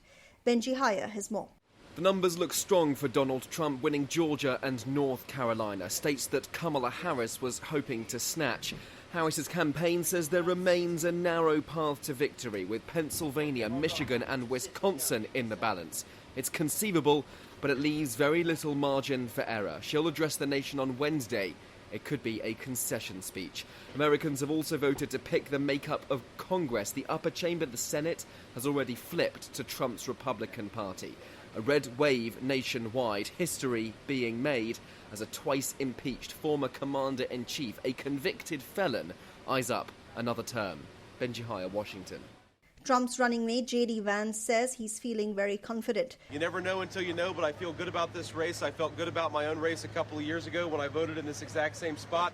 Sally Patterson is in Florida, where Donald Trump is following election results coming in. But there is certainly a sense here that things are looking up for Trump over at Mar-a-Lago, his residence here in Florida. There's certainly a sense of excitement. It's a star-studded viewing party there. An intimate group of around 1,000 people gathered there to watch as the election results come in. Included among them, we understand, might be Elon Musk, the billionaire owner of X, formerly known as Twitter. Also, Dana White, he's the CEO of UFC. And what's interesting about that is he's been a key player in Trump's campaign, really helping to appeal to young male voters in particular. This idea of making America strong again, trying to recharge the economy and put America back on an international stage as well. But certainly a sense here that we could continue to see what people here hope is a wave of red. Counting still underway in at least 4 other key states that will determine who wins the race to the White House. Trump has won 230 Electoral College seats so far to Harris's 214. A candidate needs 270 to become the next president. Polling expert Scarlett McGuire has been analysing the latest data. There are some interesting signs in them if you look at the exit polls coming out from North Carolina and Georgia. So there's been a lot of speculation in this election saying that if Harris was going to win, and especially if Harris was going to win big, she'd need a surge in the female vote. From those exit polls, that doesn't look like what's happening. We have Harris winning women confidently, but Trump winning men by an even bigger margin. From bureaus worldwide, this is FSN. With FSN Spotlight, I'm Simon Marks. Today, remembering Quincy Jones, who died on Sunday night at the age of 91. He was an American icon, a giant of the music industry, whose career began as a jazz trumpeter but developed to become one of the most powerful and influential figures in American popular music. 6 years ago, he told Spotify about the best advice he had ever received. It came in 1957 from the conductor and music teacher Nadia Boulanger. She said, your music will never be more or less than you are a human being. And so I started to work on the human being. I'm discovering a lot of things about myself, and I'm trying now for the last 2 years to get all of the negative thoughts out of my body. Grudges, no more anger. It's a waste of time.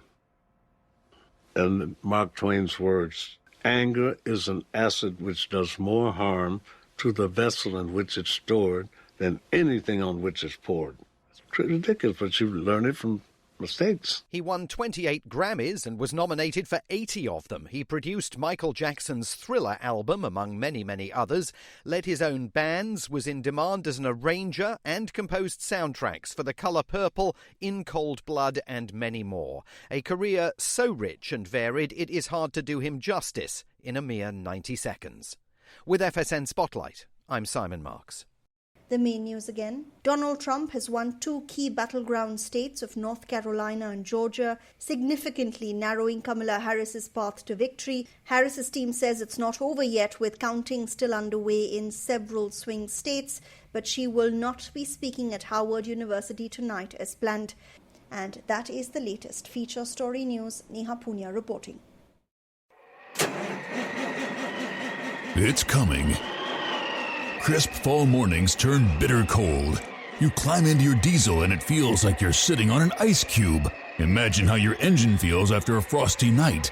Freezing temperatures impact your diesel's fluids, especially fuel. As the temperatures drop, water that is emulsified within your fuel is released, adding more water into your system. Frozen water in your fuel lines, filter, or bowl will simply slow the flow, or worse, stop the flow of fuel in your system. No fuel flow, no start. Get prepared now for the cold that is coming. Hot Shot Secret Diesel Winter Anti-Gel is a premium fuel additive that lowers your fuel's pour point to minus 65 degrees. If it's that cold out, you shouldn't be on the road. You ought to be at home in front of the fireplace. Hot Shot Secret Diesel Winter Anti-Gel Premium Fuel Additive. Available now online at hotshotsecret.com. Hot Shot Secret. Powered by science.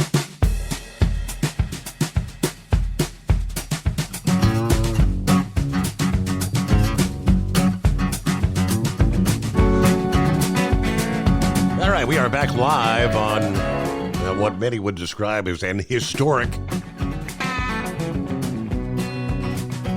day, 6th day of November. Jerry says, I may have to tune into The View this morning. Jerry, do you know they are losing their collective minds? What are they going to do? It may be worth tuning into The View. Try to remember, didn't Whoopi said she's leaving the damn country if Trump won? Don't let the door hit you where the good Lord split you. Gary says, open those pipelines back up. Trump said that's going to be one of his first orders. We're going to finish the Keystone Pipeline. We're not going to have all these electric vehicle mandates. Bitcoin, according to Philly Dan, Bitcoin jumps big time, like $6,000 this morning. Wow.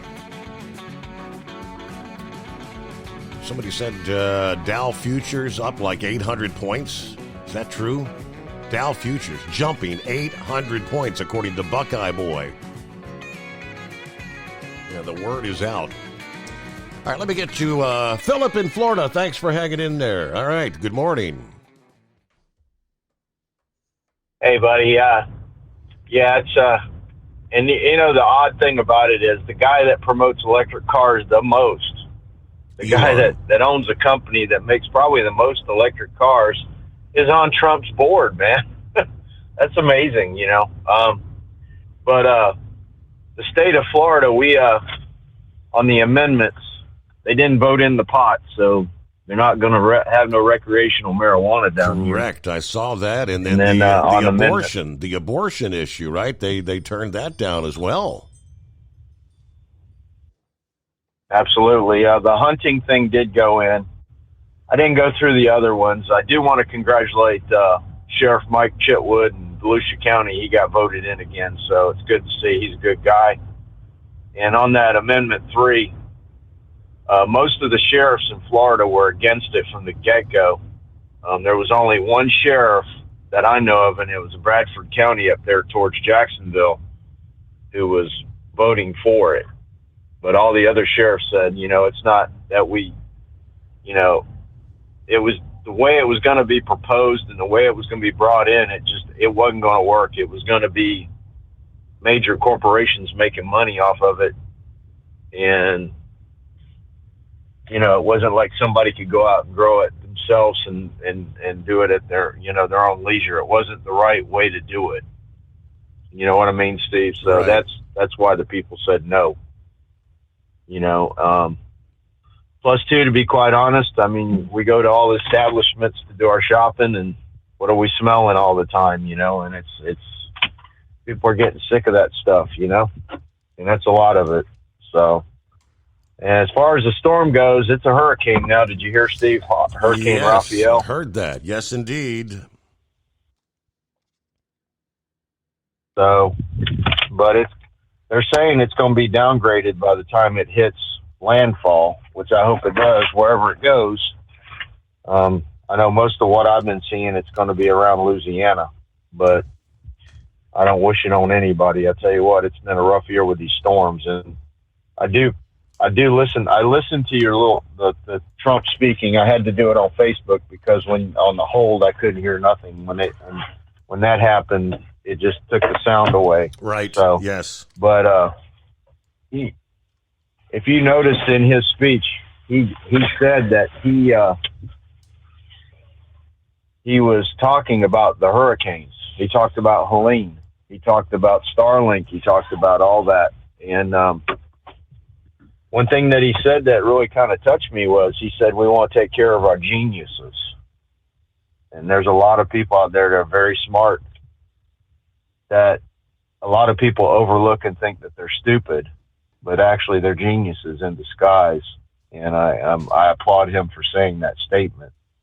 You know what I mean, Steve? Right. There's a lot of individuals out there that are very smart, can do a lot of capable things.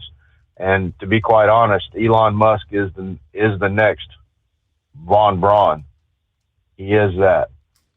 So, and we need to protect that. That's something we need in America. So, and that's why we had Warner Von Braun come over here, and the rest is history with him. We know about Apollo and all the other stuff. So, but that's all I pretty much got today, buddy. I appreciate you having me, and y'all have a good day. Thank you.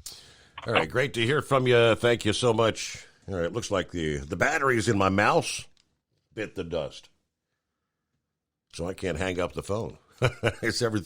It's all reliant on the computer here.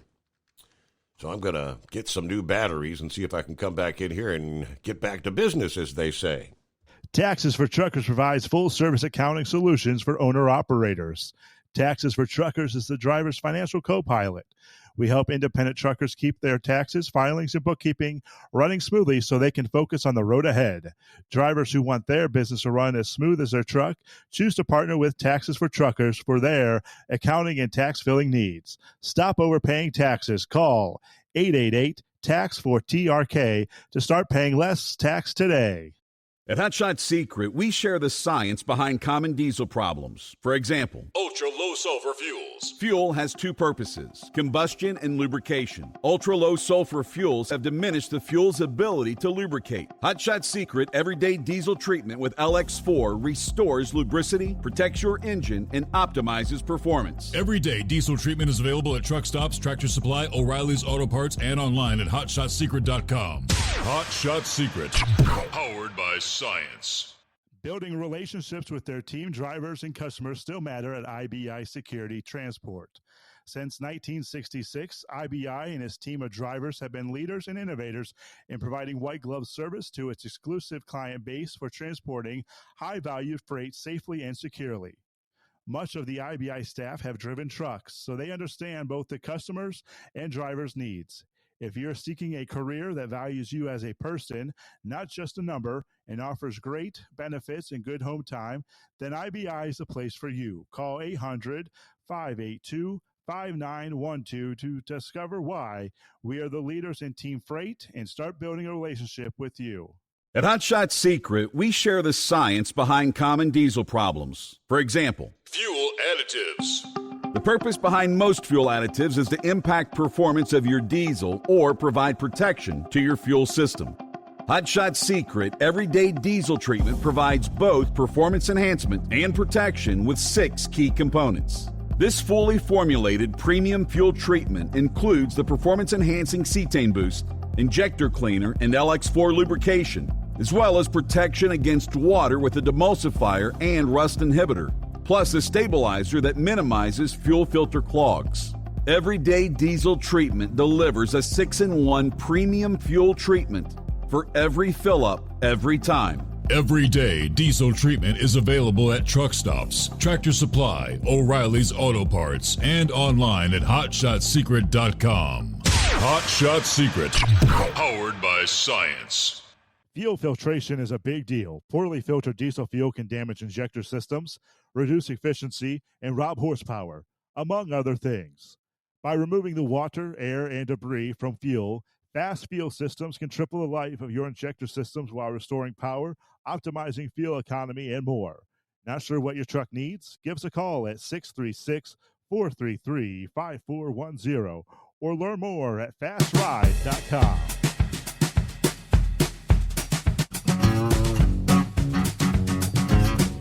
All right, for whatever reason, where they like to try to drag things out, let's not call Michigan, let's not call Wisconsin. I mean, looking at the current numbers, yeah, Trump's got a 4-point lead in Wisconsin. In Michigan, it's more like a 7-point lead. Right now, they're showing Donald Trump at 53% to Harris's 46%. More than 300,000 votes. Again, that's Michigan, but yet they have not called the state of Michigan for Trump yet. Somehow we got to find a way to get this to magically change. I don't know what. Yeah, why are you dragging your feet, Associated Press? Somebody brought up, the stock, the Dow Jones futures. According to CNBC at this hour, stock futures rising sharply in overnight trading as investors bet of Donald Trump retaking the White House. Futures on the Dow Jones Industrial Average popped 800 points, or about 1.9%. S&P 500 futures up 1.7%. NASDAQ up 1.6%. Bitcoin jumped to a record high. And the U.S. dollar, which was expected by Wall Street to rise in the event of a Trump win, was rallying against global currencies. Futures for the small cap benchmark Russell 200, also a projected Trump beneficiary, jumped 5%. Shares of Trump Media and Technology Group, the social media, surging 40% in overnight trading on the Robinhood brokerage platform. The 10-year Treasury yield surged to around 4.43% on speculation of Trump's proposed tax cuts and other spending plans would increase the fiscal deficit, while possible tariffs could reignite inflation. By 2:07 Eastern Time, NBC News had projected Trump had won with 266 electoral college votes, including Pennsylvania, North Carolina, Georgia. The projected victory in key battleground state Pennsylvania marked a major step for Trump to clinch the White House. Now, they were still saying Wisconsin and Michigan were still too close to call. In the race for Congress, NBC News projects that the Republicans will win back the Senate. Leading up to the election, Democrats were expected to take control of the House, but so far, that hasn't happened, leaving up the possibility of a so-called red sweep. Goldman Sachs predicts that a Trump win and Republican sweep of Congress could spark a 3% pop in the S&P 500. Now, even a Trump win and a divided Congress would cause about a 1.5% gain, according to the bank. On the other hand, a Harris win with a divided Congress would cause a 1.5% drop in the S&P 500. I very much ascribed to that view that a Trump victory would be a very good for stocks. All right, so that's what we're looking at this early Wednesday morning. Eagle is on board. What do you think, Eagle? What a night it's been. Yeah. Well, Steve, man. Hey, listen, it's going to be an epic phone call for me. I've been waiting 4 years for this, brother. 4 years since 2020. That's the reason why I'm calling so late tonight. I wanted to make sure, Steve, I didn't want to, before I called in and raised hell and talk about Donald Trump getting back in, I wanted to make sure, I wanted to see that 270 electoral votes come up on my television screen that Donald Trump had enough. I didn't want to call you when he had 220, 230, 240, because I don't trust these losers on the Democratic side, Steve. I wanted to see that 270. And that's exactly what I seen, Steve, is 270, which qualifies Donald Trump to be the president of America, brother, and make America great again. But guess what, Steve? Before I get to Donald Trump and his accomplishments, I can't hold back on saying this about Kamala Harris. Hey, listen, Steve, she has no class. She is the biggest loser. She's the biggest liar. She's the worst vice president in the history of the USA, Steve. This woman, not only did a loser boss man, Joe Biden, he insulted the U.S. Just a week ago, when he said she was garbage. Kamala just insulted her own audience, Steve.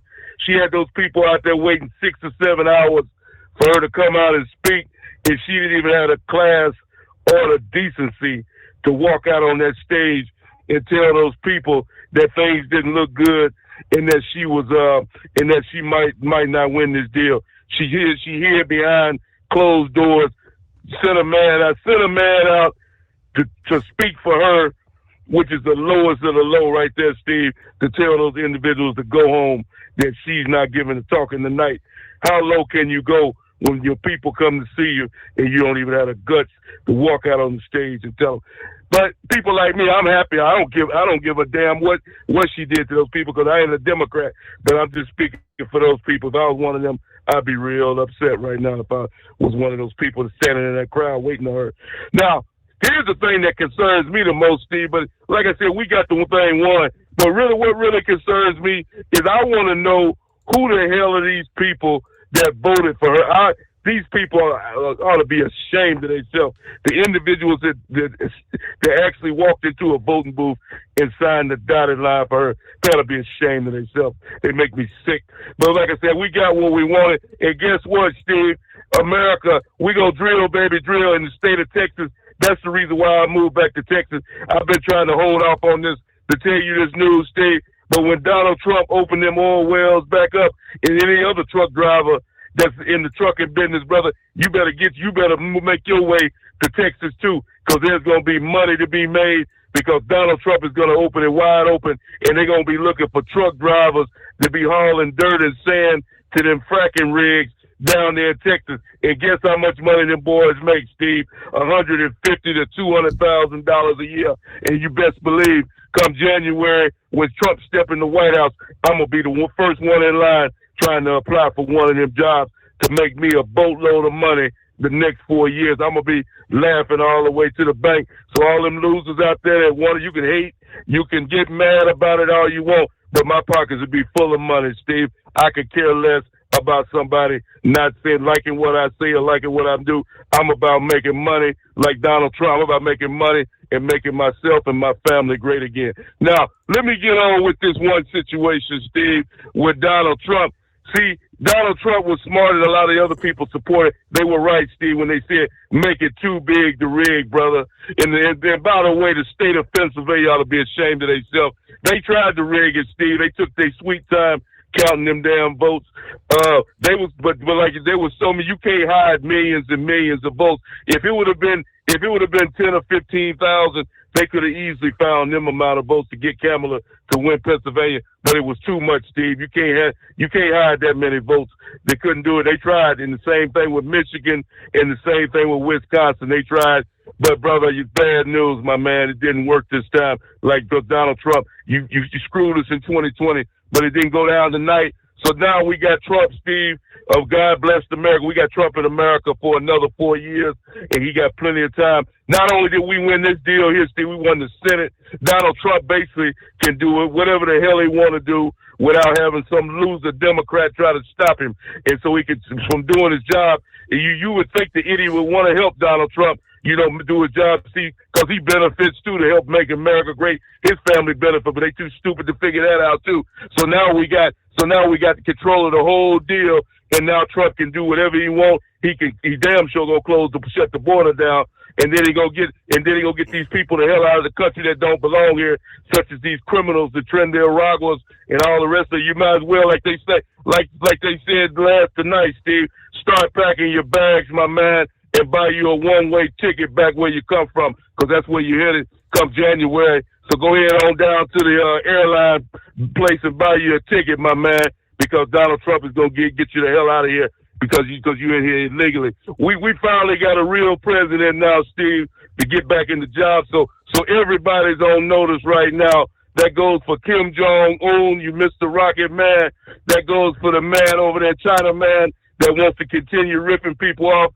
All that's coming to an end, brother. Hamas and any other organization that's been doing the deal for the last 4 years. Your day, your time, your clock is ticking right now, my man, because come January 5th, 2025, that'll be your last deal. So you better enjoy the last 2 months of your freedom, because Trump, like they say, Steve, there's a new sheriff in town, brother. And for those that, and like you said earlier, I heard you take my words a couple of minutes ago. Oh, and by the way, Steve, I wanted to give you one quick acknowledgement. I noticed last night, now I don't know if you got it because I don't have it on Facebook. I noticed you had that red, white, blue shirt on. And I wish I could get my hands on a shirt like that. But yeah, I know that you're a true American, and I'm glad that you allow people to call in, and because I know you love America just like I do. So like I said, Steve, this is a great night for me. I've been waiting for this 4 years. I'm so happy I can't even go to sleep right now. That's how happy I am right now, because I'm gonna be raising hell tomorrow morning when I get back to Texas. I'm on my way to Texas right now. And I'm a damn sure have a good time this weekend celebrating making America great again. And that goes for Minister and the other loser that call your show. Call in now, my man, and talk about it. See what you got to say about Joe Biden. Joe Biden is history, just like your history. And I thank you for taking my call tonight. All right, Eagle. Just so you know, when you pull up Facebook tonight, I've got a red, white, and blue shirt on, but it's also got an American eagle on the front. That is correct. Yeah, yes, indeed. Right up your alley. That's the one you want with the American eagle on it. Hey, meanwhile, as we roll toward news break, bottom of the hour here, the migrants, the illegals, obviously those illegally in the country, they're probably sweating bullets right about now. But there are thousands that are now making a beeline to get to the border before January the 20th. A caravan of 3,000 left Tapachula, Mexico this past day, making their way to the southern border before potential policy changes.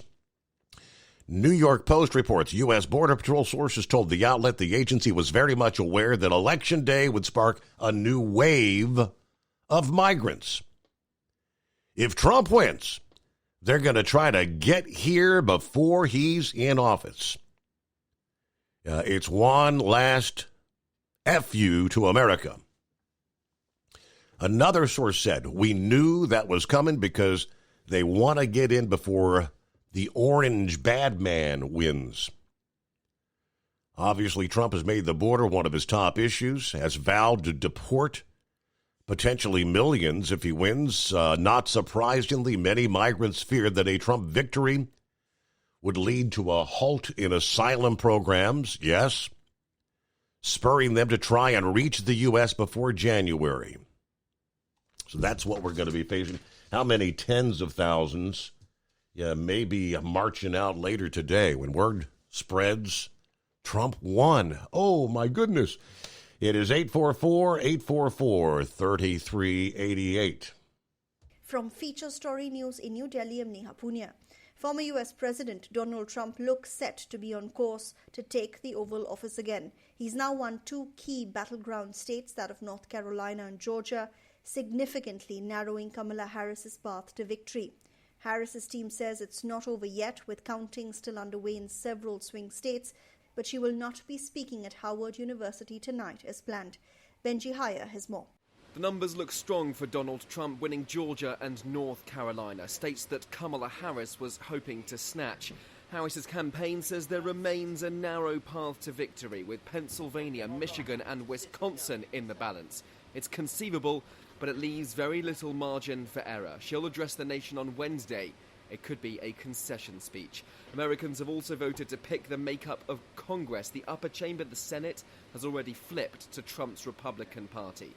A red wave nationwide, history being made as a twice-impeached former commander-in-chief, a convicted felon, eyes up another term.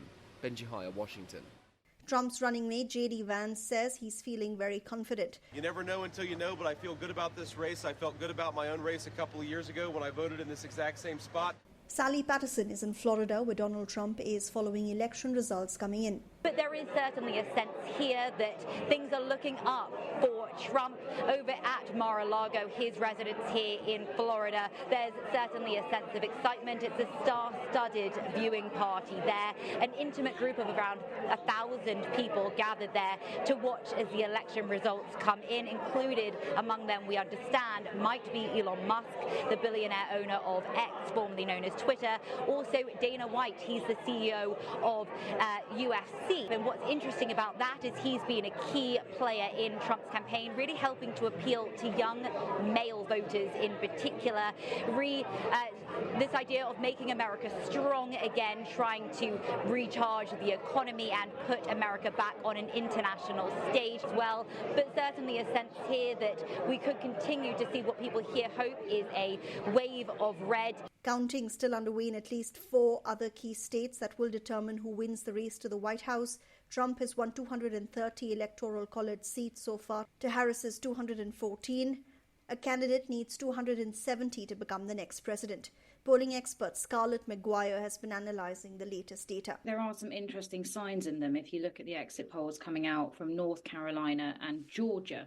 So there's been a lot of speculation in this election saying that if Harris was going to win, and especially if Harris was going to win big, she'd need a surge in the female vote.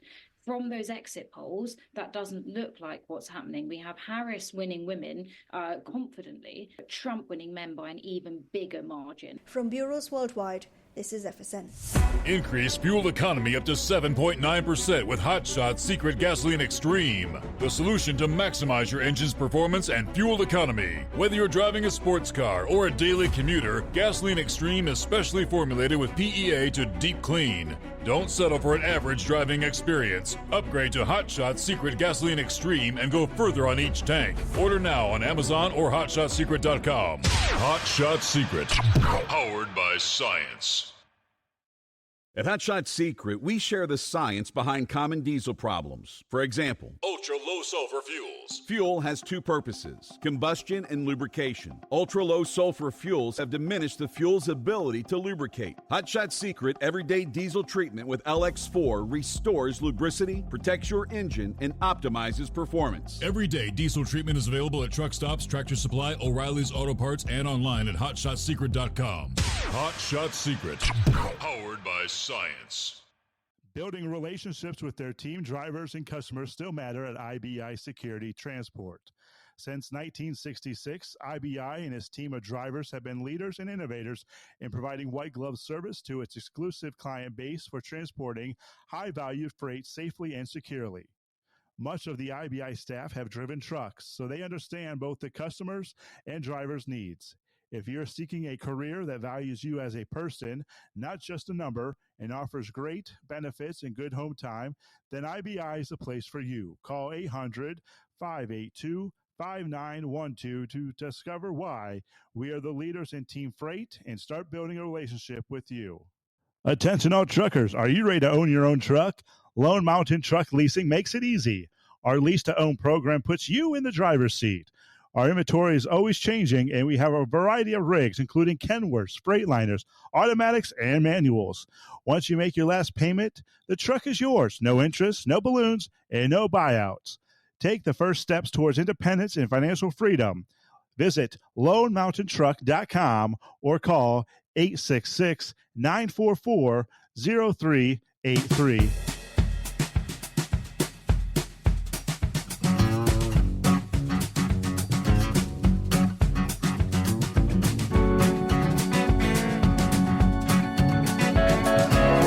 Some of the other headlines this early morning. Kind of an upset in Ohio. In what was to be considered one of the biggest upsets anywhere in 24, Bernie Moreno, the Colombian-born self-made multi-millionaire car dealer and first-time candidate unseating Sherrod Brown in the state of Ohio. Georgia's Marjorie Taylor Greene cruising to re-election, easily defeating her Democrat challenger Sean Harris, a retired Army veteran, cattle farmer. the Hungarian Prime Minister, Viktor Orban, who has openly endorsed Donald Trump's presidential bid, speaking early this Wednesday. A beautiful victory for Trump. In the state of Maine, Trump wins Maine's 2nd district that gave him one more electoral vote, securing one of the state's 4 electoral votes there. And, of course, Republicans winning control of the U.S. Senate, West Virginia, Ohio. Yeah, still waiting on where will the House of Representatives ultimately be. Oh, she's done it again. Former Speaker Nancy Pelosi reelected to 19th term? Are you kidding me? Yeah, 19th term, representing California's 11th congressional district. Okay. Some of the headlines of this hour. All right, let's get back to the phones here, see what's going on with Carl. Good morning. Good morning, Steve. Thank you for taking my call. Just want to wish congratulations to Donald J. Trump and J.D. Vance for their tremendous victory here tonight. Thank them so much for their hard work. And thank everybody for every individual vote that was cast for them. And just listening to Fox News there tonight on the satellite radio, I was thinking, they're holding out a lot on this Michigan thing. Mm-hmm. And I don't know if Gretchen Whitmer has anything to do with that or not. She probably does. But, this announcement by Kamala Harris campaign about that she's not going to concede just yet, but she's going to be making a speech tomorrow. Well, what are we to expect? She called Donald Trump a fascist and said he was a fascist. And so I believe that we're liable to see a lot of chicanery going on within the next couple of months here. It's ridiculous, to say the least, what they've done to this country. And listening to the news about the caravans and all of this coming over into the country, well, why cannot Joe Biden still at this time in particular do a goodwill gesture and say no more? No more. He could say that, he could write it down, he could sign a executive order and say no more is coming into the country. Just a goodwill gesture to the United States. But I don't think he's going to do that, is he? No. No, absolutely not. They cannot do what they need to do for the country. And they're just wanting to do what they want to do. And then Trump is going to have to come in and deport every single last one. And that's not going to be easy. It's going to be kind of hard to do, actually. Probably a lot of them be hard to find. And it's going to cost a lot of money to do it. But thank God that we've got a little bit of leeway here with the Senate, and hopefully we can actually take the House back.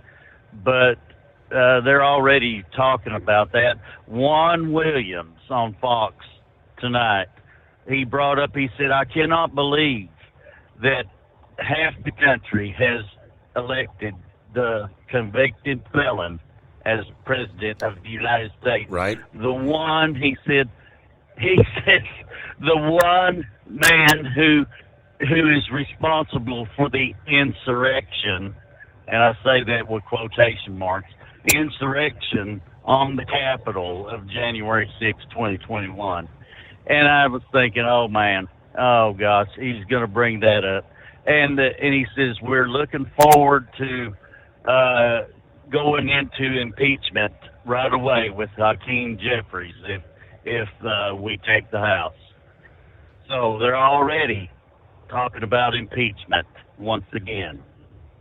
And we can think about all of these things that's going on, and we're just going to have to just steadfast as Trump is. I cannot imagine this man has gone through so much.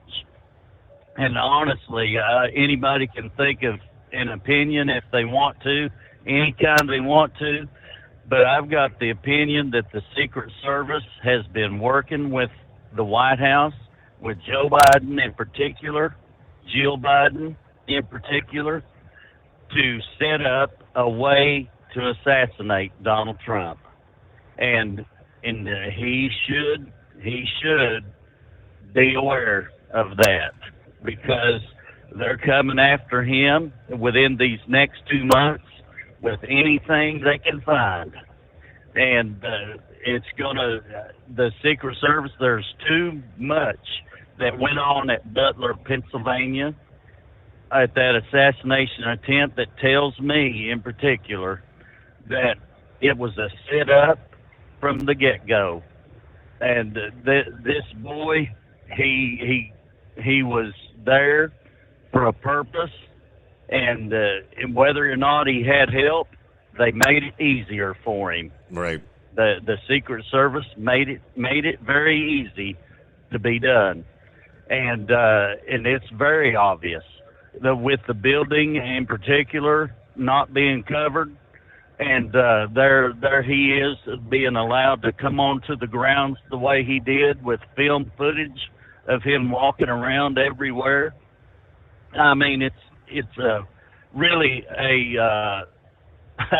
so obvious to me that it was a setup. And then this guy at the at his golf club in Right. Florida too, as well. It's like, how did he know he was there? That was so no announcement so that Trump easy. was even going to be there. Absolutely. Carl, thank you for checking in. I gotta jump down to the blind man, get an update. I guess blind man's probably in a fairly good mood this morning.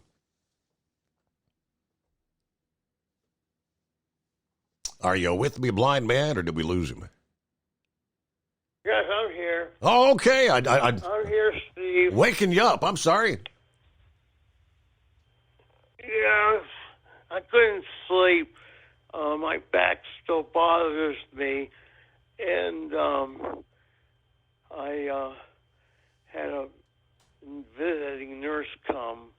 She's a MAGA girl, and she's going to be happy tomorrow, because she says, next week when I come and see you, we'll have a different country. So she's really happy about that. Like I said, I'm kind of struggling a little bit, but I'm making it.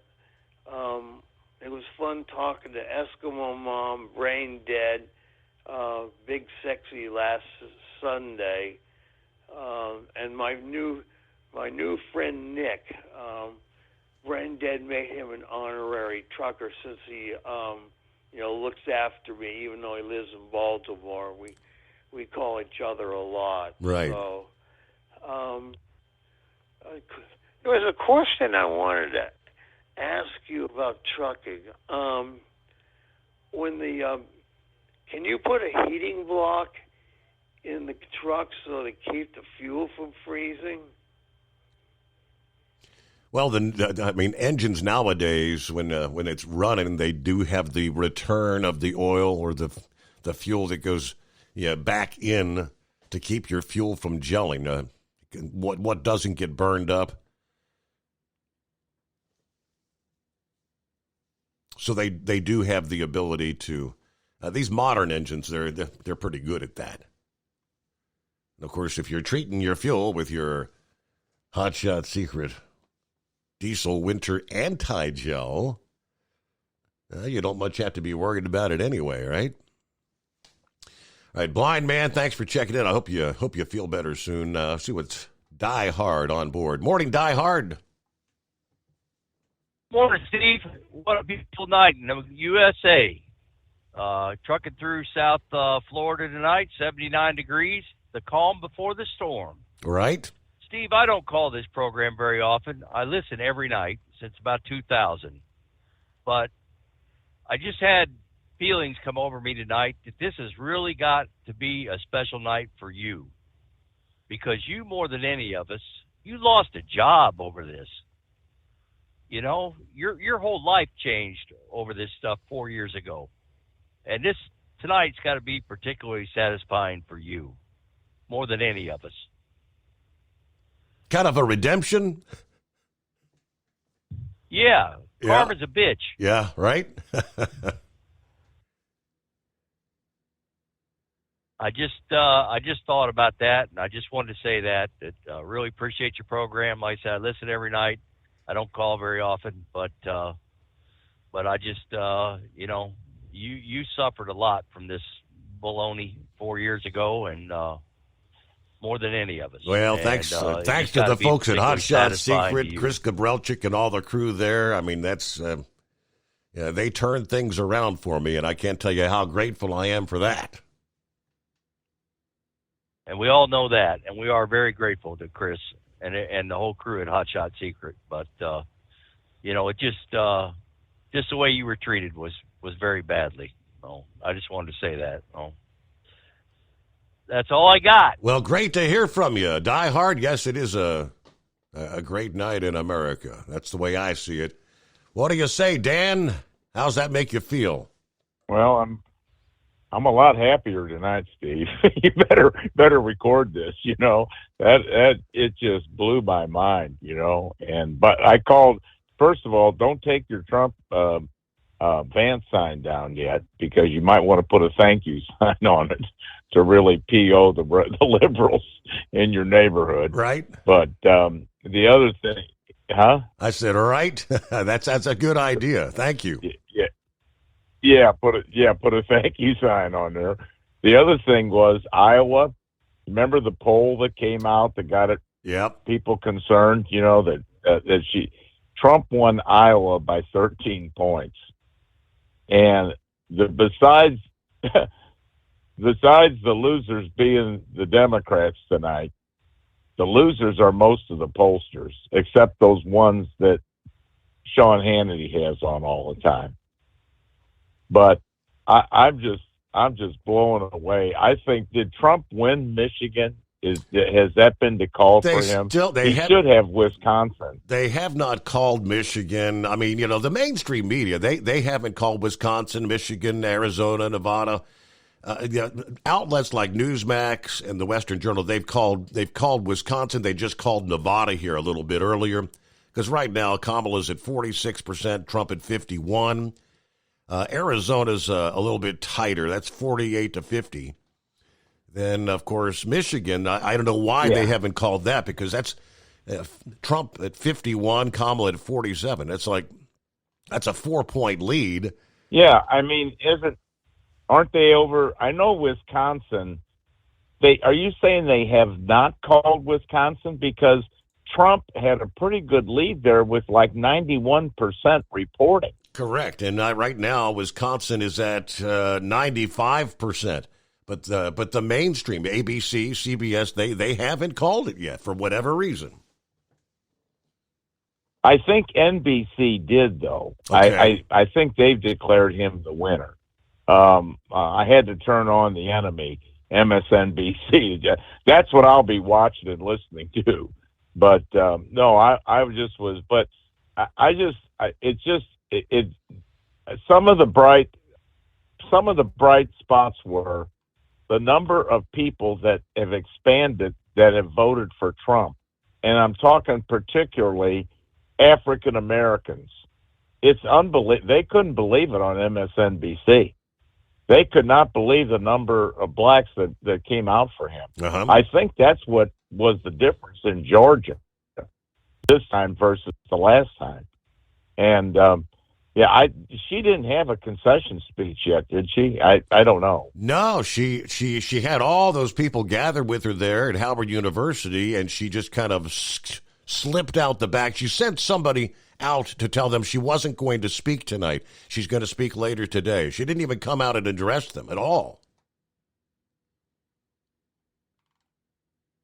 Well, you know who's got to be happy tonight is Hillary Clinton and every other Democrat that wants a shot. You don't honestly think some of these people voted for her. I'm talking of Mike Shapiro and them. What amazed me was how quickly it called Pennsylvania. I mean, that must have happened pretty quickly, didn't it?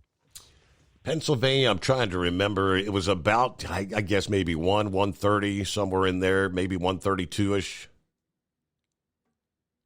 Yeah. Well, I hope I can say this, but to repeat Sean O'Brien, the head of the Teamsters, Trump's one tough SOB. You know what I'm saying? I mean, to go through what that man's gone through, especially when you don't need it, and this movement is getting only bigger, and I think he'll come in. Now, unless you've heard something different, he's won the popular vote, right? Absolutely, yes. Right now, it's like he's got 69 million, almost 69.5. Kamala, 64,100,000 and some change. Right, and he'll come in at better than 300 electoral votes, I believe. And I believe that is the case. I mean, I don't know how I don't know how you could deny. I mean, why the heck would you wait on Wisconsin, especially? Because, like you say, isn't that 95%? Yes. Yep. At this hour. Anyway, well, and that last caller made a very good point. You know, you never want to get into why somebody left, but I really haven't, except for Willie Cunningham on Sunday nights occasionally. Most of the time if I'm out at that time. But the way you were treated by that iHeart, this actually is a revenge against large corporations like they are. You understand? Mm-hmm. And the monopolies and the as they call it, the big donor class. That's what this is.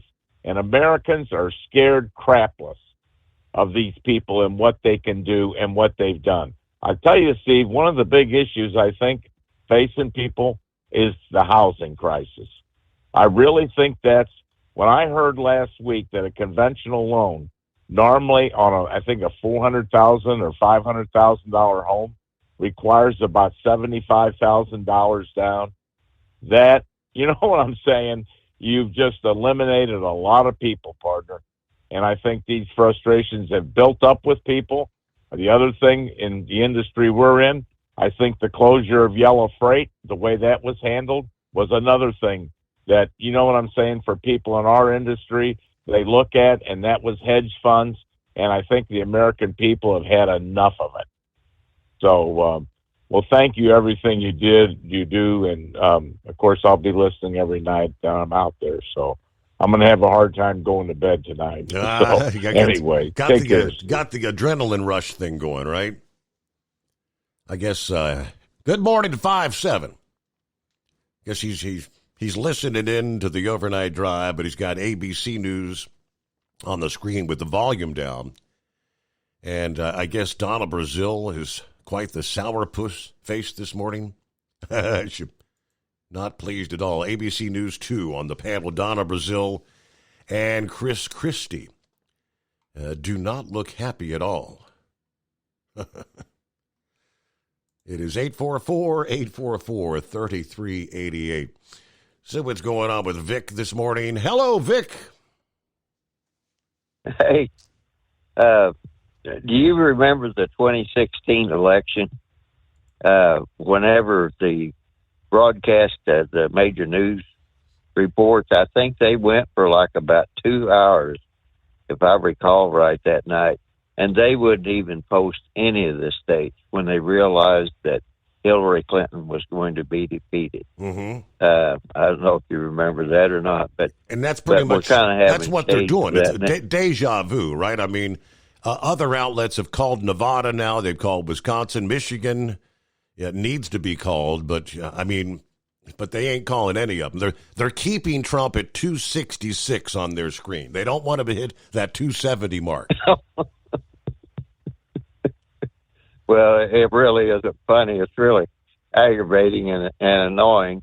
And to me, that's just the beginning of some of their shenanigans they're going to try to pull.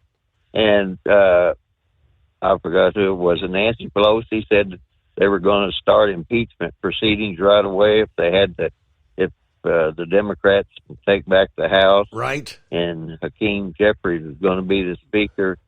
So, you know, impeachment on what? Years though? ago, they've done it twice. What the hell are they going to? What do you mean impeachment on what? Right. I mean, this country the world in general needs to breathe a big sigh of relief, because people, when I say people, Israel, Iran, North Korea, and even Putin over there in Russia, there was too much talk of using nuclear weapons. I mean, has people totally lost their minds? Because when you start something like that, it will be mutually assured destruction, because we have actually had a proliferation of nuclear weapons. So I'm glad that Trump won the election, obviously, but I believe that that the rest of the world understands that would not be a wise thing to start using nuclear weapons, whether they're tactical or an ICBM or anything else. So that's one big sigh of relief to me. But the other deal is with the fellow that mentioned about the caravan that's headed up to the United States there. You know, Biden, we'll see how he reacts to this. He can basically say, we're not going to let any more people into the United States, or he could take the other attitude and figure how many people can we get in here before Trump takes off. Before January and create 20th. A lot of chaos. Yep. So that was the other thing, and they have changed. And someone I was thinking, they were talking about they were going to try to go after Trump for insurrection, and I think it was Jamie Raskin was talking about. It's like, well, yeah, but we've been there, done that. But hey, we got to pause there. Ultimate comfort on the road. That's the Bostrom difference, and why so many drivers are upgrading their seats to Bostrom seating.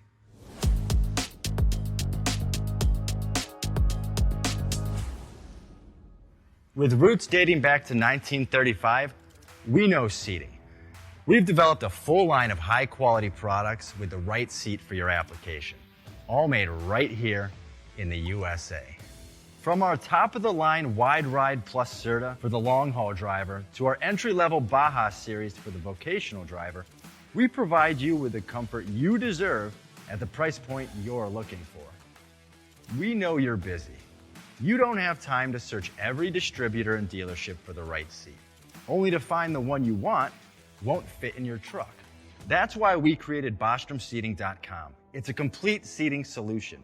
You can build the perfect seat with the features and options you desire, and we'll help you be certain it'll fit in your cab. Once you've built the perfect seat and have the part number in hand, you can shop pricing and availability. Our Where to Buy feature allows you to pick up a seat right where you are or anywhere along the road you'll be traveling. When you install a Bostrom seat, you become part of the Bostrom family. A family that includes other drivers who recognize this is more than work. It's a ride, one that requires the next level comfort and support only Bostrom can provide. Go to BostromSeating.com to design your ride with ultimate comfort for the open road. Hands on the wheel, hands off invoicing. At Transcap, we're built for high speed and service, just like you. Our fast freight factoring helps you make more money, not chase it down, because we handle all the invoicing BS and back office work. Apply for fast funding at transcap.com/getcash. It takes just 60 seconds. Or call 888-250-TCAP. That's 888-250-TCAP. And mention Steve Summers' Overnight Drive. From Feature Story News in New Delhi, I'm Neha Punya. Donald Trump has declared victory over Kamala Harris in the race for the White House. He's told his supporters he's going to help America heal and also seal the country's borders. While speaking in Florida with his family on stage alongside him, Trump said that there were a lot of obstacles to overcome, but he's proud of being part of what he called the greatest political movement of all time. This was a movement like nobody's ever seen before. And frankly, this was, I believe, the greatest political movement of all time. There's never been anything like this in this country and maybe beyond. And now it's going to reach a new level of importance because we're going to help our country heal. We're going to help our country heal. We have a country that needs help, and it needs help very badly. We're going to fix our borders. We're going to fix everything about our country. And we made history for a reason tonight, and the reason is going to be just that. We overcame obstacles that nobody thought possible. Trump has now won several key battleground states, including North Carolina, Georgia, Ohio, and Pennsylvania, thus becoming the projected winner of the 2024 race for the White House. He's just short of the 270 Electoral College seats needed for him to become the next president. It marks a stunning political comeback by the former president, who's become the first person in more than 200 years to return to America's highest office following a previous electoral defeat. Benji Haya is in Washington, D.C. History is being made here as a twice-impeached former commander-in-chief, a convicted felon, eyes up another term. Donald Trump has drawn clear of Vice President Kamala Harris in the race for the White House. And though some battleground states are still undeclared, his path to victory looks all but sealed. The 78-year-old's remarkable night, indicative of a red wave nationwide, as Americans also voted to flip the Senate from the Democrats to the Republicans. Benji Haya, Washington. J.D. Vance, Trump's running mate, called his projected win the greatest comeback in political history. I thank you for the trust that you placed in me. And I think that we just witnessed the greatest political comeback in the history of the United States of America.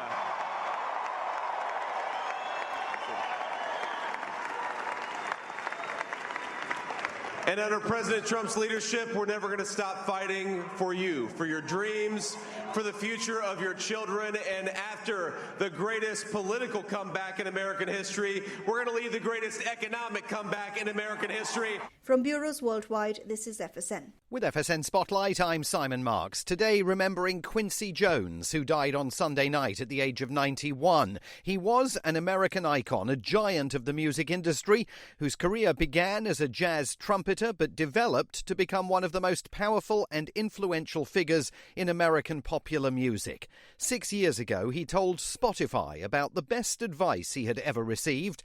It came in 1957 from the conductor and music teacher Nadia Boulanger. She said, your music will never be more or less than you are a human being.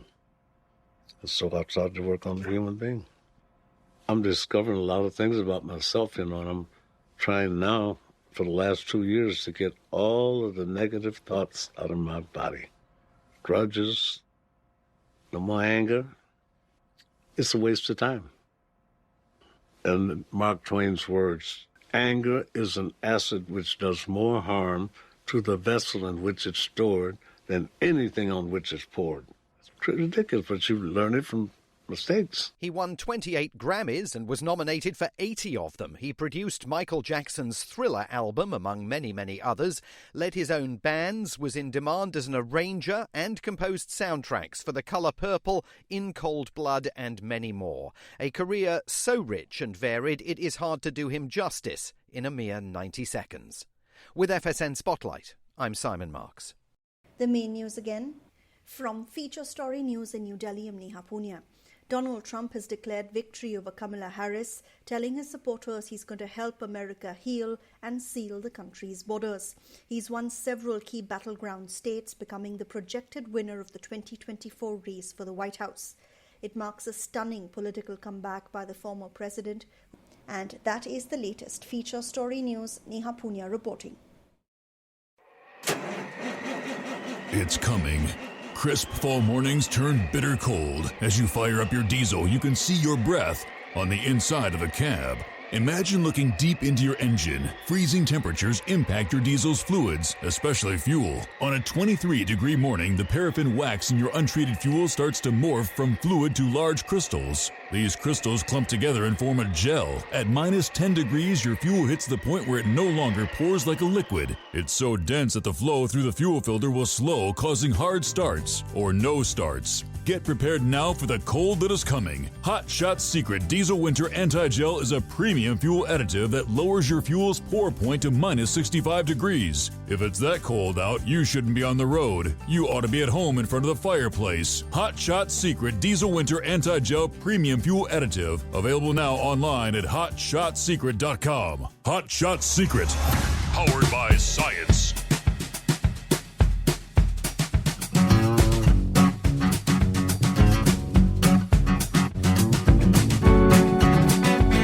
As we get the final hour underway,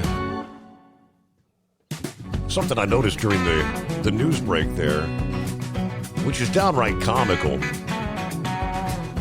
know, I've got like ABC News, the ABC News screen before me with the electoral count. Like I said, they keep holding it at 266 for Trump. They don't want to show that magical 270 number come hell or high water. You've got the state of Alaska. Now, Alaska only has 3 electoral college votes. But there's no way in hell that Kamala Harris is going to take Alaska. Alaska was called hours ago by other outlets. Currently, it's Kamala Harris 40% to Donald Trump's 55.8%. in the state of Alaska. And ABC hasn't called that. See, because if they called Alaska, that would put Trump at 269. We can't let it happen. We can't let it get there. I don't know what some of these other states are doing here. Of course, Arizona told us it would take, they expected it to take 10 to 13 days, recall. Now their tabulation, I'm assuming that they've gone home for the night, that they're no longer counting, is all I can assume. Because they're at like 59% of the tabulation in. And I haven't seen the numbers change in a while. So I guess they call it a night, and they'll come back and start counting again in the morning. I don't know about Michigan as well. Michigan has 89% of the vote counted, but Trump leading there, 50.9, so nearly 51% to 47.2. So a nearly 4-point lead there in the state of Michigan. But, all these pundits on the mainstream, they keep pulling up the maps, and they'll click on, like, Dearborn, Michigan. They'll click on it and say, oh, there's a lot of votes that are still to be counted here. So, yes. All right. Welcome back, Vic. Yeah. A long time ago, I read an article that says, don't pick a fight with someone who makes stepping stones out of stumbling blocks. And I would say that would probably be good advice for the Democrats to just get on board and get the country moving forward, because they're always talking about going forward. Well, it's time that we start going forward. And the person I was trying to think of right there before we went to the break there, and things thrown me over. It was Jeremy Raskin. He was talking about certification. Now, I don't understand the whole certification process that you have to go through before it finally gets to position to where you certify the election there in the Senate.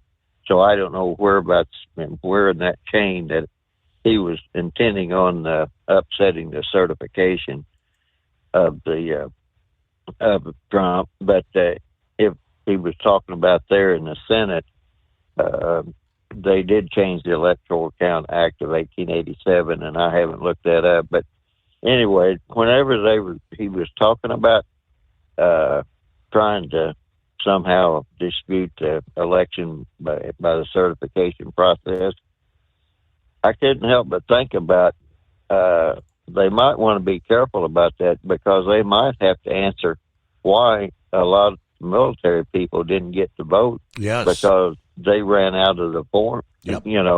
So would that be considered some type of an insurrection, trying to interfere with the election process? And there was a individual in Virginia, and I think he lost to the Democrats, and he was a retired Navy captain, and his name's Hong Cao, and he was actually a Vietnam refugee, and I don't know if you've seen his whole pedigree, but he was in a lot of different things, special warfare and all this other stuff. And I'm thinking to myself, I have to wonder if the military people would have been able to vote. I don't know how many, because he has to have a lot of them around Virginia there, the military people. So I do kind of wonder, could they have possibly made a difference in that election? And the other one I thought about it was out there in California, Steve Garvey running against Adam Schiff. And a lot of military people, they're pretty strong on sports and everything. I don't know how many of them remember Steve Garvey, but I was hoping that Steve Garvey would defeat Adam Schiff and we could be done with him. So I'm not exactly sure what the Democrats might be up to, but I don't believe they will go quietly into the night.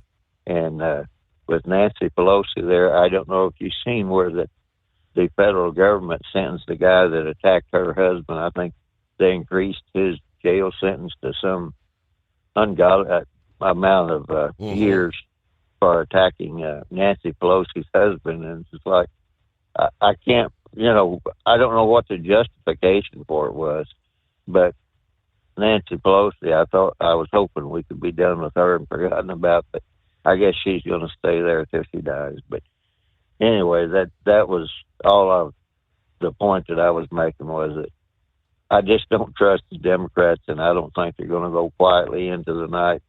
It's just curious as to what they're going to try to pull now, because they were defeated at their own game, essentially, because what they did in 2020, I can't think the Republican parties, the states, and everything else,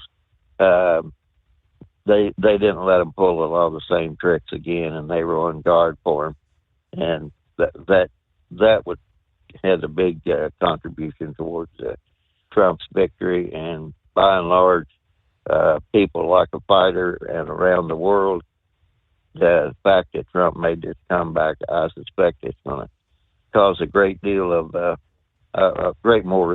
more respect for America around the world. And the other thing I wanted to mention real quick was, under Biden-Harris, for the first time in almost a century, we were actually importing food into this country, and that is totally ridiculous.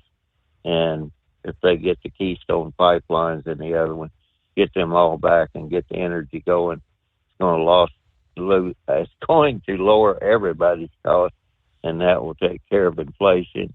And you were talking about the bonds. Yesterday morning on Bloomberg, they were already talking about raising the interest rates if Trump won. So it's wow. I thought they were supposed to. I thought they were talking about the Fed was supposedly going to be cutting interest rates this week. Is that? Yeah, I'm trying to think. Is that not supposed to be today, tomorrow, like Wednesday? All right, I'm looking at some of the breakdown. I keep mentioning Wisconsin. Why haven't they called Wisconsin the mainstream when so many others have? And about 1 hour ago, it said Wisconsin could be the next to be projected.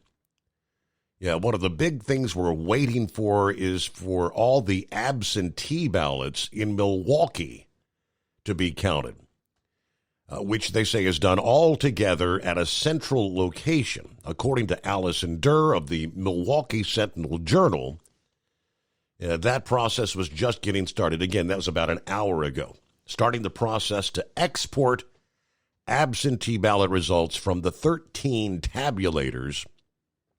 First, they removed the formatted thumb drives from the box. Yeah, how long does it take? Yeah, when it's all digitally done, it shouldn't take long at all to just load the numbers. 30 minutes ago, this is actually from ABC News. Let's check in on the results in the 7 presidential swing states. As we reported, Trump already projected to win Georgia, North Carolina, Pennsylvania, and so far, more votes have been counted for him than for Harris in Arizona, Michigan, Nevada, and Wisconsin as well. That raises the possibility he could sweep all 7 states for an ultimate 312 to 226 electoral college victory. Let's see. There are still a lot more votes to count, especially in the western states. But as of now, no state has shifted to the left compared to the results we saw in 2020. If the current projections hold, 0 states will have swung left the first time since 1976. Every state margin has swung in the same direction. About 20 minutes ago, Democrats have had a bad night, and they look to be in trouble in Montana's Senate race, where Tester trails by about 4.5 points, with about half the vote reporting in statewide. Montana's first congressional district in the western part of the state also bears keeping an eye on. Trump will very likely carry this seat. He would have carried it by about 7 points in 2020, but the House race is quite close right now. Representative Ryan Zinke is just about tied with the Democrat Monica Tranel at 49%, with about 40% of the vote reporting. Now, with so much vote outstanding, it would not be surprising to see Zinke eventually take and hold a lead to win re-election. But there are a similar number of votes left in the Democrat-leaning counties in the district as we have in the Republican-leaning ones, with some of the curious things happening in House races relative to the presidential race. A Democrat surprise here would kind of be a cherry on top. All right. And in the state of Michigan, see, now this is where Trump has been leading all evening long, but they've yet to call Michigan. According to the reports, Republicans in the Great Lakes state have flipped the state house, ending Democrats' trifecta. That has big implications on the Democrat Governor Gretchen Whitmer's ability to implement her agenda for the last 2 years of her term. I realize that there are folks that do what they call a split ticket. They may vote for Trump and then vote for a Democrat as a House member or vice versa kind of thing. But I think that should also bode well for Trump's prospects. Republicans flipping the state house there in Michigan. Morning, Brother Rambler.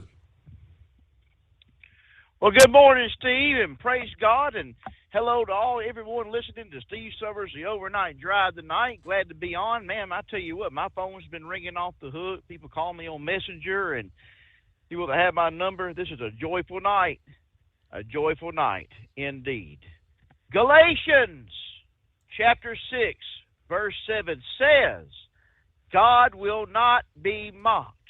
What a man soweth, there he shall also reapeth.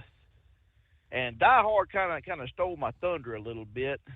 But to the ones that went down to San Antonio and said, oh, oh, Steve Summers, he's so offensive. We got to fire Steve Summers. He just hurts my little feelings. You're reaping what you sow now. You're reaping what you sow. To the crying little liberals that says Orange Man bad and everything like that, and all the assassination attempts, all the fake trials, and crazy Nancy now coming out saying, well, if we get the House, we're going to impeach him. Impeach him on what? You already did the insurrection impeachment after he was out of office. He was already out of, and you still went forward with it. So what are you going to do?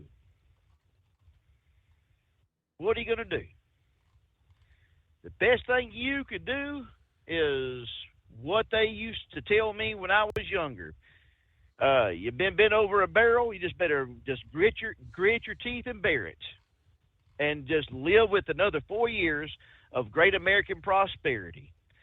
I made a Facebook post, and those of you who follow Determined Ministries Church, the Lord brought a message here about 3-4 Sundays ago called "We Want a King, Give Us a King." I told our church, I told our congregation, before you go in there and you vote, you ask God who he wants. And Steve, I sat there in my Chevy Tahoe before I went to my polling place, and it was a long line, let me tell you. People in Mobile, Alabama were definitely there for voting for Trump. I sat there, I said, Lord, I said, our nation's in trouble. I said, I can't stand this woman. I don't like her. She's evil. She's corrupt.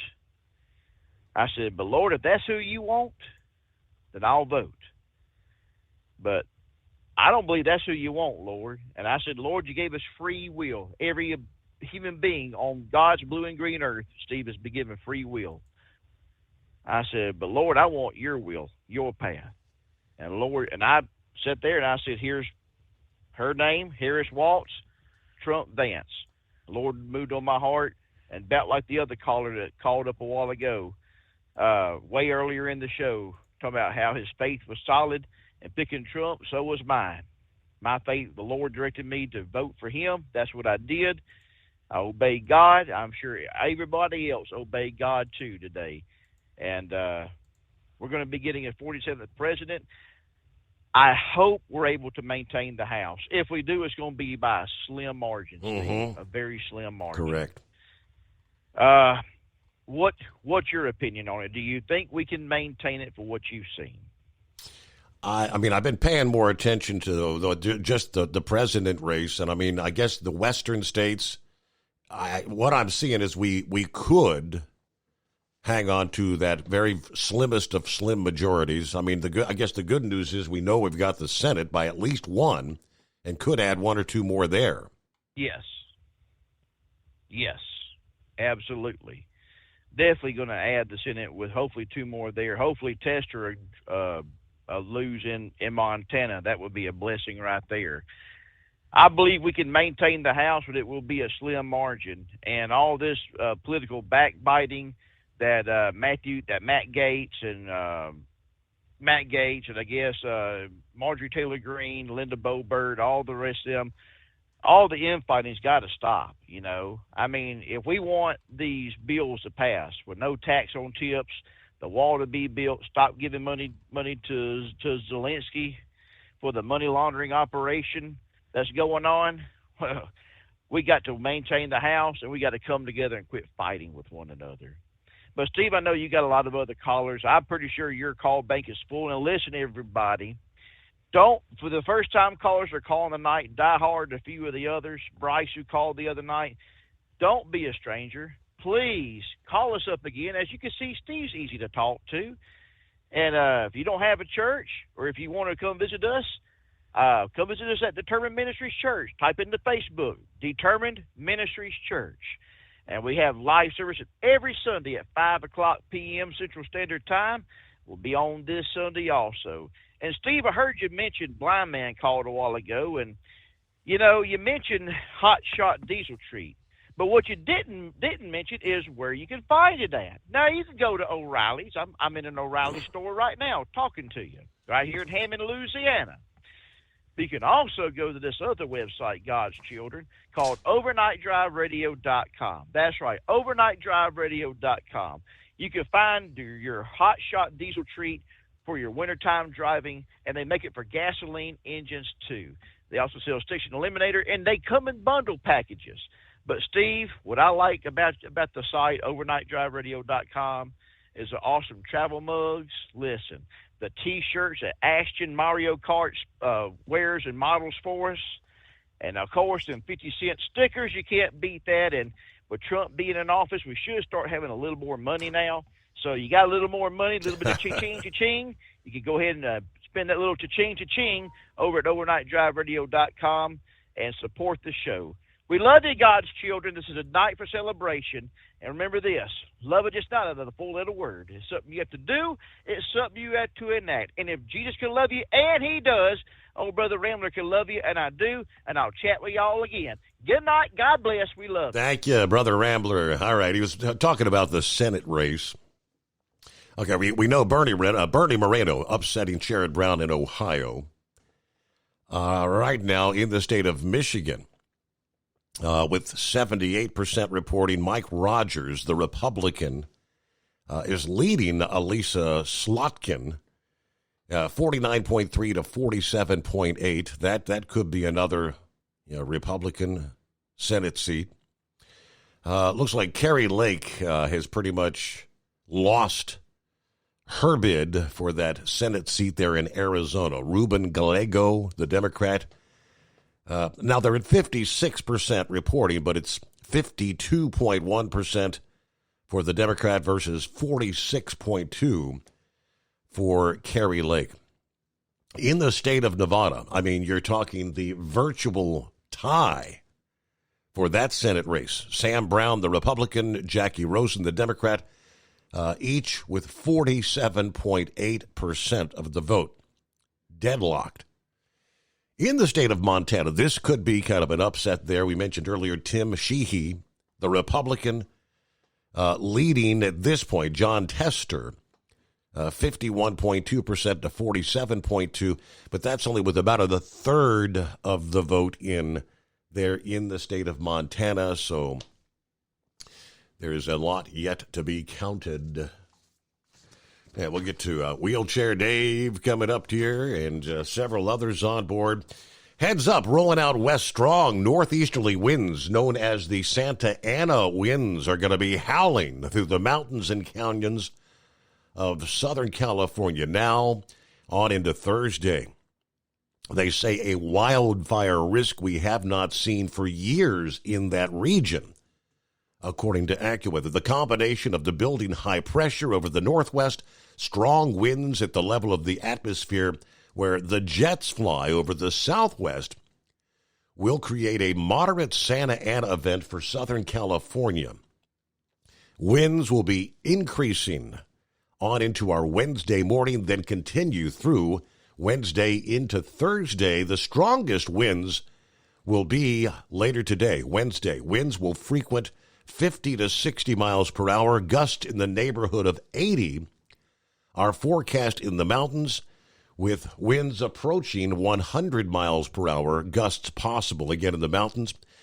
Gusts this strong can lead to property damage, significant damage to poorly built structures.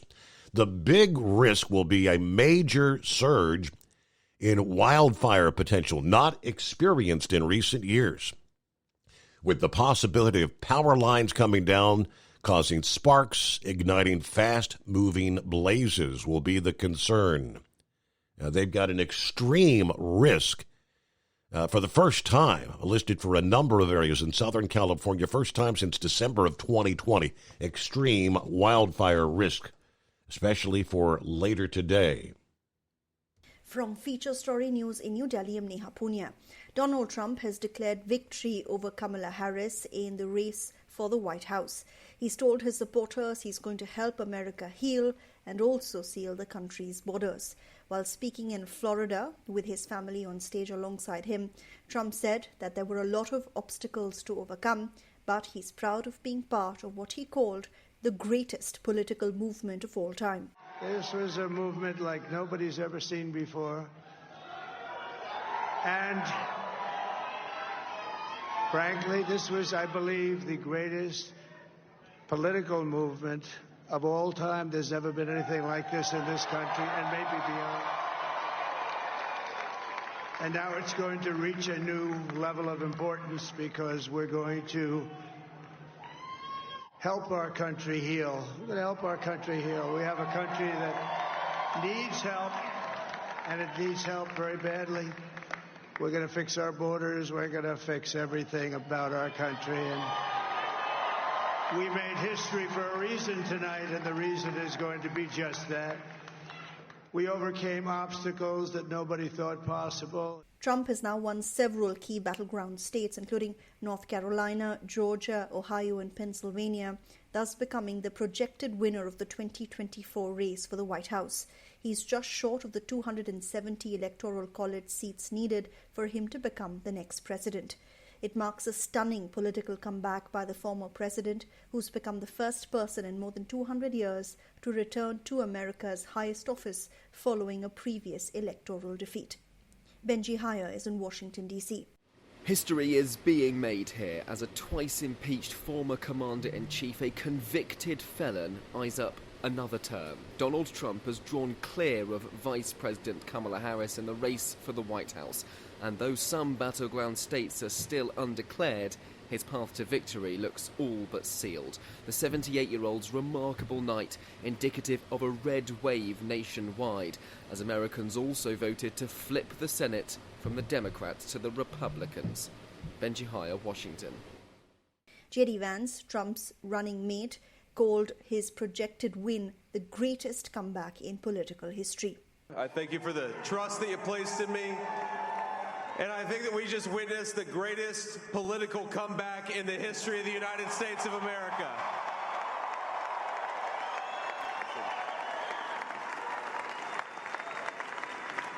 And under President Trump's leadership, we're never going to stop fighting for you, for your dreams, for the future of your children. And after the greatest political comeback in American history, we're going to lead the greatest economic comeback in American history. From bureaus worldwide, this is FSN. It's coming. Crisp fall mornings turn bitter cold. You climb into your diesel and it feels like you're sitting on an ice cube. Imagine how your engine feels after a frosty night. Freezing temperatures impact your diesel's fluids, especially fuel. As the temperatures drop, water that is emulsified within your fuel is released, adding more water into your system. Frozen water in your fuel lines, filter, or bowl will simply slow the flow, or worse, stop the flow of fuel in your system. No fuel flow, no start. Get prepared now for the cold that is coming. Hot Shot Secret Diesel Winter Anti-Gel is a premium fuel additive that lowers your fuel's pour point to minus 65 degrees. If it's that cold out, you shouldn't be on the road. You ought to be at home in front of the fireplace. Hot Shot Secret Diesel Winter Anti-Gel Premium Fuel Additive. Available now online at HotShotSecret.com. Hot Shot Secret. Powered by science. As an independent trucker, you work hard to meet your goals. The Owner-Operator Independent Drivers Association has been helping small business truckers for over 50 years with benefits, services, information, and discounts. You work hard, but OOIDA works even harder to give you advantages that large fleets enjoy. And all of our programs support our representation on your behalf in Washington, D.C. Become a member at OOIDA.com, making a difference in the lives of truckers. Fuel filtration is a big deal. Poorly filtered diesel fuel can damage injection systems, reduce efficiency, and rob horsepower, among other things. By removing the water, air, and debris from fuel, fast fuel systems can triple the life of your injection system while restoring power, optimizing fuel economy, and more. Not sure what your truck needs? Give us a call at 636-433-5410 or learn more at fastride.com.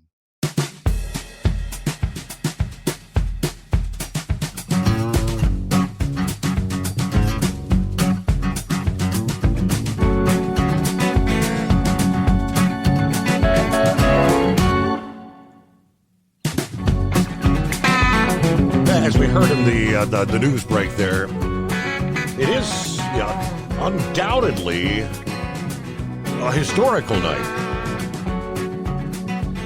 as Donald Trump will become the first person to win back the Oval Office after losing a re-election bid since Democrat Grover Cleveland. That was 1884 and 1892.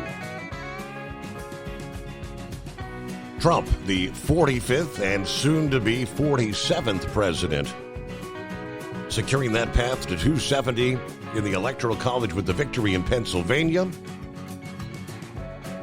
Kamala Harris turned in a strong showing among female voters, but she underperformed among urban voters and young voters that she needed to turn out to hold off the red tide outside the big blue cities. Of course, ballots still being counted and final results probably known in several states. It may be hours or days. The battle for control of Congress still undecided. Republicans have won control of the Senate, but control of the House still awaiting results in several close California congressional races. But the presidential election was called far earlier than many observers and analysts had anticipated was possible. Some projections even suggested Trump could win the national popular vote with a strong showing in California, which, yes, that is the case this morning. Currently looking at the popular vote, what do you have? Trump up by about 5 million. 69,868,000 plus for Trump, 64,622,000 for Harris. So, 5 million swing in the popular vote. And that is because states like California and Washington and Oregon that normally are hands down, big time, winners for the Democrats.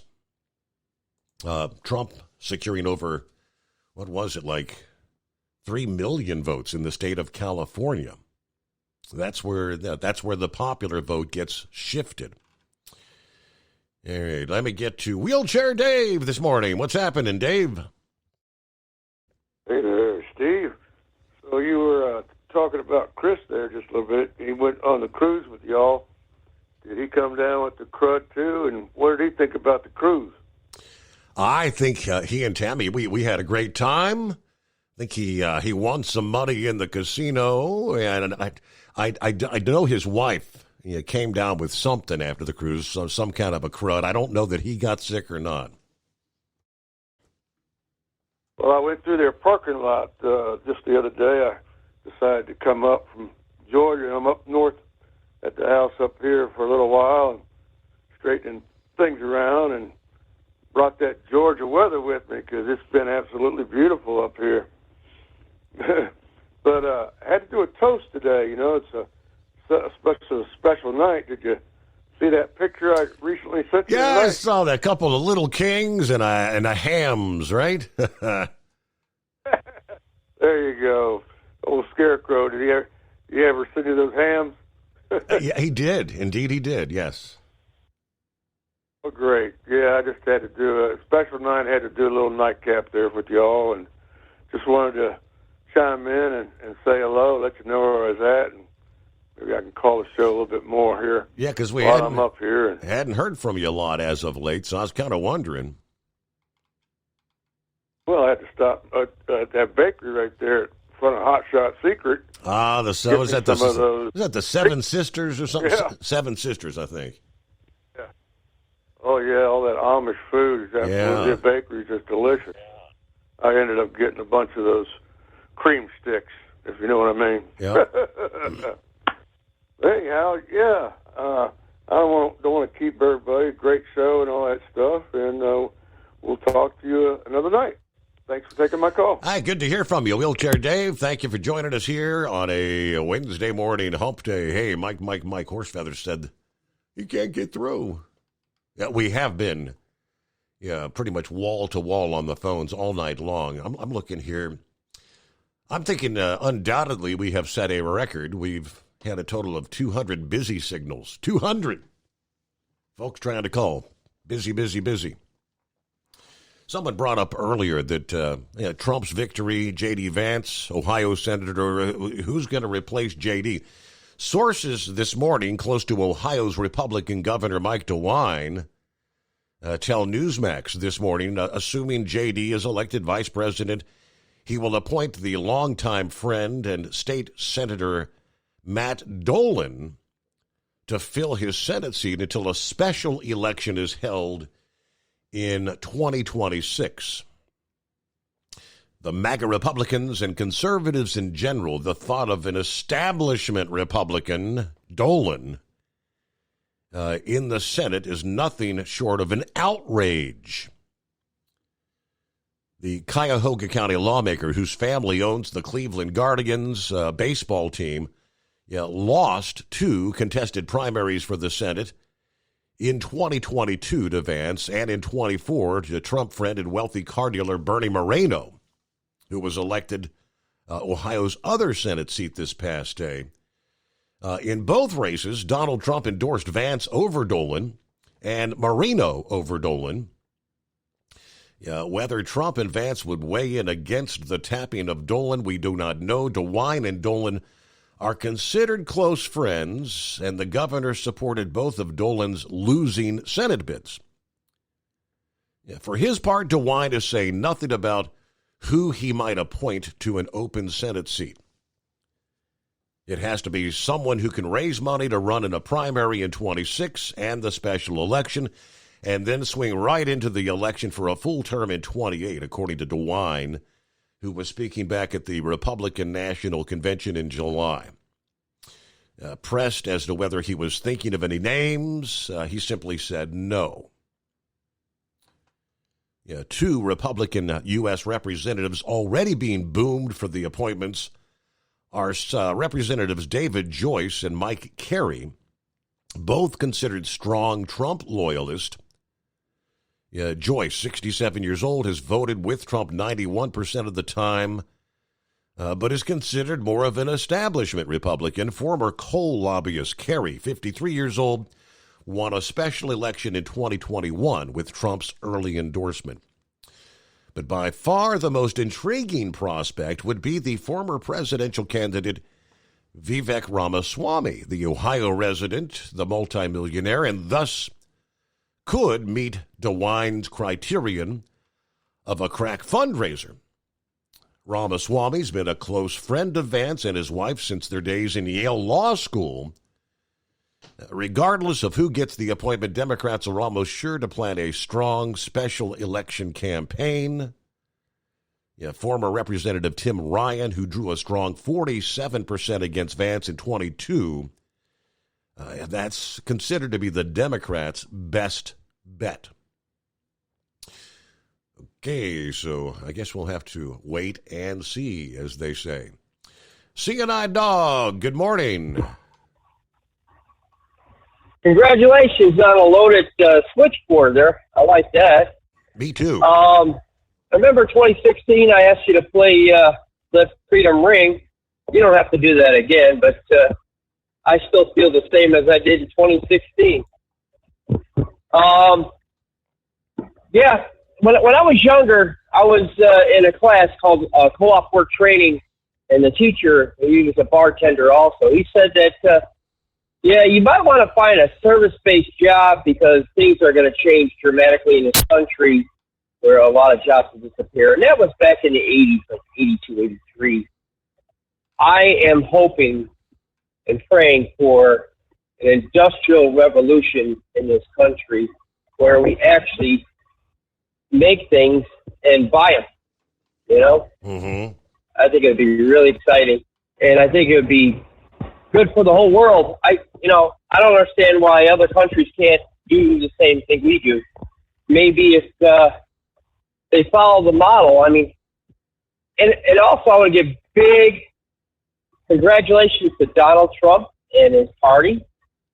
To me, he's one of the very first people in a digital age to crack through and really get in touch with just about everybody that, carries a device, a computer, a laptop, or a cell phone. All right, I'm going to let you go because I know you loaded. and have a great day. Good to hear from you, CNI Dog. Have a great morning, and yes, indeed. I think Eagle had a few more comments here. Go ahead, Eagle. What you got for us? Okay. Okay. I appreciate you putting me back on, Steve. I want to talk about what's going to happen in the next couple of days. So far, things have been real quiet, with the Democrats. So far we haven't had any violence. Mm-hmm. Because if you notice the map, Steve, the West Coast, and that's part of the reason why the West Coast is doing so bad, Steve.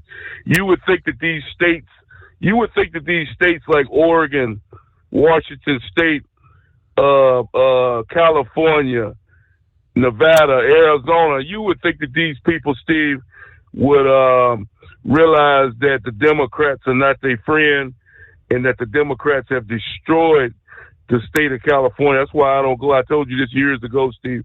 That's why I don't go to California no more, because Gavin Newsom, that's his name, just like Trump calls him. This guy has destroyed California, Steve. California is a filthy rat hole. San Francisco, L.A., the major cities there, San Diego, California, all of them, it's trash. They ran that state into the ground. One thing I don't agree with Donald Trump, he says that San Francisco used to be the best place in the United States to live. I don't agree with that, because I don't know why Trump says that, but that's what he says when he's at his rally. California hasn't been good in a long time, Steve. So hopefully Donald Trump can help California. Maybe they can get some Republicans back in there and running things in California. Maybe they can turn it around and make it a place that's livable again. Because right now everything is sky high. You can't even afford to live there. So, but like I said, you look at the map, and these idiots still continue to vote for these people, Steve. Or like I said, Oregon, Washington State, and California, all of states were won by Kamala, and I still can't figure out what's wrong with these people. But yeah, now I want to get back to the violence, Steve, because we'll see what happens tomorrow. Hopefully the Democrats show that they got some class, and that they're not gonna go around doing some bad stuff to Antifas and these other organizations. Hopefully they'll realize and do the right thing. They lost the election, and congratulate the people and do the right thing. We all live in the same country. We don't need to be fighting each other. Trump is only trying to make America great again. And if you hate the United States that much, my man, and you can't stand that. And as a matter of fact, Steve, before I forget about it, for all those Democrats out there that say, "Hey, Trump win, I'm not getting the hell out of the country," well, it's time for you to start packing your bags, my man, because Trump won. It's time for you to go ahead and head on out of town and go somewhere else. So that you want to live in a communist country that Kamala promised you. Well, head on down to Venezuela to see how you like it down there. Bet you they be begging to come back, Steve. Guarantee you, they be begging to pleading to get back in the U.S. So here's what's gonna happen, Steve, in the next couple of years with Donald Trump. Here's what's gonna happen. This is gonna be the biggest boom in the history of this country. Jobs are gonna come back. Like, instead of 12,000 miserable jobs that Joe Biden created for the last month, and 800,000 people, they said, lost their jobs, and the unemployment now, people are actually going to get hired in America. People are actually going to be going back to work instead of being put out of work. And that's what it's all about. Gas prices are going to go back down, like Trump said, Steve. It was $1.80. I think you said it was $1.80, less than $2 a gallon when he was president. Now you're paying almost $4-5 a gallon for fuel. That's going to go down. Food prices going to go down. Rent prices, all this going to go back down, brother. Plus all the jobs, this man. And he going to keep you out of the World War III, which you was guaranteed of doing. So here's my open last statement right here, Steve. Well, we might as well go ahead and say January 5th, because Donald Trump can't do nothing. Come January 5th, that trash truck that Donald Trump bought last week, Steve. I hope he back it up. I hope he about to get a driver to back that truck up to the White House and load it up with Joe Biden and Kamala Harris and drive them on off to the trash dump where they belong. And I thank you for taking my call tonight. That would be a classic Trump move, wouldn't it? Backing up the trash truck to the White House. Time to take out the trash. In the state of California, let me see here. Many folks in California are fed up with, as Eagle mentioned, some of that Democrat leadership. Yeah, Trump actually got the latest numbers, 3,668,000 votes in California, and that's just like 55% of the vote they're in the state of California. But that takes us to the folks that are fed up with the crime and the Democrat leadership. California voters deciding on 10 ballot measures, including one that would turn some of the nonviolent crimes like shoplifting back into felonies again. Another that would make the state's minimum wage the highest in the nation. Proposition 36, frustrated with what they see as rampant retail crimes, voters approved an initiative making shoplifting a felony for repeat offenders again, and increasing penalties for some drug charges, including those involving fentanyl. The Tough on Crime ballot measure also gives judges the authority to order people with multiple drug charges to get treatment. That partly rolls back the progressive law that was passed by voters in 2014, 10 years ago. Be careful what you wish for. That downgraded several nonviolent crimes to a mere misdemeanor, including theft under $950 in value and some drug offenses. This reflects widespread anger among the voters who are increasingly pinning the blame for the homelessness, the retail theft, on criminal justice reform and the progressive district attorneys. Now, they say it's hard to quantify retail crime in California because of a lack of local data, but many point to videos we've all seen. Large groups of people stealing in plain sight, such as at a boarded-up Nike store in Los Angeles after the Dodgers won the World Series last week. Right in plain sight. Proponents said this is necessary to close legal loopholes that have made it challenging for law enforcement to punish these shoplifters and drug dealers.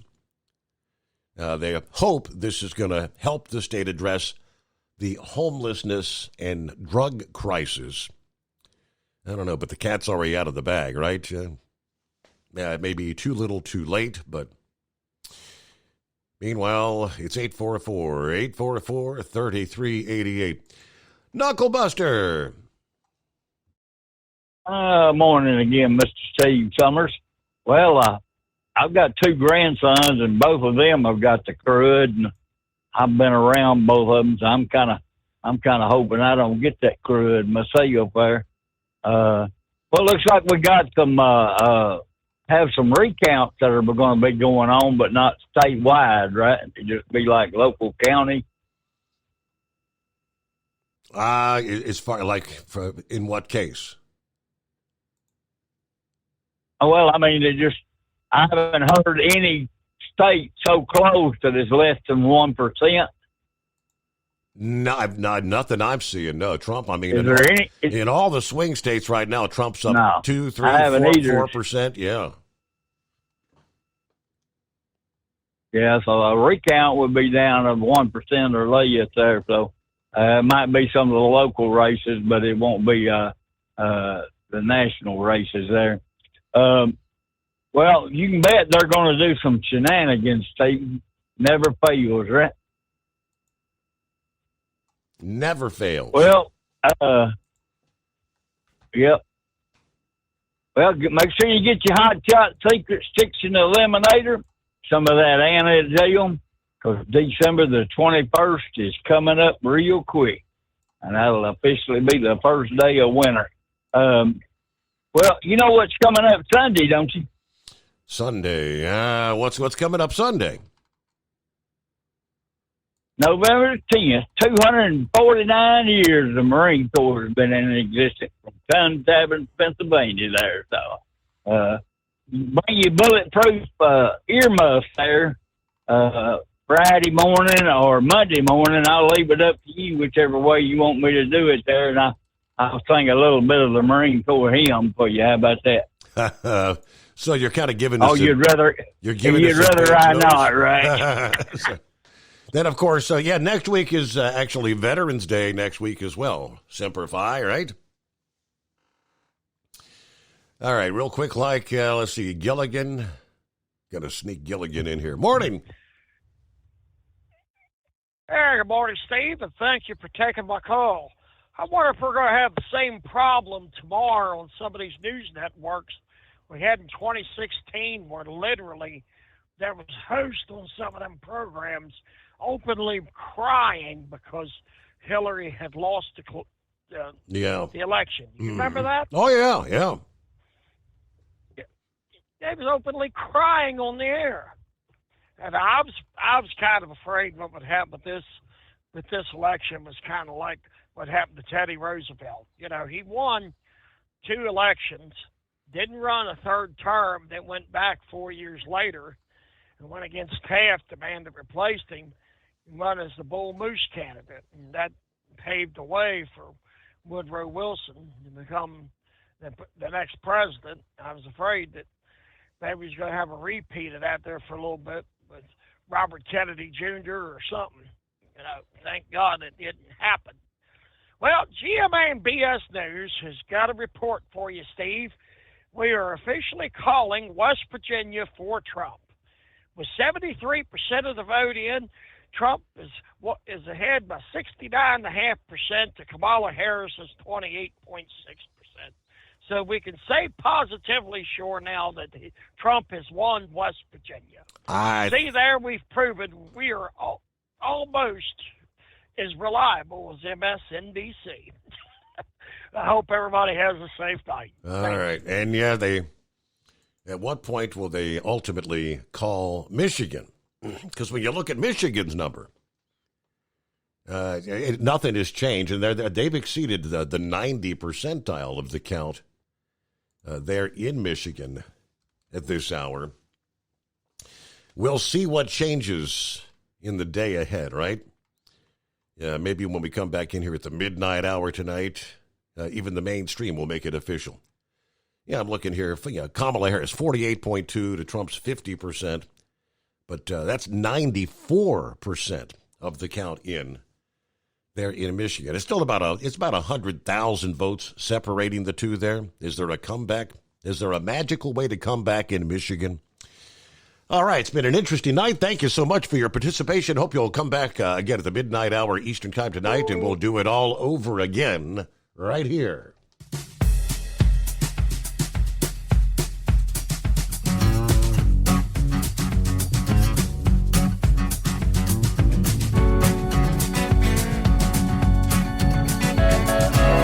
Never guess the places that I've been. You never guess the places that I've been. 'Cause everything is like a dream, yeah, but only in that dream that I live in. I'm never gonna let the day begin. Never gonna let the day begin. 'Cause everything is like a dream, yeah, but only in that dream that I live in. Oh, don't wake me up before you go, and I'll just make this bed my home. Oh, darling, please just let me sleep. Give me my dreams.